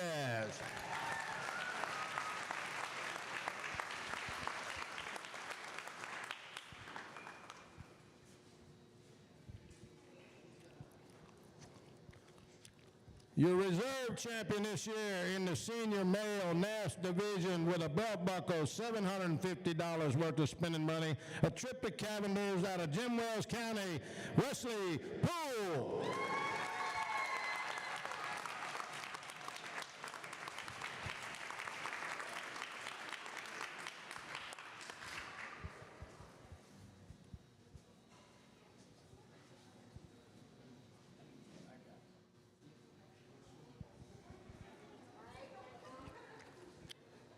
And now, your grand champion, senior male NAS division of 2023 out of Tarrant County, Mr. Drew Parker.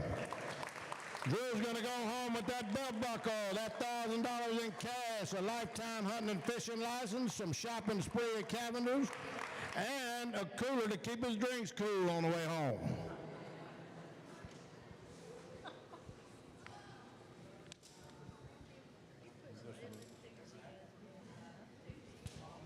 That's what it's all about. We're going to pump them up, boy. We're going to get them fired up. All right, here we go. Nathan, you ready for the barebow division now? That's correct, right? Derek, you ready to go? Here we go. Our junior female in 4th place in the barebow division, Alyssa Garcia out of Brazos County, Texas.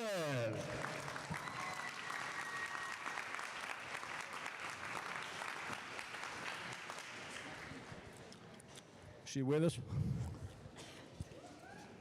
All right, in 3rd place with your $500 cash prize, some shopping trip to Cavender's in her future, Miss Riley Fudge out of Williamson County.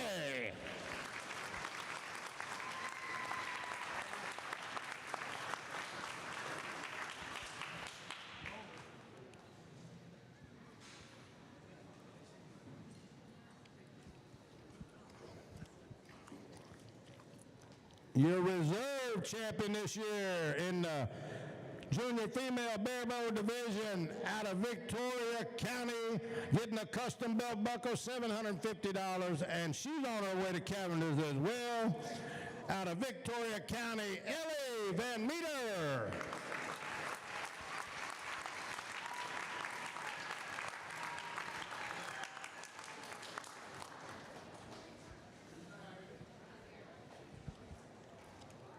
There she is.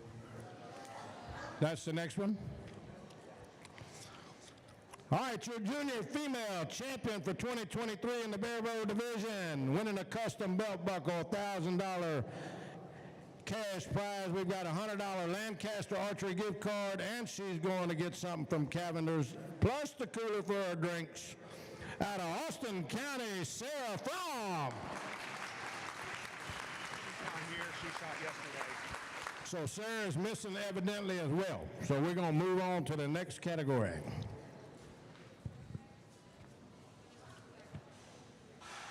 We're moving down on to our junior male division in the barebow. In 4th place out of Victoria County, Mr. Dean Rosas.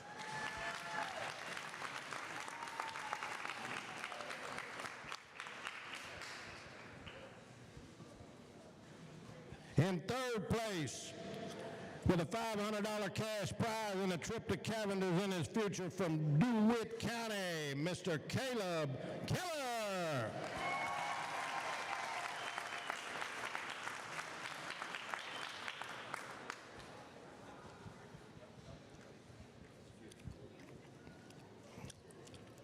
Your reserve champion this year, winning a custom belt buckle, $750 cash prize, and he's on his way to Cavender's as well, out of Anderson County, Austin Smith.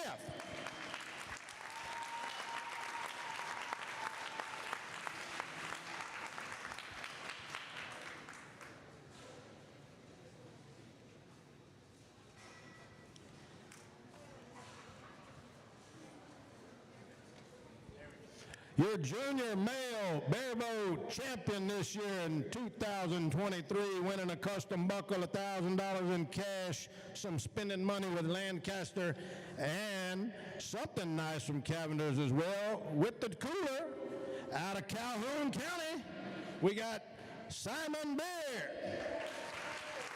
I wish I could get these people's names out. These some no writing, some listen over here. We're going to have a lady do this next year so I can read this business.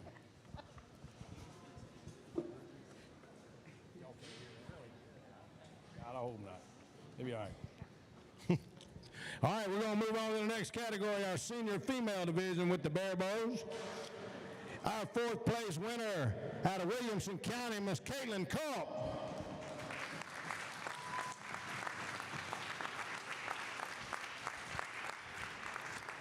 In 3rd place with a cash prize of $500 and a $50 Cavender's gift card out of Victoria County, Texas. Let me talk about Sarah Gents.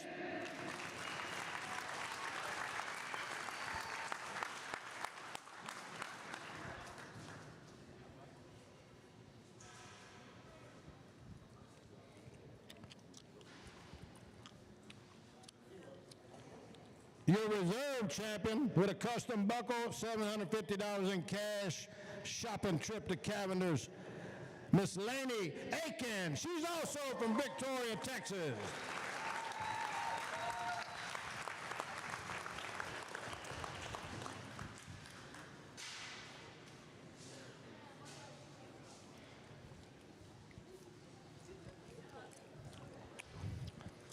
All right, your grand prize winner this year, 2023 Senior Female Champion in the Barebow Division, also out of Victoria County, taking home a custom buckle, $1,000 in cash, a Lancaster gift card, trip to Cavender's, cooler to keep the drinks cold, lifetime hunting and fishing license, also Victoria County, Miss Lydia Van Meter.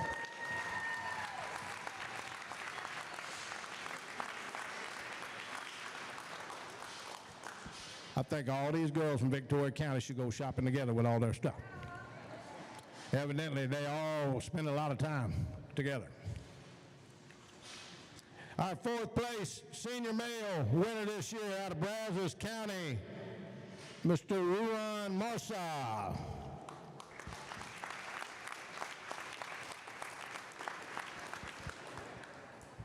In third place this year in your senior male division with a $500 cash prize, $50 Cavender gift card, Mr. Andrew, I can't see it, Brazos County Cruson. Is he present? Sorry about that, son.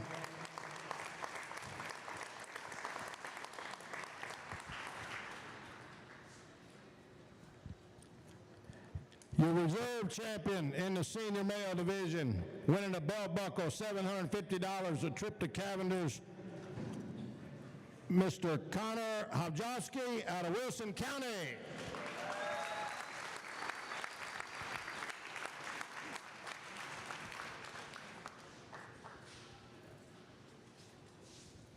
Your senior male grand champion in the Barebow Division 2023, I'd like to talk about the truckload of prizes. You're going to get a belt buckle, $1,000, $100 gift card to Lancaster, $50 to go shopping at Cavender's, some cold drinks in the back of the truck while he goes fishing with his lifetime hunting and fishing license. Let me tell you about Austin County's Rick Fromm.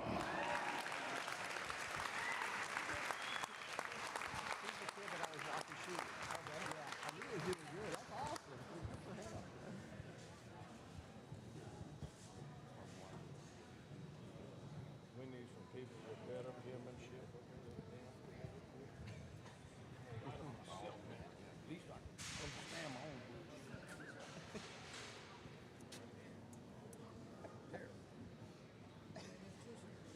you don't have time to kind of go over there. I'd like to get the kids' names back. All right, here we go.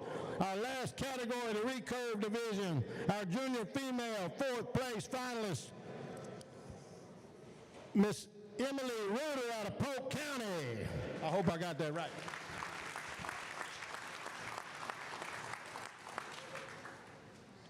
Your third place winner in the junior female division with a cash prize of $500. She's on her way to Cavender's to get something nice. Miss Haney Dubeck out of Brazos County.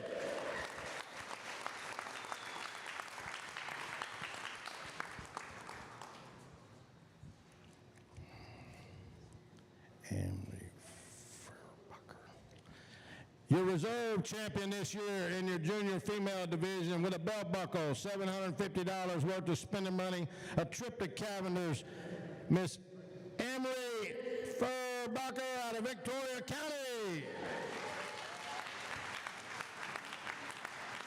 You know, when you don't know their name, it's hard to just let it loose, you know? Because you just feel like you're too... What? I'm sorry. We're going to work on our penmanship next year. That's what we're going to do. Anyway, it's all good. We're all going to have classes. Start next week. Your grand champion in the recurve division with a belt buckle, $1,000, $100 shopping spree to Lancaster Archery, trip to Cavender's, cooler from CCA, Miss Elise Chan out of Harris County.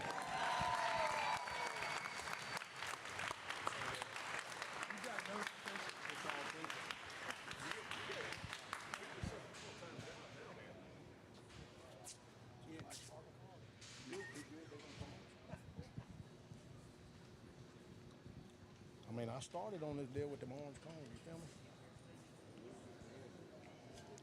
But read this. You can't tell what that shit is. Go across the line. All right, we're fixing to move into our junior male category. In fourth place out of Leon County, Charles Corticio.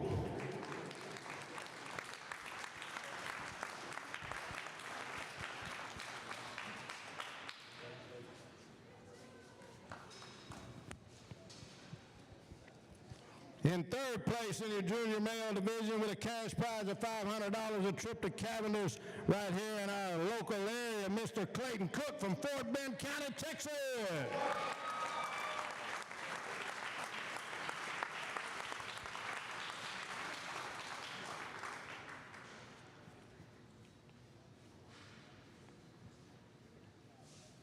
Is this Garner? Your reserve champion this year for 2023 in the junior male recode division with a custom belt buckle, $750 cash prize, a trip to Cavendish out of Milam County. Let's talk about Connor Chapman.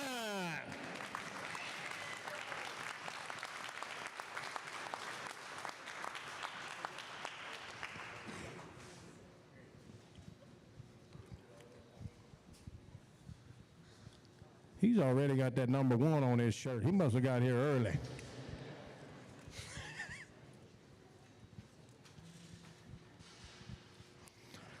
Ladies and gentlemen, your 2023 junior male champion with a custom belt buckle, $1,000 cash award, some spending money with Lancaster and Cavendish, and a cooler to keep the drinks cool, Mr. Hudson McPherson out of Wharton County.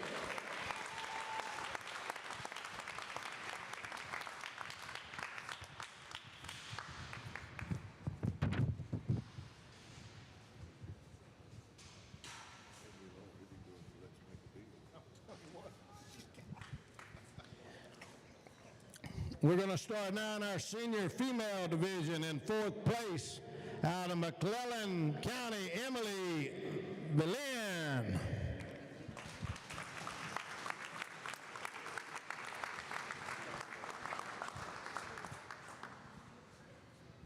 Our third place winner in the senior female division, $500 cash prize, a trip to Cavendish out of Jim Wells County, Avery Garcia.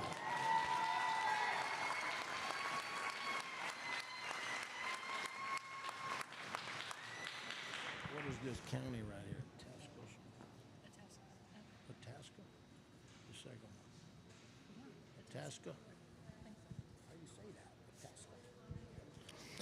Your reserve champion this year in the senior female division for 2023, custom belt buckle, $750 of spending money, trip to Cavendish out of, I'm going to say this wrong, but Itasca County, Brittany Rogers. At Scotia? At Scotia. Yeah. I'm learning. I've never been.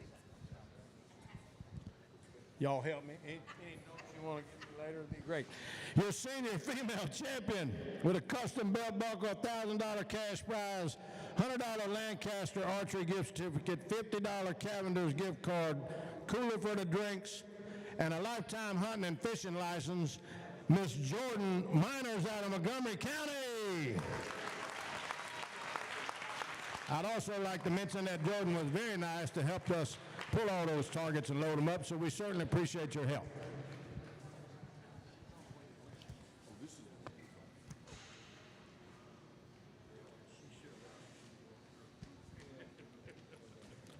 We're moving into our senior male division now. In fourth place out of Victoria County, Trapper Furbacher.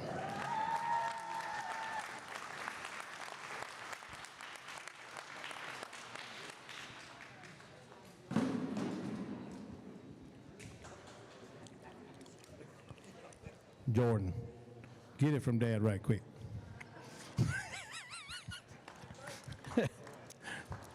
In third place in your senior female division, a $500 cash prize, a trip to Cavendish out of Guadalupe County, I'd like to welcome Mr. John Walker Baker.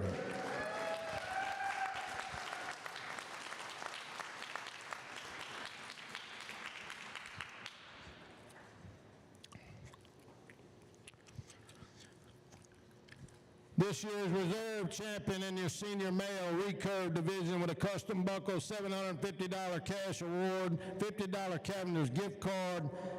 Ethan Chan representing Harris County 4-H.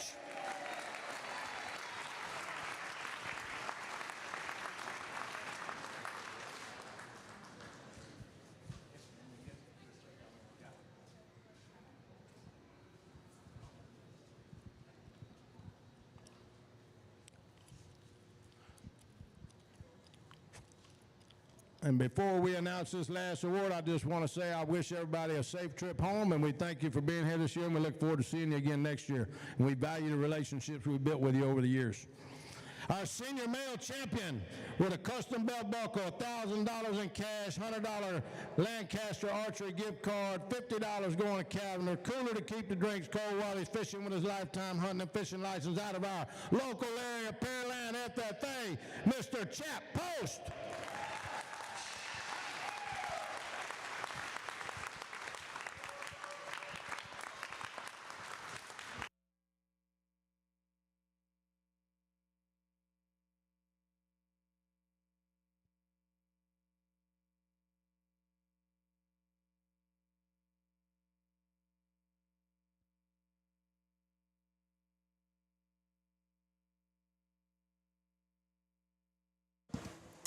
All right, folks, we saw lots of familiar faces over the weekend. We are going to close out the Houston Livestock Show and Rodeo Ranching and Wildlife Archery Contest. Hold on one second. Oh, well, Scott's got me on hold. At least he's not telling me he's going to call me back because he never calls me back. Yeah, my mic's not working now. Oh, no. Yeah. Okay, well, I'm going to close it out then. Hear me, I can't hear anything. Can you hear me? No, I can't hear you. You can't hear me either. No. Well, we started unplugging stuff, and I think, let me test something. He can't. Testing. There we go. My mic's back. So we were making changes, trying to get the audio to work over there during the actual. Because that was more important than really hearing us yeah. to close it out. So that was during the award ceremony. We were trying to make sure that you guys had that audio ceremony. And yes, Derek, we're all closing this out. We are so excited to have been here and been a part of this. Yep. We hope to be back again. Right. But thank you guys for joining in. We had a blast, and we will plan on, if they invite us back, we will be back to do this again. But thank you guys for tuning in, and we will catch you guys at the next target. Yes. Bye.